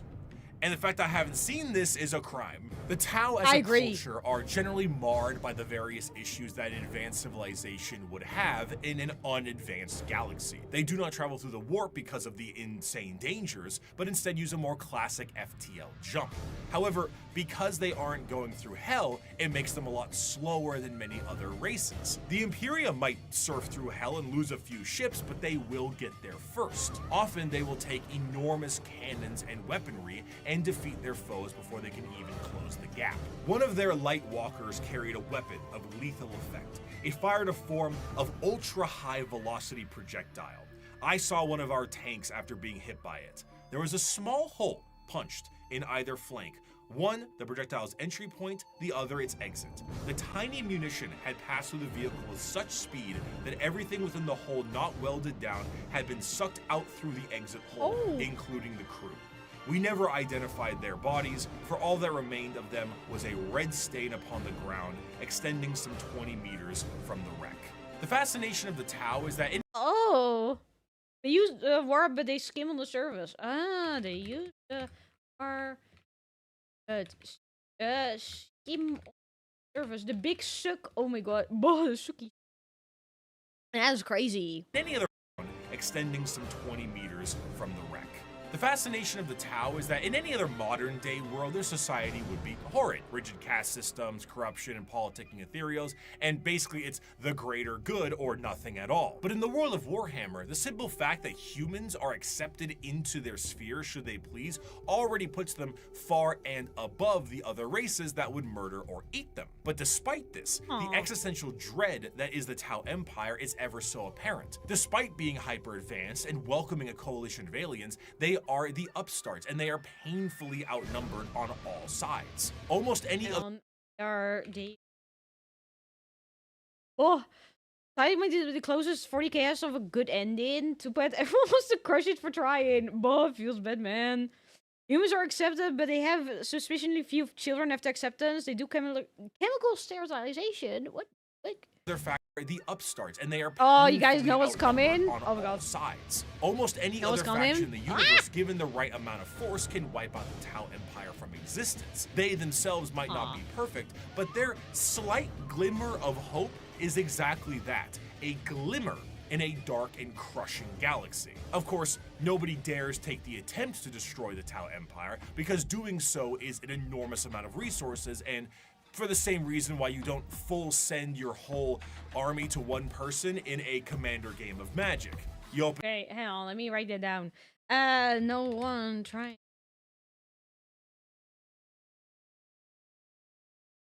Because that's a lot of resources. That's how you spell that.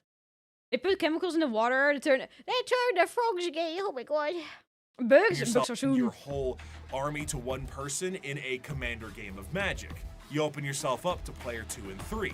But not to say it won't be a struggle. The Tau Empire, when prepared, are a vicious fighting force who might delete your formation before you even see them. But they lack numbers, and in the dark corners of the galaxy, something is coming that is entirely numbers.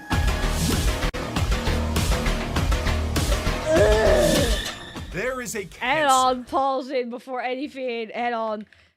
Bugs, aka Best Boys, aka Tyranids. My boys, can you share your notes after for the class? My notes today are not that great. I'm not gonna lie, they're not amazing. I've been so entranced with listening. The Tauros campaign is a good reason why you don't underestimate the Tau. Tyranids, who cares how I pronounce it? There is a cancer How did I do that? eating What? at the Imperium. With each decade, it advances deeper, leaving drained, dead worlds in its wake. This horror, this abomination, has thought and purpose that functions on an unimaginable galactic scale, and all we can try to do is stop the swarms of bioengineer monsters it unleashes upon us by instinct. We have given the horror a name to salve our fears. We call it the Tyrannid race. But if it is aware of us at all, it must only know us as prey. The conflicts of— Oh my god, look at them. They are so cool. Just recently discovered you due to YouTube demanding I watch all things Warhammer 4K and leave VTuber. Oh, thank you. I'm glad you liked the video. Thank you. Oh, the boogies. The boogies. Look at the boogies. Look how cool they look. Oh. Sorry. at all, it must only know us as prey.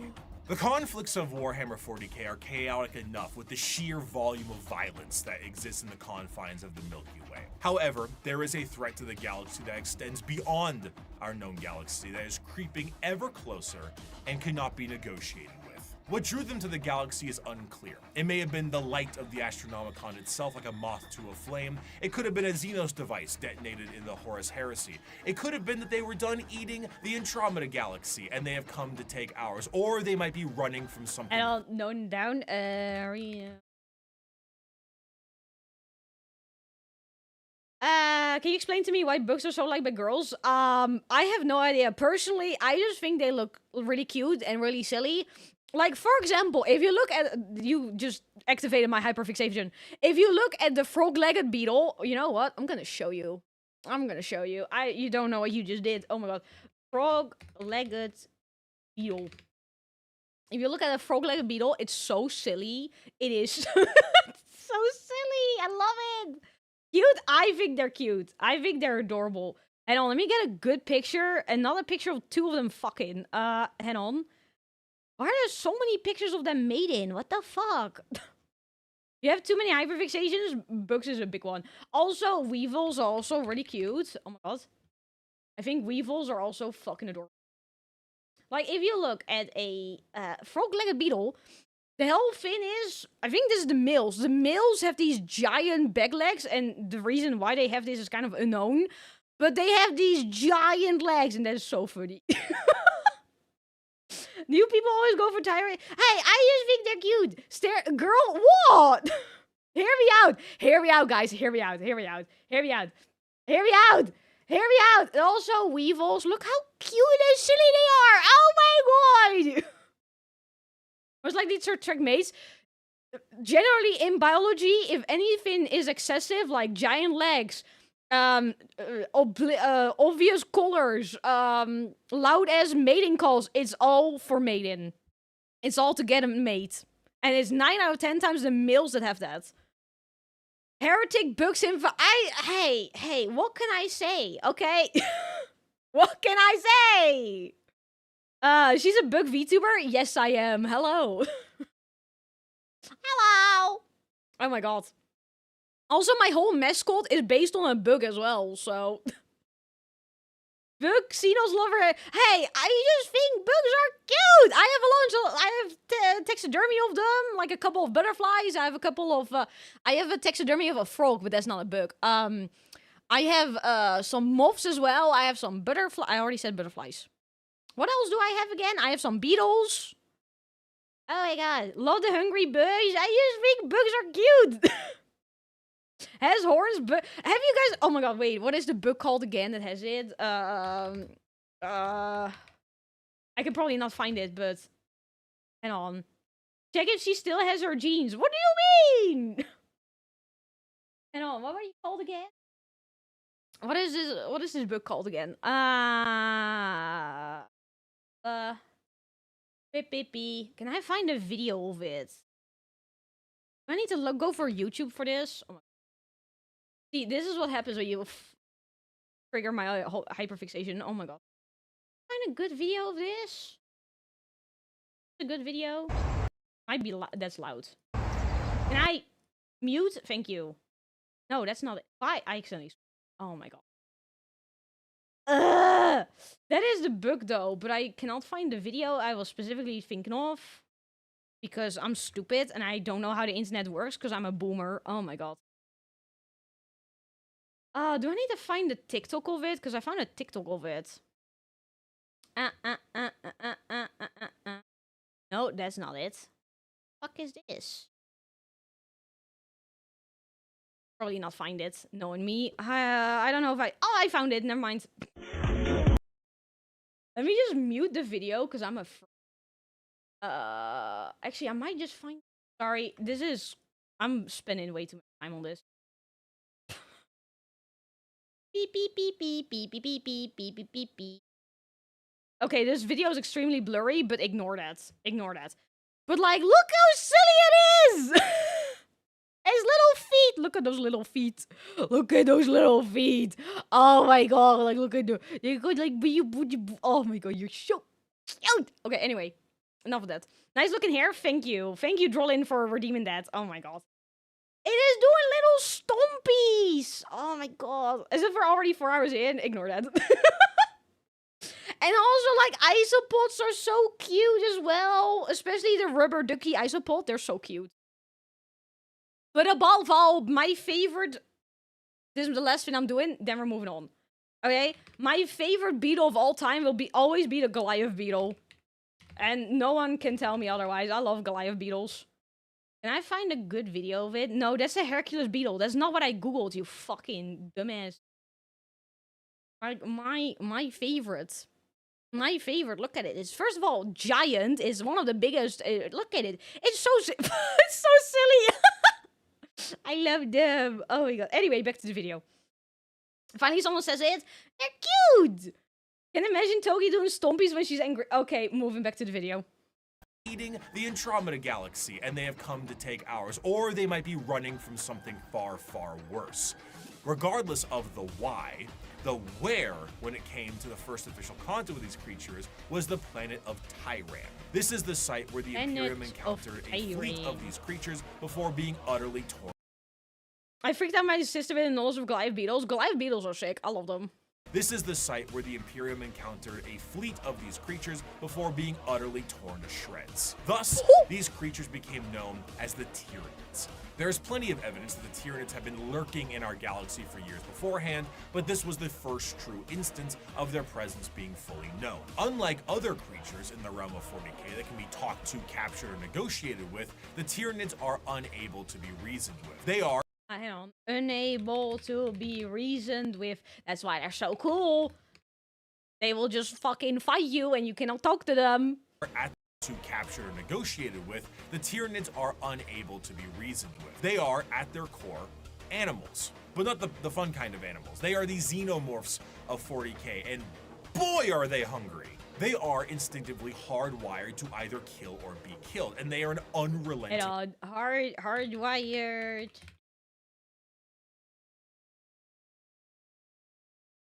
Here's a curse spot for everyone. Okay, I'll let the others think about that because I have no idea. Are instinctively hardwired to either kill or be killed, and they are an unrelenting force due to this. However, just because they don't talk outwardly doesn't mean they don't communicate with one another. The true horror of the Tyranids is found in their driving force, the hive mind. 3, 2, 1. Hot in here by Nelly. That's what I guessed. What? What? You see, the Tyranids are a collective consciousness that are all connected to a singular embodiment of psychic power that is utterly incomprehensible to the human mind. To keep this connection there, the Tyranids on the field of battle are followed around by synapse creatures, essentially serving as their Bluetooth connection to the greater hive mind. Sorry. Oh my god. I feel like there is... Are ants also like that? That they have like a hive mind mindset? I don't remember. All the Tyranids combined are a singular organism. Oh, it's so cool. Synapse Guys, it's so creatures, cool. Oh my god. connection of psychic power that is utterly incomprehensible to the human mind. To keep this connection there, the Tyranids on the field of battle are followed around by synapse creatures, essentially serving as their Bluetooth connection to the greater hive mind. This allows them to send and receive information about the battle they're in, and it also allows them to adapt to certain situations based off of the information gained. Depending on the enemy, the swarm might be able to develop a new weapon or new tactics so they can get the upper hand. That is so cool. Yeah, they communicate with pheromones. They're not really one organism. Oh my god, no, that's oh, I forgot what it's called. In English, well, in English and in Dutch as well. I don't remember what it's called, but it's pretty much a kind of like a Oh my god, my brain is not working. What is it called again? It's like you know what? I give up. Never mind. On the enemy, the swarm might be able to develop a new weapon or new tactics so they can get the upper hand. When the synapse connection is cut, they are unable to essentially form a save state and are No, now I want to know. It's like a... Is the fungus...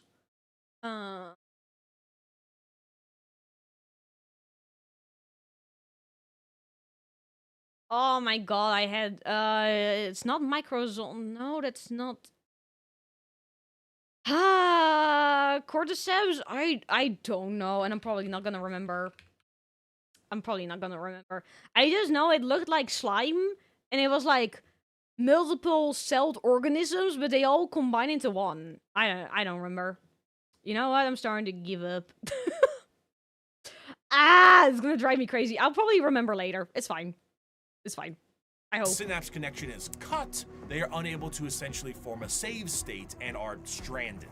The sheer power of the hive mind presence pours from each Tyranid. Is it slime mold? Is it slime mold? If it's slime mold, I'm gonna scream. Yeah, you're right. It's slime mold. Yeah, that's what I was thinking of. Oh my god.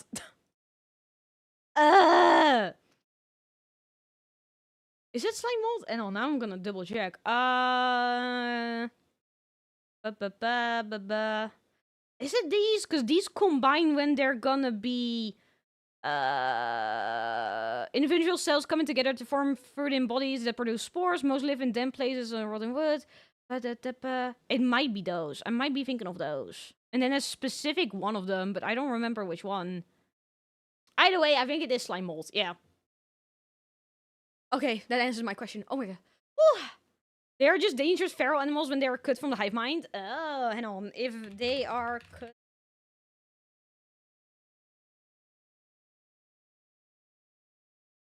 There you go. The sheer power of the hive mind presence pours from each Tyranid in such a manner that it causes a distortion in the warp itself. A hive fleet's arrival can cause a... Well, how can you hear that and not think that that's sick? Like, how can you not think that? How Tyranid's hive mind works is just like bugs are the cells of our body controlled by the brain. I guess I think I do understand that. Like, every Tyranid is pretty much just a cell, all part of one big body. You know, Morphle in their base programming, Grons will run, hide, while Morphle will cheer. Oh, the power of the hive mind pours from each Tyranid in such a manner that it causes a distortion in the warp itself. A hive fleet's arrival can cause a dark shadow the size of several light years, coined the shadow in the warp. This shadow prevents any usage of the warp, or at least makes it exceptionally difficult. Communication. Hang on. Amazing. I'm noting this all down. Oh my god. More like every Tyranid is a single neuron. Okay, yeah. Okay, that makes... Yeah, okay. If it's all single neurons and they're all part of a big brain. Okay, that makes sense. Any usage of the warp, or at least makes it exceptionally difficult. Communications shut down due to astropaths being unable to talk. Ships cannot freely enter the warp, and even creatures with a warp sensitivity feel an immense dread due to it. It causes everything. Wait, does that mean, like, because they just said creatures that use the warp have an immense sense of dread due to it? Does that mean the psychers feel it as well? Because they're connected to the warp. The shadows in the warp is like a warm DDoS attack. The warp is still there, but it's too busy with Tyranids to do anything else. Oh. Oh, Gene Stealers. Gene Stealers is the next one. That comes after this. They feel dread? Man, that is sick, though. That is so sick. Oh, my God. Wait, question. Another question. Because then, let's say you have a shadow in the warp happen exactly when you're warping through the warp. Your Psyker, who is supposed to protect your ship, they get messed up, right? And then your shield of your ship gets destroyed, right? Because I would assume it becomes unstable, and then, like, you know, demons go to it, and they try to break it down, and then your ship crashes. Right? Do I get that right? I don't know. Right? Psychers go mad at any time they try to use their powers in a massive chance when it bike fire. Dread. I'm just speculating at this point. Creatures with a warp sensitivity feel an immense dread due to it. It causes everything to just kind of sit dead, like at a buffet counter waiting for the afternoon meal rush. The Tyranids meander through the galaxy in these gigantic hive fleets that are fueled by bioships, and these ships contain birthing pools for Tyranid armies and more ships. Everything about the Tyranids is organic, and to fuel this war machine, the Tyranids consume any and all biomass they come across and absorb it into their respective hive. From the ground to literally the air. He looks so cool! Sorry. Hard for us to just arrive in the middle of a transition since they don't use warp travel and have to arrive via conventional speed. Why am I'm getting pinned and on. What is this? Oh, okay, that's okay. About to clap. Okay, Shadow Warp is just a bent third eye blind. Wait, what does that mean? Swarm Lord, look how sick it looks! The Tyranid orbit into their respective hive. From the ground to literally the air, the Tyranids strip a planet to a lifeless and uninhabitable hulk. As a means to curb the advancement of the Tyranids, the Imperium has been known to preemptively exterminatus worlds in the path of a hive fleet so that they have less biomass to consume in an attempt to starve them. The Halo method, literally scorched earth tactics by taking everything out of the freezer and lighting it on fire. Outside of the obvious threat and a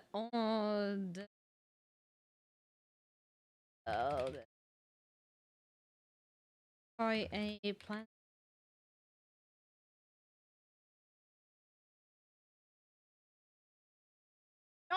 There we go. I feel like going and playing StarCraft now. What's holding you back? Uses the creatures to enhance destination gravity, and then the fleet falls towards the destination. Slow to get going, but infinitely accessible. Man, the warp is funky. That is... Oh my god, that's crazy. Sorny was just one guy who did that. Wait, did what? Sorry, my brain is like... You mean the Halo method? Is that how you spell Tyranid? Tyranids, I don't know. And lighting it on fire. Outside of the obvious threat and adaptive and unreasonable enemy posed on the field of battle, the most dangerous aspect of the Tyranids comes in the form of their general unpredictability. The Tyranids are external to the Milky Way galaxy itself, and it's unknown where they truly hail from. However, their arrival in the Milky Way is seemingly random and in 3D space, implying quite heavily that Tyranids have the galaxy surrounded in some kind of way. Due to this, you will sometimes see instances of species engaged in a separate conflict, both agree to a temporary truce in order to take out a Tyranid threat. Because regardless of the stakes at hand, the existence of the Tyranids marks the heat death of the galaxy itself, and all the factions can ultimately agree that the Tyranids themselves act as the biggest threat to all of them. The Tyranid race is truly an unknowable horde, and pulls from that horror of the unknown. They, as a faction, are not ones with a large amount of general lore because their entire race is told from the point of view of those being eaten by them. Okay. Sorry, I'm trying not to keep saying that is so sick, but I keep saying that is so sick. Oh my god.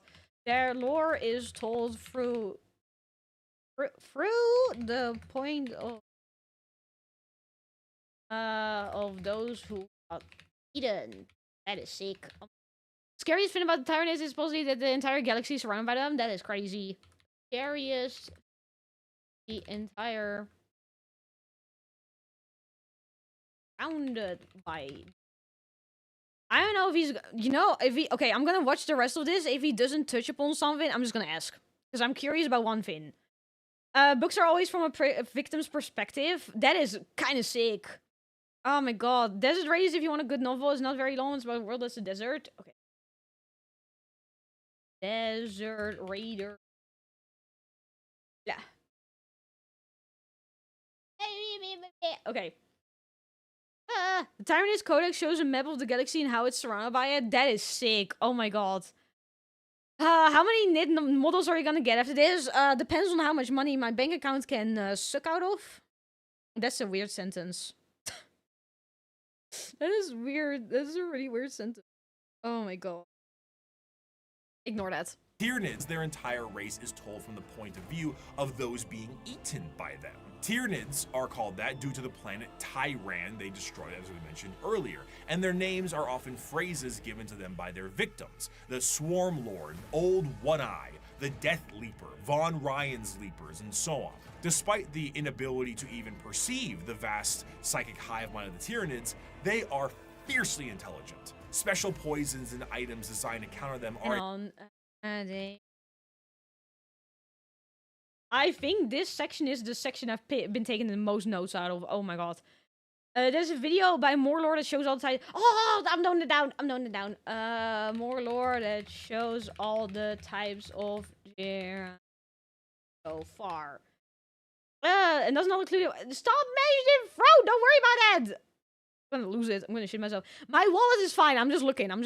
They are fiercely intelligent. Special poisons and items designed to counter them are adapted in a matter of hours. If you bring light infantry, they create heavy monsters. If you brought weapon emplacements, they spawn little creatures to scour your vents and sewers. Many of you enjoyed the Servitor excerpt from part 1, and so bear with me as I provide you another very long account of a planetary governor whose planet is in the final death throes of the Tyranid menace. This starts about halfway through. It has been many weeks since a handful of us escaped the sinking of the Seafort Divine Anchor via airlift. We have escaped in this manner because the Tyranids had overwhelmed so much of our world, they no longer appeared to need to continue spawning beasts for aerial supremacy. I shall never forget what I saw from my craft's portholes.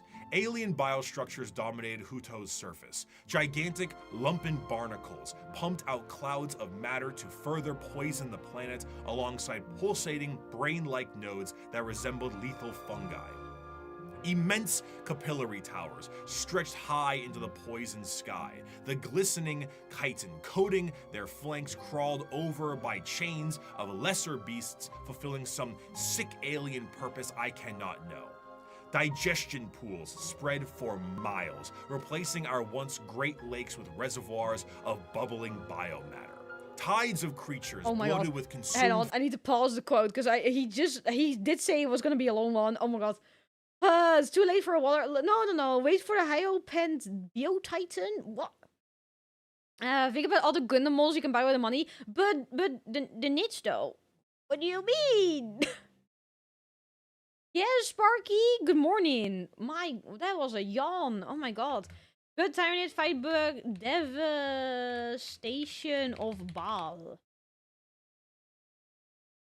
Any best one? Hey, the first one I need to get is the Necrons. I need to listen, and I need to get the Necrons first, okay? Flesh bars of bubbling biomatter.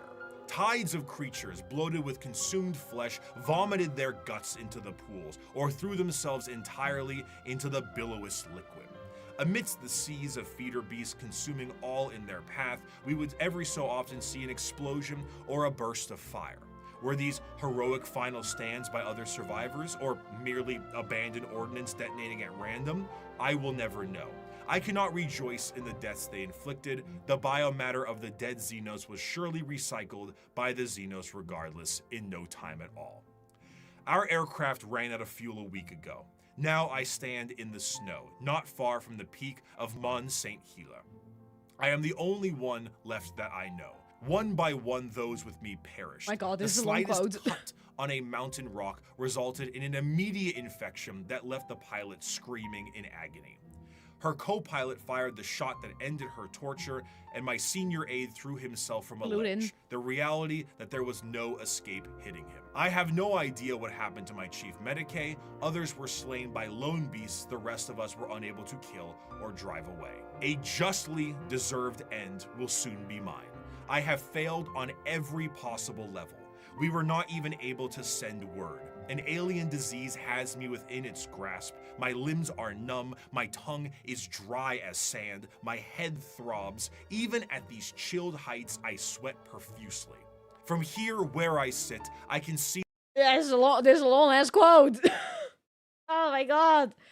Writing the books in the Dark Elder. At this point, I don't know, fam. Imagine flexing your vocab while the planet is dying. That's some fancy words. It gives you a terrifying relative of how the tyrant is devouring all life on the planet. That is insane, though. If it came back and did biotransfers on the tire, oh, I would love that. Gonna see it this soon. No, you're not. No, don't worry about it. Don't worry about it. Don't worry about it. I wanted to show. Oh, talking about. Hang on. Sorry. Little sidetracking again, because that's just the thing I do. Call me Togi Sidetracker. I'll take that name. Hang on. Seconds. Where is it? Oh, there it is. Let me make this bigger.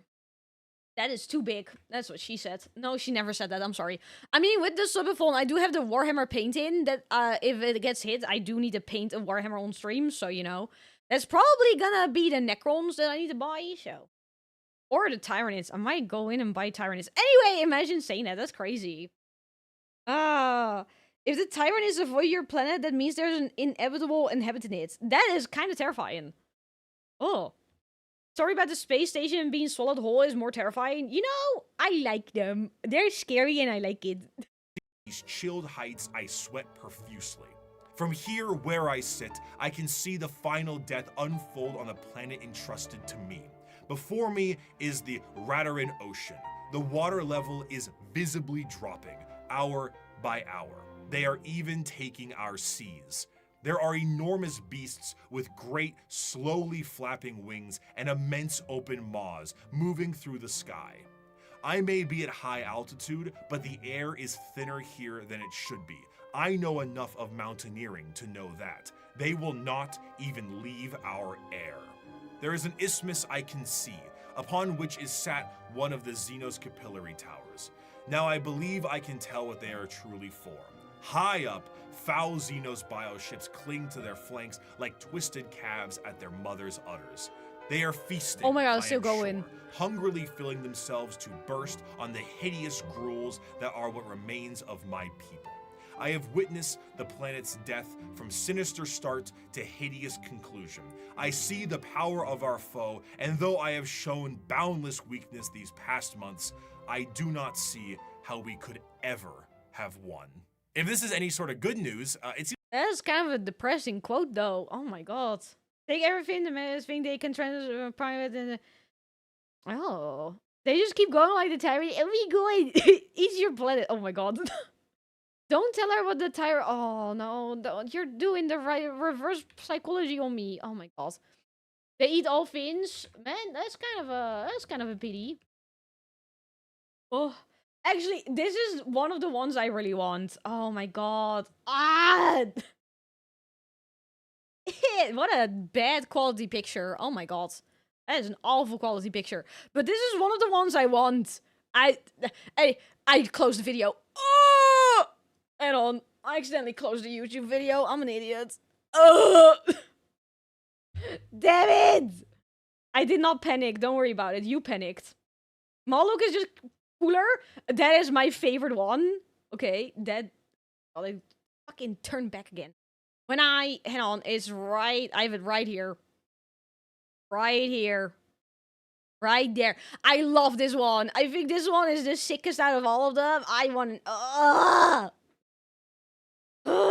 You have Uno? Yeah, I downloaded Uno because I was playing with games, but our game kept crashing. Contact with these creatures was oh my God, where were we? Of Tyran. This is we were somewhere over here. To hideous conclusion. Girl, what? I do one! I see the power. I do not. Seems that one thing how we could ever have won. If this is any sort of good news, it seems that one thing that might be an inadvertent repellent effect on the Tyranids is chaos. Chaos and chaotic energies offer no nourishment to the Tyranids. They cannot eat that. And the presence of... Okay, hang on. Chaos.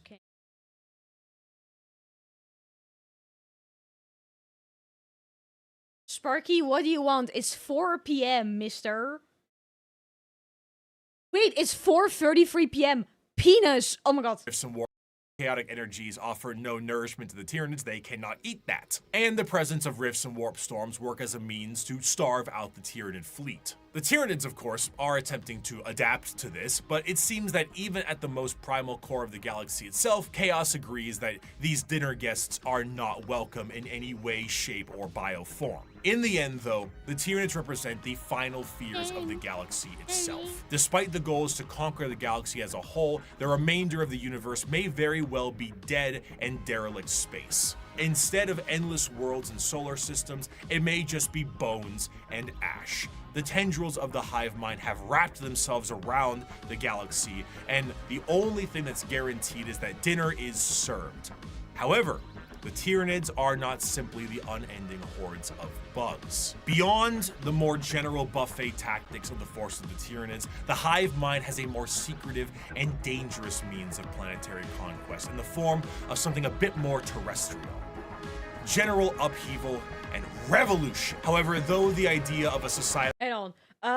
Oh, sorry. You got someone in DMs? I saw it, Janek! I'll upload that later. Oh my god, I fucking love it. Chaos' lucky Tyranids aren't orcs. Orcish. Because women are always hungry, that's why they like Tyranids. Hey! I'm actually craving a snack, that's actually true. General upheaval and revolution. However, though the idea of a societal revolt for the good of the populace is an admirable thing, these leaders have the nefarious intent of the hive mind itself. These are the downtrodden and the oppressed, the revolutionaries to a better cause, the heralds of the Star Children. These are the... What? The Gen Stealer Killers. Okay, Gene Stealer Killers. Oh, we're at the final faction. We're getting there. We're getting there. Oh my god. Oh. Gene Stealer. Check your genes. The hive mind has already started countering Chaos with Hive Fleet Chronos. It has much stronger shadows in the warp effect that forces Chaos back to the warp than weakens the ones that stay. That is sick! What the fuck? Ah! Protect. Yeah, guys, make sure your jeans are still on. Are you wearing jeans? In the sunless body of our hive, the flock of the faithful grows. We are guided by our great father's sacred vision, protected by his loving hands. Within these holy shadows we dwell, while the impure bathe in spire-topped starlight. And what lies between those stars? What sails beyond those distant suns? Shrouded in night, born within that eternal black, our redeemers, our gods, truer than the silent, long-dead emperor, the children of the void. We hear them in our dreams, we feel them in our blood. They call and we will answer. We will rise and claim the engines of labor that have bound us in servitude. This world will burn. It will be cleansed, purified, made ready, and the heavens will deliver our reward. The ground zero of a gene stealer cult comes in the... Is that what they look like? Robo, are you sure they can steal your genes? Are you sure about that? They stole my genes. They stole my genes too. So messed up. Our reward. The ground zero of a gene stealer cult comes in the form of the gene stealer itself.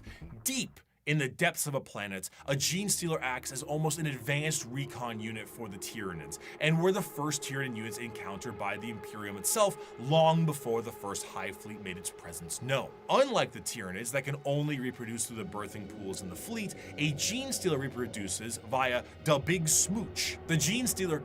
What? Do I want to know? Reproduce with the Big Smooch. Oh, I'm scared. Question. because the nits, they reproduce with the breed impulse. But what makes the breed impulse? Is it just more nit? Like, is it the nits themselves that make the breed impulse, or is it like a specific tyrannid that makes breed impulse?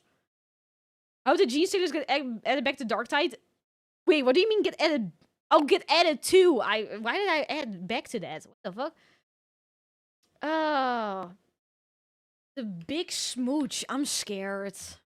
Under the guidance of the Norm Queen. Ah, under the guidance of.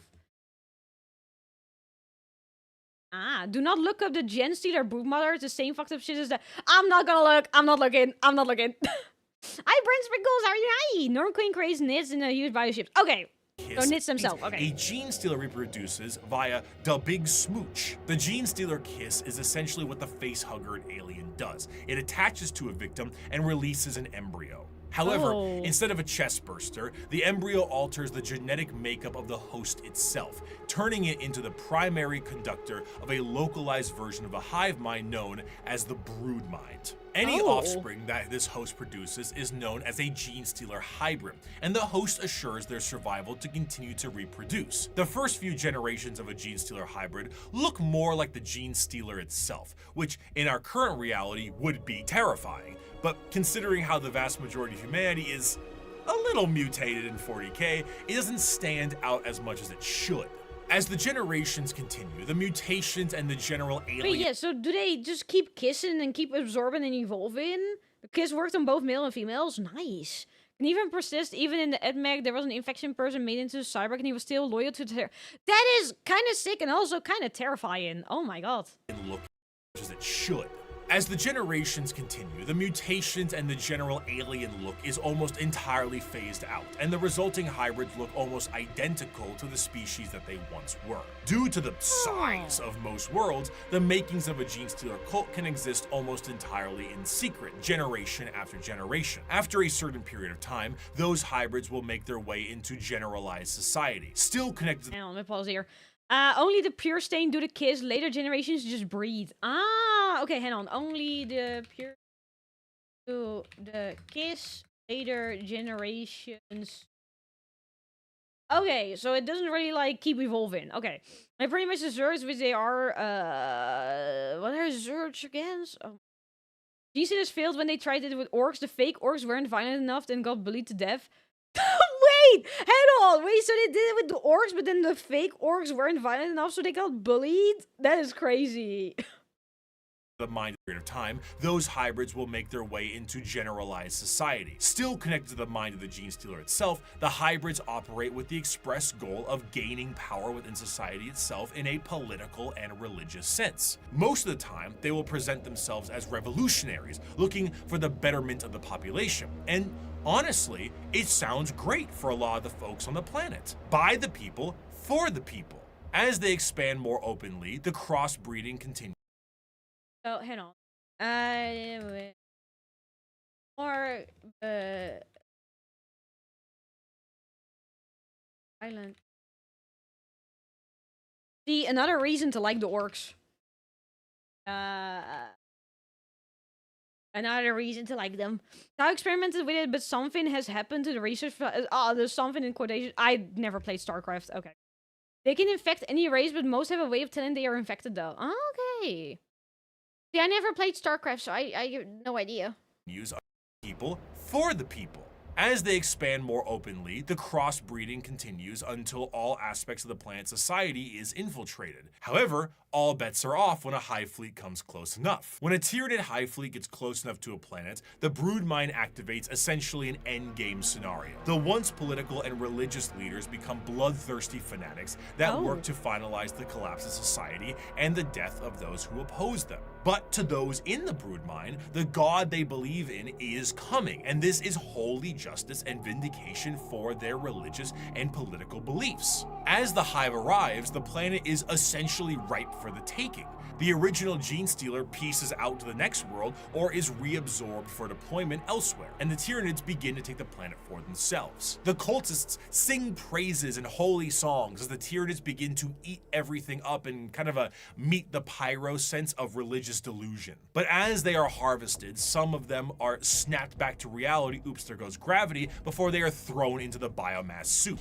For a fleeting second, they see that this was all a ruse to consume the world and that their false gods were a bunch of hungry bugs. The cultists essentially put the checkerboard dining cloth on the table for them and invited them for a feast. Due to the constant redeployment of gene stealers, there are known cults that pop up across the Imperium itself. Some of the more well-known ones are the cult of the bladed cog or the rusted claw, but there are hundreds, if not thousands, different cults that keep popping up all over the galaxy as the gene stealers spread. And due to TLDR, the nits are kind of just, and the gene stealers are kind of just like a virus. Like, it keeps going, and like, it seems like there's no end to them.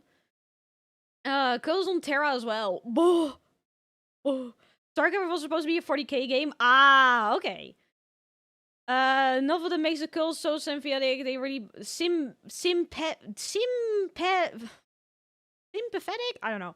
Sympathetic. Okay, there you go. Fucking hell. Tyranids will save them and their horrible lives on the... So they kind of got like... So they made to believe that the Nids will save them, but actually it was all just a ruse just to take over their planet. That kind of like the Deceiver, goddamn. I actually don't know how the Deceiver is. I'm just like using his name because Deceiver, you know? There's a Chaos Gene Stealer cult now. That sounds sick, though.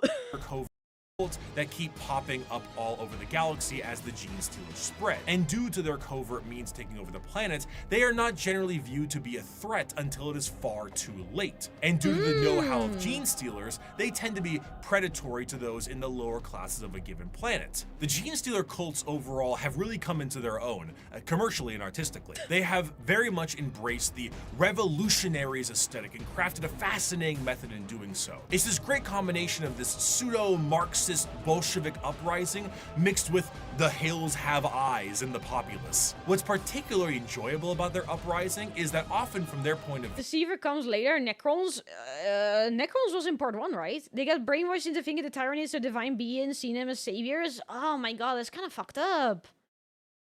Oh my god. Oh. Let's see Paul Alien's card. Wait, what? The models are fantastic. Wait, which ones? They're no longer experiencing their terrible lives in the Imperium. True, but at the same time, is it worth it? I don't know. Populace. What's particularly enjoyable about their uprising is that often from their point of view, the reasons they have are extremely justified. Most of the members of the GSC are the extremely impoverished and menial laborers of the Imperium, who honestly wouldn't need an alien presence. That scared the shit out of me. Oh my god! I thought my fucking PC crashed. Ah! Whoever did this, you stink. Oh my god, that got me. What does it even say? The books keep telling me to short the Bible, but I don't fucking know what either of those things mean. Gene Stealer cult, no. Oh, the models of the... Oh, I do want to know what they look like. But I'm also short on time, so I should not get,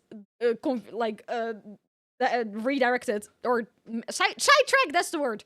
To provide a manifesto on reasons to revolt. Their weapons are all makeshift and often involve things like mining lasers, drilling saws, demolition charges, giant stop signs. Their political machinations work quite well, as the cult ends up being really good at assassination, especially when you have a third arm holding a pistol beneath all those robes. They're a faction... Oh, they have 3 arms. Okay, I thought it was talking about their pee-pee. Oh my god. Streaming gods hate you today? No, it's just I have plans in like an hour, and I want to eat dinner before then, but at the same time, I can also eat... Nah, I'll see what happens. Rife with... You have a third arm holding a pistol beneath all those robes. They're a... Wait, what was it in the corner? Especially when you have a third arm holding a pistol. Is that a third arm holding a pistol, or are you just happy to see me? Oh my god. They have a truck, it's just a truck with a rogue grinding blade on it. What the fuck? No Phasmo today? No, I can't. Well, I don't know for how long the collab is gonna be. I might be able to join afterwards. Beneath being really good at assassination, especially when you have a third arm holding a pistol beneath all those robes. They're a faction rife with fascination and culture, and their plans are generations in the making, to the end goal of being thrown right back into the soup by the star children they prepared the world for. And those are the threats to the galaxy now.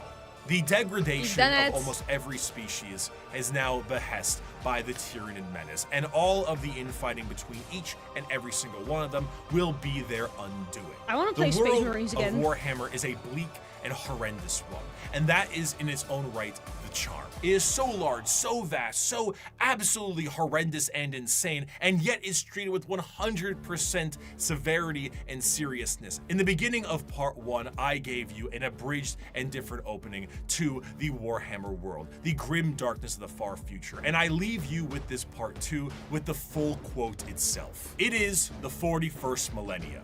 For more than 100 centuries, the Emperor has sat immobile on the golden throne of Earth. He is the master of mankind by the will of the gods, and master of 1,000,000 worlds by the might of his inexhaustible armies. He is a rotting carcass, writhing invisibly with power from the dark age of technology. He is the carrion lord of the Imperium, for whom 1,000 souls are sacrificed every day so that he may never truly die. Yet even in his deathless state, the Emperor continues his eternal vigilance. Mighty battle fleets across the demon-infested miasma of the warp, the only route between distant stars, their way lit by the Astronomicon, the psychic manifestation of the Emperor's will. Vast armies give battle in his name on uncounted worlds. Greatest amongst his soldiers are the Adeptus Astartes, the Space Marines, bioengineered super warriors. Their comrades in arms are Legion, the Imperial Guard, and countless planetary defense forces, the ever-vigilant Inquisition, and the tech priests of the Adeptus Mechanicus, to name only a few. But for all their multitudes, they are barely enough to hold off the ever-present threat from aliens, heretics, mutants, and worse. To be a man in such times is to be one amongst untold billions. It is to live in the cruelest and most bloody regime imaginable. These are the tales of those times. Forget the power of technology and science, for so much has been forgotten, never to be relearned. Forget the promise of progress and understanding, for in the grim darkness of the far future, there is only war. There is no peace amongst the stars, only an eternity of carnage and slaughter and the laughter of thirsting gods. Thank you so much for watching. No problem. Thank you for making it. Sorry, during that entire quote, I just noticed Bricky was getting smaller and smaller. And it distracted me. God damn it. Well, blame Erebus? Yeah, this is all Erebus's fault. Erebus did everything. It's all his fault and no one else. It is no one else's fault but Erebus. Erebus? I don't know. I already forgot how to say his name. Wow! Oh, that's the video. Oh my god. I can place my iPhone back on the right place. Oh my god, now my tracking isn't like messed up. Oh my god. Oh, and Magnus. Don't forget Magnus. He also did everything. Let me save my notes. There we go. Closing that. Whew. He shrunk? Yeah, he got smaller and smaller. And I was so distracted because I just looked at Bricky getting smaller and I was like, how far is he gonna go? Well, that was it. I don't know what to watch next, but I'll just figure it out. I have time. Because when it comes to streams, I'm streaming Saturday, Sunday on Twitch, because that's gonna be my 3D model debut. That's happening. Next YouTube is gonna be, I don't know when, probably Monday is a no because I have a tattoo appointment. Tuesday is a no because I have a collab. Maybe Wednesday? I don't know. I need to figure it out. No, Wednesday is Christmas, right? Or is it Thursday? I don't remember. I don't know. Thank you guys for watching though. Thank you guys. I did not set up the reconnect fin or redirect fin. I haven't set it up because I forgot to do it. I also didn't know Tetra was streaming today. Peter, can I set it up right now? I don't know. Wednesday is the 24th. I don't know my dates anymore. Thursday is Christmas, then I'm streaming Wednesday. Okay. I might do Wednesday YouTube stream. And just say fuck it. Tuesday not because what? The collab? A collab. I'm doing a stream, and then in the final few hours, Tetra, Queens, and Megu are gonna join me, and we're gonna play Repo Peak? I don't remember. I've already forgotten what I said that we're gonna play. I already don't remember. Hang on, can I set up the redirect right now? Hang on, how do I do that? Oh my god, why did I not do this today? Redirect.